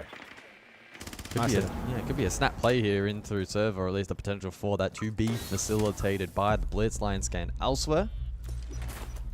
Pings aplenty for OXG to play around. It's been a hot minute since I've checked the drone counter because it's been bugged for a long time. Is it back? I'll get confirmation after this game. I don't think so. I was thinking that actually back on labs at one point. Nah. Oh, I don't know. I'll go ask after this. Like, it's been so long that I've just kind of given up on it. 90 seconds remaining. Mowgli wants to get a little active. Logic Bomb at a bad time. Forces himself back. And Adam finds the pick onto June. Brings it back to a 4v4. There's a chance there for Mowgli, but timing behind the pillar for Adam was perfect. He was able to avoid the brunt of the damage. Mowgli gets caught, though, from quad. Adam has been very hot right now. He's 7-2. And this is a very winnable round for Oxygen. And as they pick up more and more rounds, there's pressure that builds onto Secret. That 12-0 streak, well, they might not be infallible after all. Minute left, 3v3. And it's on Locker's CCTV that if Oxygen can find yet another attacking round here, it sets them up perfectly. Late Vault Cam deployed by Savage. Secret should have a wealth of information available for this plant denial. How many Yokais are still left up for Adrian, by the way? That's another question. There is one inside a CCTV. Oh, the swing! Adam, though, got caught. 30 seconds. The trade was very quick, though, from Grixer. But with Adrian still alive, the Yokais can be played. He's inside a vault, so he's a big distance away from both Yoga and Grixer. Noah's playing over towards Doc, so they're trying to just sneak on in, get a good position. But here come the Yokais out from underneath it. No, it got shot, but it doesn't matter. Back up. Backups are there. Welcome to Echo. The new patch doesn't stick, but it doesn't matter. Noah hits the shots. 3 seconds, all that's left. No time now for Yoga to be able to get this plant down. The Yokais are a nuisance. So is Noah. Secret escape in that round. Yeah, really phenomenal reposition there. Onto that first floor. Denial from the hatch. OXG accounted for that as long as they possibly could, but it got to the point where they could no longer hold up above and they had to commit. I think the more and more you see plays like that, Echo's just going to rise in the ban for Bank. Probably. For that particular site. I guess the only caveat would be, though, he's probably not as played maybe in the other sites. And Locker CCTV, you almost throw like into the, we're like unlikely to win it anyway on the attack. Yeah, how much do you want to overinvest on that site? Yeah. Oxygen have taken a tactical timeout, by the way, heading into the 5th round. It is a 2-2 score line. Right now it's been back and forth. 1-1 to 1-1. So it's been a very even bank. I wasn't expecting this, to be honest. Mainly due to Secret. Got nothing to do with Oxygen, but this is Secret's map. Undefeated 12-0 streak.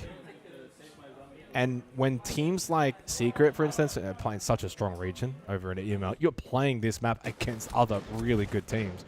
And then also at international events. Quick look back at that prior round. Echo, very impactful in the final portion of that round in gaining valuable information and the potential to deny plant that had to be responded by OXG and open up that opportunity for the late flank from Noah. Top floor then for the 5th round. An opportunity for one of these two to have a slight lead. It's been very much back and forth. OXG putting up a good fight, but the question is, how long can they sustain this for? Yeah. Is it sustainable? I think it is sustainable. I think that they can actually improve. So, I mean, it's game on, and that's kind of what you want if you're Oxygen. Like, if you come out of the gates and, like, it's just 4-0 to Secret, you probably start to just almost... Yeah, you just check out. Check out a little bit naturally, but they know they've been competitive. They know they could have easily won that previous round, even maybe had a 3-1 lead, but yeah, the belief, I think, should be there. Doesn't mean it's going to be any easier, though. And if anything, it's going to make Secret, you know, rise to the occasion and know they need to really lock in here.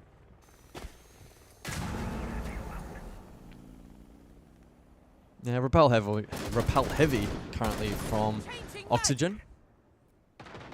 Reterra is available for Grixer. That's to counter both the Castle and the Azami. Chipping away at that utility opens up the play, making potential a little bit more for Repel. Ranged hard breach in the hands of Forest as well to deal with Kanto. All the pieces available here, especially with the investment for you know, bottom site specifically from Secret, and we saw the guys counter in the opening ban phase as well.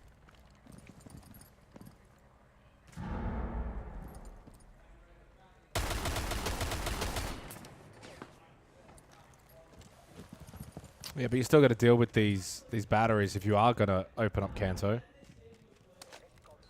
You'll get down below. Forrest actually finds the kill onto Adrian, so he deals with the Bandit. Now you just got to go deal with the Shockwire batteries, and then you really have the ability to open up Kanto, put pressure down that corridor. You can have Yoga actually push up main stairs later in the round. This is a very winnable round now for Oxygen off the back of Forrest finding that opening kill.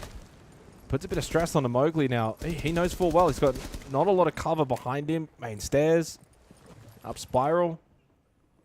But Forrest doesn't seem keen at all in trying to deal with these batteries and open up Kanto.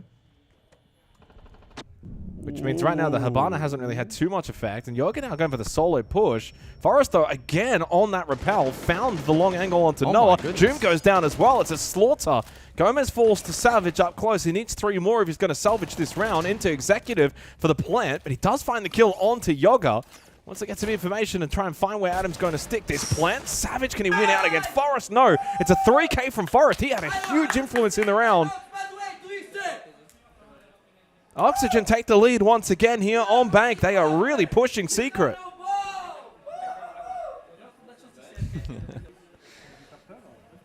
Well, the energy is good in the Oxygen camp, and Secret finding it difficult to shut down some of these, you know, solo efforts. Gomez again finding another neat multi. That's, you know, one of a string of a few that we've seen so far here on Bank. Oxygen aren't shying away from the challenge here on Bank so far. They haven't fallen into a shell. And maybe that is catching Secret out. I mean, I wouldn't say it's a multi. Multis are classified as 3 and 4 and 5Ks. Oh, you wouldn't say that, would you? Well, 2's more than 1. That's true. That's multiple kills. That's multiple kills. That's just not tracked in our...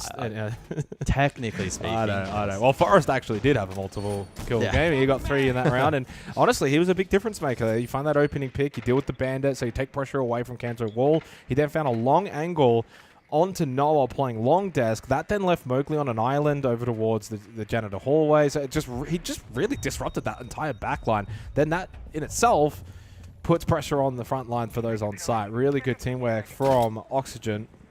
Most importantly from Gomez and Forrest. I mean, even the push up from Yoga main stairs had impact. And it's at this point now, into the 6th round. Secret know full well, okay, this is game on. We need to lock in if we want to keep this streak alive. Border the deciding map if we need to go there. And honestly, if we do get to border, you almost just throw stats out the window because Oxygen are just going to be playing with so much adrenaline if they can win this map. Absolutely nothing to lose. I suppose that mindset, though, that positive perspective can certainly be displayed here on Bank as well. There is quite literally nothing really to lose. You'll just be another statistic if you are to falter here. Throw them to the pile. Yeah. They've played really well. They've played calm, composed, and at times when, okay, maybe the early round they lose a player, they have the ability to adjust mid-round, adapt, find different ways to get themselves back into the round. You know, none of their round losses have been too awful except for one where they got flawless in the second round. So it was. Then the other one was close. Here's another opening kill for Oxygen. So that's 2 in a row. June gets one back. Adam then get the trade immediately, though. The pace has picked up here by OXG. Top floor getting cleared out nicely by the North Americans. Leaves Secret down to 3 players left. Gomez very low on health, though, so it's a slim advantage for Oxygen on the attack. Mowgli wants to play a more aggressive position here towards main stairs and try and catch one off guard. Does he commit? Make his way up main and try and capture? Nah, you don't push it, but you can hold that kind of angle. That in itself is already aggressive from Mowgli. You don't ever push this, though. Or does he? No. Well, I mean, it'd be low based on the way he's playing this right now, no is the answer. Oh, no. Oh! And the moment he does push, he almost gets caught. Well, that was a close one. I'm pretty certain that was actually onto Gomez, by the way, and he was already on like 1 HP. He's still on 1 HP. Gomez is flirting with death. 44 seconds. So the clock has, though, dwindled down. What can Secret muster here? Playing pretty advanced positions on the fringe of the objective to try and disrupt this final push. Now 30 on the clock. Yoga with the Fuser in hand. Oxygen with an opportunity to have a 4-2 lead here on Bank. It would be massive to go into that second half, switch over to defense. Griggs are taken very low. Mowgli up close here in Printer. Wants to swing. The wall blocks him. Flash has come out. There should be a drop coming in from stock as well. It was. Gomez, though, falls immediately. Down to just pretty much Yoga as Grixer is on 1 HP. Grixer does find the kill. And a second. Oh, but Savage with a pistol saves the day for Team Secret at the last death. They are able to hold on, and not for the first time. You think back to round 4, round 6 as well. It's 3-3. But, man, Secret have had to work for those rounds. Yeah, that was quite the grind. June with a super clean shot over towards Jan. It's a 3 versus 3, 8 seconds on the clock, double drop from Oxygen. Grixer out of nowhere, almost able to clutch up the round, but not quite to be. Secret hold on, really strong defense, a 3-3 score and essentially a reset. And neither of them able to win 2 rounds in a row. Yeah, in that first half. So, yeah, it's been a good one, actually. I was not expecting this here on Bank, especially as Secret have been so dominant on the map. Monty, Grim, Mirror, and Tubarao, the bands, heading into the second half. We begin on basement. Oxygen now go defense. Defenders, protect your bombs from being defused by attackers.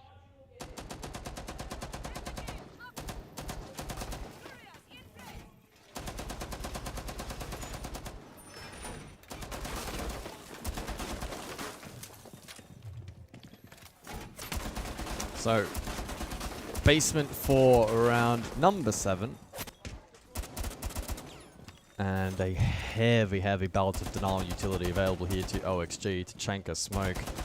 And the infamous Echo brought here for their first attempt. Yeah, I'm a little surprised it doesn't get banned out, but it is maybe also a case of wanting to see how it goes first up. Because I think Secret do have the ability to be able to win lockers and CCTV.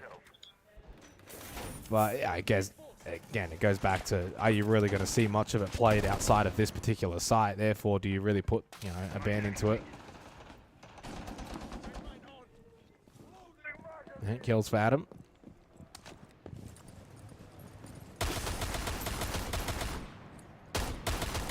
Secret don't strike me as the kind of team that would panic with this being a close game, even on their map pick.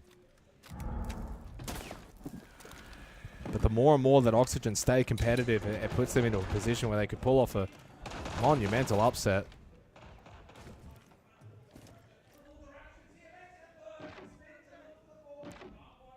Slow and steady. As Oxygen not wanting to obviously give Secret any kind of early advantage. They're going to play the pretty much standard positions.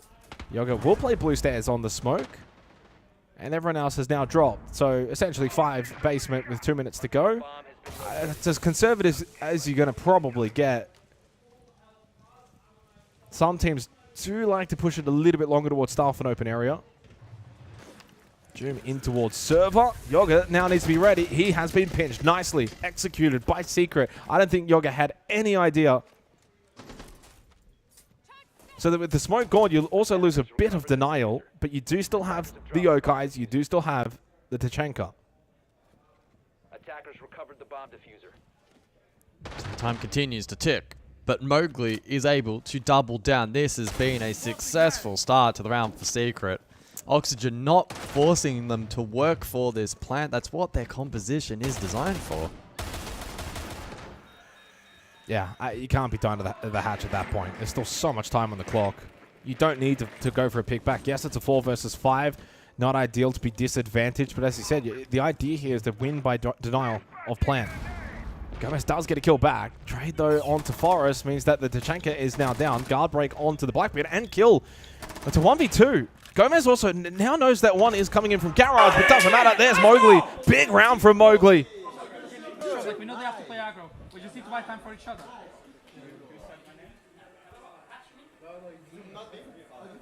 Yeah, that's just a really clean round from Secret. And if that trend is to continue across this second half, there is still a scenario in which the match does begin to unravel a little bit for OXG. So they will need to refocus and reset. Basement can be penciled down as a very difficult site to attack. So it's not going to probably motivate them all too much, but we'll see how they can respond. It is also the first time that one of these two have been able to win 2 rounds consecutively, so there's a little bit of that momentum then slowly now building for Secret. This is where you got to be careful for Oxygen that the game doesn't kind of slip away from you. Early days, of course, it's still only a 3 to 4 scoreline. Not ideal that you lose Ockers and CCTV if you are OXG, though, defensively on this site, on this map. That is the site you do need to be winning from that position. So we go Executive and CEO for the 8th round. We do see Thorn once again selected, this time by Yoga. First time on Bank in this series that we're going to see its selection, but we did see it a couple of times from OXG back on Nighthaven Labs. I'd say it's a mixed success. They had some moments where the Razor Bloom activated and had some impact.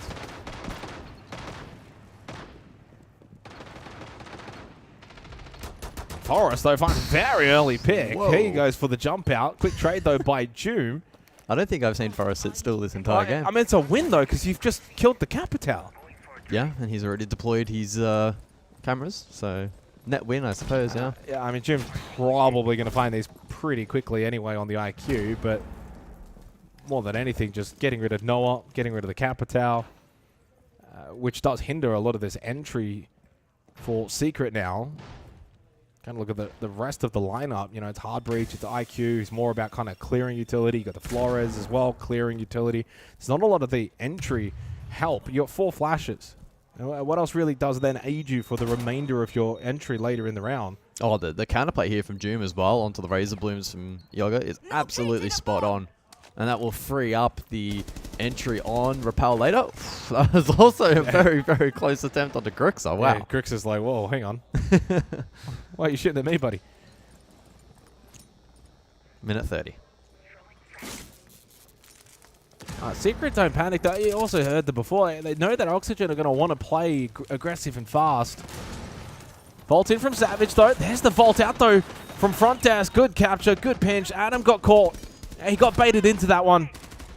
But a trade back from Gomez, who's looked really, really sharp over the last couple of rounds. Keeps things equal, and Yoga finds a pick on the Thorn. Down to just Adrian and Savage, and this is very winnable now for OXG, but up close. Headshot from Adrian. Down the other end of the corridor, Yoga wanting to peek out from Janitor. He's got Grixer for good measure too. Top square, they play together. Yellow ping information, though, so the info is there for Secret. Pushing forward, though, Yoga now goes down. Grixer by himself. He needs to try and maybe take the 1v1 with Adrian, but Adrian wins it anyway. 3 rounds straight for Secret. And 4 of the last 5, and suddenly they have taken the momentum on this map of Bank.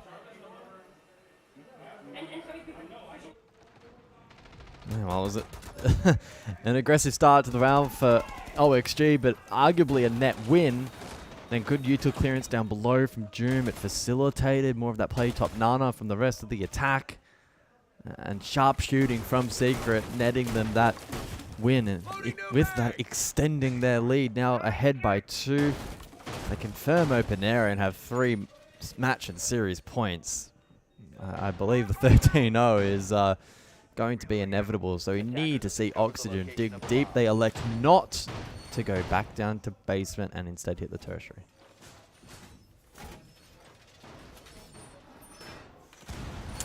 Get the feeling, though. It feels inevitable. It feels inevitable now, doesn't it? I mean, for OXG, I'm sure they still have every capability of bringing this game back, but yeah, 4 of the last 5 rounds is quite damning. The momentum is now fully there for Secret. If it was back and forth, which it was in the opening half, it's no longer that. It's 3 straight. There's consecutive rounds. There's the build-up. And the Secret are just starting to rise above the water. Gomez on the scope boss will want to try and take early battle. Unfortunately, it's into the shield of Savage.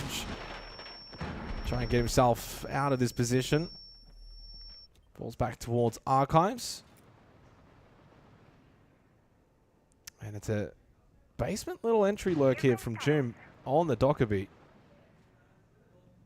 So nicely done from Secret to spread the map, get a bit of control. Joom's in a good position where if someone from OSG wants to go for a basement rotate from down main up towards blue, for instance, like he can cut that off.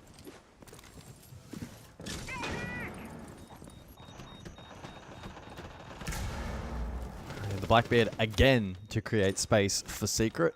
And once again, successful, forces the peel. Joom main and catches Gomez. I mean, why is he expecting that, though? He should never be really expecting that. Yeah, that's a good connection from Secret. Love that little play. And it's a really good usage of the map by Joom.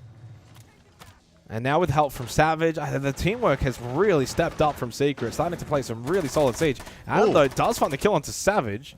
Finds an angle, and then just got over aggressive as he kind of did in the previous round as well. Forrest did put the shield down. SMG came up, 2 versus 2. Just over a minute remaining. It's another close round. You look at the... I'll touch on it after this round, but there have been a lot of close rounds here on Bank. For a 5-3 scoreline as well, and unfortunately for Oxygen, they keep losing in these positions right here, right now. In the 2v2, this is where they falter. They want to keep this map alive. This is must win. They have to find value from Clash. What can Forrest do with that shield to offer value to Yoga? 50 seconds. So Secret have time to formulate a plan. Triple flash, Boogie Auto Breach, or even maybe a drone or 2 as well available here. Here is one of those drones. Noah and Adrian are split. Adrian's going to go square. Noah towards Beepers. Adrian finds the pick onto Yoga. Forrest, he puts the shield down. It must now stay down. SMG in hand. Finds the long angle fight. Got Adrian quite low. Noah will push Beepers now. Flash. Knows that he's tucked into the corner. For white. Clean flash. It's a double. Tagged him onto Forrest in sight. And it is now map point for Secret. Wow. A perfect utility placement as well, right when it was required. Forrest had actually established a pretty strong position there. That was tricky to trade, but the flashbang throws that plan into disarray. 3 series points. Well, this is the point that I was going to bring up, but honestly knew that did not have the time to get through it all. So there was one flawless round. Back in round 2, Secret flawless on top floor. Every other round is as followed. 1 alive, 2, 2, 2, 1, 2, 2, 2. And it's a 6-3 scoreline. So you can kind of then take what you will from that is, I've actually been close in every single round bar 1. And have just not quite been able to edge out those 2v2s, those 1v1s, those close end-of-round moments. Secret have just been better more often than not, and that's basically been the total difference. Yeah. Just a little bit more clinical. But when you factor in the map record, well, kind of makes sense, right? And now they end up a statistic. Along with quite a few other teams. Oh yeah, on the long list of teams. Well, unless they can string together suddenly 3 rounds straight, which they haven't even been able to put 2 rounds straight together on this map, it does now very much seem inevitable. I will say, even if they lose this 7-3, quite a commendable 7-3. I don't want that to sound patronizing, but as I just mentioned and list off the players left alive at the end of the rounds, like, you can actually look at a lot of the numbers and say, yeah, I mean, they fought. They fought hard. They tried. And you can see that. But unfortunately, Secret are just better. Like, it's just as simple as that. Yeah. See if they can try and find some magic. Lockers and CCTV, though. I mean, if you're going to win a site, this is going to be the one. Mowgli, though, shuts down Forest. The Vigil Lurk doesn't work. Okay. Doom catches out Gomez. Crixer wins his battle towards Archives, but a lot of damage already done by the attack. Oxygen now already at a pretty significant disadvantage. On an island now. Oh, yeah. Nicely done, Secret. The way they're playing off their teammates has just been perfect. Utilizing numbers nicely. Yoga and Adam, the last 2 alive for OXG. And Yoga probably sensing he's going to make a big play, but here comes the Blackbeard. Nicely done. Had he got that kill onto Noah, would have changed the round completely. Now, though, 1 versus 3 for Adam. They could probably get Savage up. They do. The Blackbeard back in play. Now it's a 1v4. And it was 7-3 on Nighthaven Labs. Shapes up to be 7-3 on Bank as well. Secret, well, tested a little bit on this map. The streak of 12-0 in the last year seemingly on the cards to become 13-0. The drop, here they all come. Nothing you can do in the red hallway. Secret make quick work of OXG. Fought hard in the opening half for the North Americans, but Secret then get the job done. Rattling off 5 rounds straight. They take it 7-3 on Bank. They keep the streak going at 13-0 in the last 365 days and counting. And they will put themselves in a very strong position here in Group D with that result. Yeah, I think OXG can still hold their head high to some extent. I think we saw enough promise from them today to suggest that they can escape this group. As for Secret, though, very positive signs from them. And again, I think they will have serious ambitions to go very deep at this particular tournament. They will be wanting to go all the way, and they get off to essentially a flawless start. Yeah, I mean, as flawless as you can get. 7-3, 7-3 for Team Secret. They were the overwhelming favorites for this matchup. I think you can say it played out in that regard as well. And I think that on Nighthaven Labs, again, good moments from OXG. Probably could have been a little closer. Bank, good moments from OXG. Maybe could have been a little bit closer, but it's the could-haves, it's the would-haves. Well, they should have. And that's probably the story of it. Secret just better overall if we have a look at the stats from Bank. And yeah, again, huge team performance from Secret. Like, they're not overly reliant on you know, certain individuals. Obviously, for Savage and Mowgli, they both played a very, very good map. I thought Adam had a pretty good series overall, and certainly there were, again, good moments for a lot of the members of OXG. They'll take a lot from this. I mean, like, day one, I said in the pre-match, like, OXG have played, like, what, 22 maps compared to Secret's 40 in the same time frame. Yeah, it's just less international events. As we look at the match summary and the overall numbers across the board for the 2 maps. It really just boils down to a massive gap in experience, right? I don't think in terms of raw skill or even, you know, individual historical experience, it's a massive rift because we've seen all these guys run around for so long on the side of OXG, but it's just combining that into a coherent 5 and being able to translate that into a run at an event. And obviously, we temper expectations for any team, really, that does qualify through an LCQ. Like, Secret are not to be underestimated by any stretch of the imagination. So I think at the end of the day, as the dust settles, the result on paper and even looking at these stats, they got the job done. I mean, like, that's right? That's what really Secret need to be doing day one of an SI. Just another day at the office. Another day at the office. Yeah. Maybe you save your absolute best for, you know, later on in the tournament. Maybe to be maybe fair, in a couple of weeks. I genuinely don't think there was much more that Secret really could have been doing. It certainly could have been a little sharper or a little bit more clinical in certain elements, but then that's nitpicking, isn't it? So I think that they played really, really well, took care of business, and also at the same time for OXG, I think there certainly are some okay takeaways. Again, mentioned sort of the amount of players left alive at the end of rounds for Bank meant that even though it was 7-3, it was actually a little bit closer than I think the scoreline really indicates. So for Group D, we have a couple of results. SSG, of course, got their win over Enterprise earlier today, and then OXG lose out to Team Secret. Fluxo W7M had the day off. Yeah, I think I actually saw Norris in the elevator before, and I was like, I had to double check. I was just like, "You're not playing today, are you?" Like, no, tomorrow. I think Group D, again, it is day one, so don't want to take too much away from it, but it's probably a pretty safe bet that OXG and EP will be the two contesting to make it out of the group, to survive into a playoffs position. Of course, there can be permutations. Well, that's the last game of the group. That could be in the final day of groups. Okay, cool. EP, OXG. And again, like there are matches like, OXG versus Fluxo W7M, for instance. Like, I mean, I wouldn't be totally surprised if you came to me and were like, hey, they beat Fluxo W7M, for instance, or certainly even SSG when you... On an off day, maybe, have knowledge about, one of your teams from your region. I wouldn't be totally shocked, but... the schedule that we had on the B stream today, we got to, of course, help cover the FURIA FALCONS game. DAYSTAR Elevate, what a result. They absolutely dominated that one, 2-0.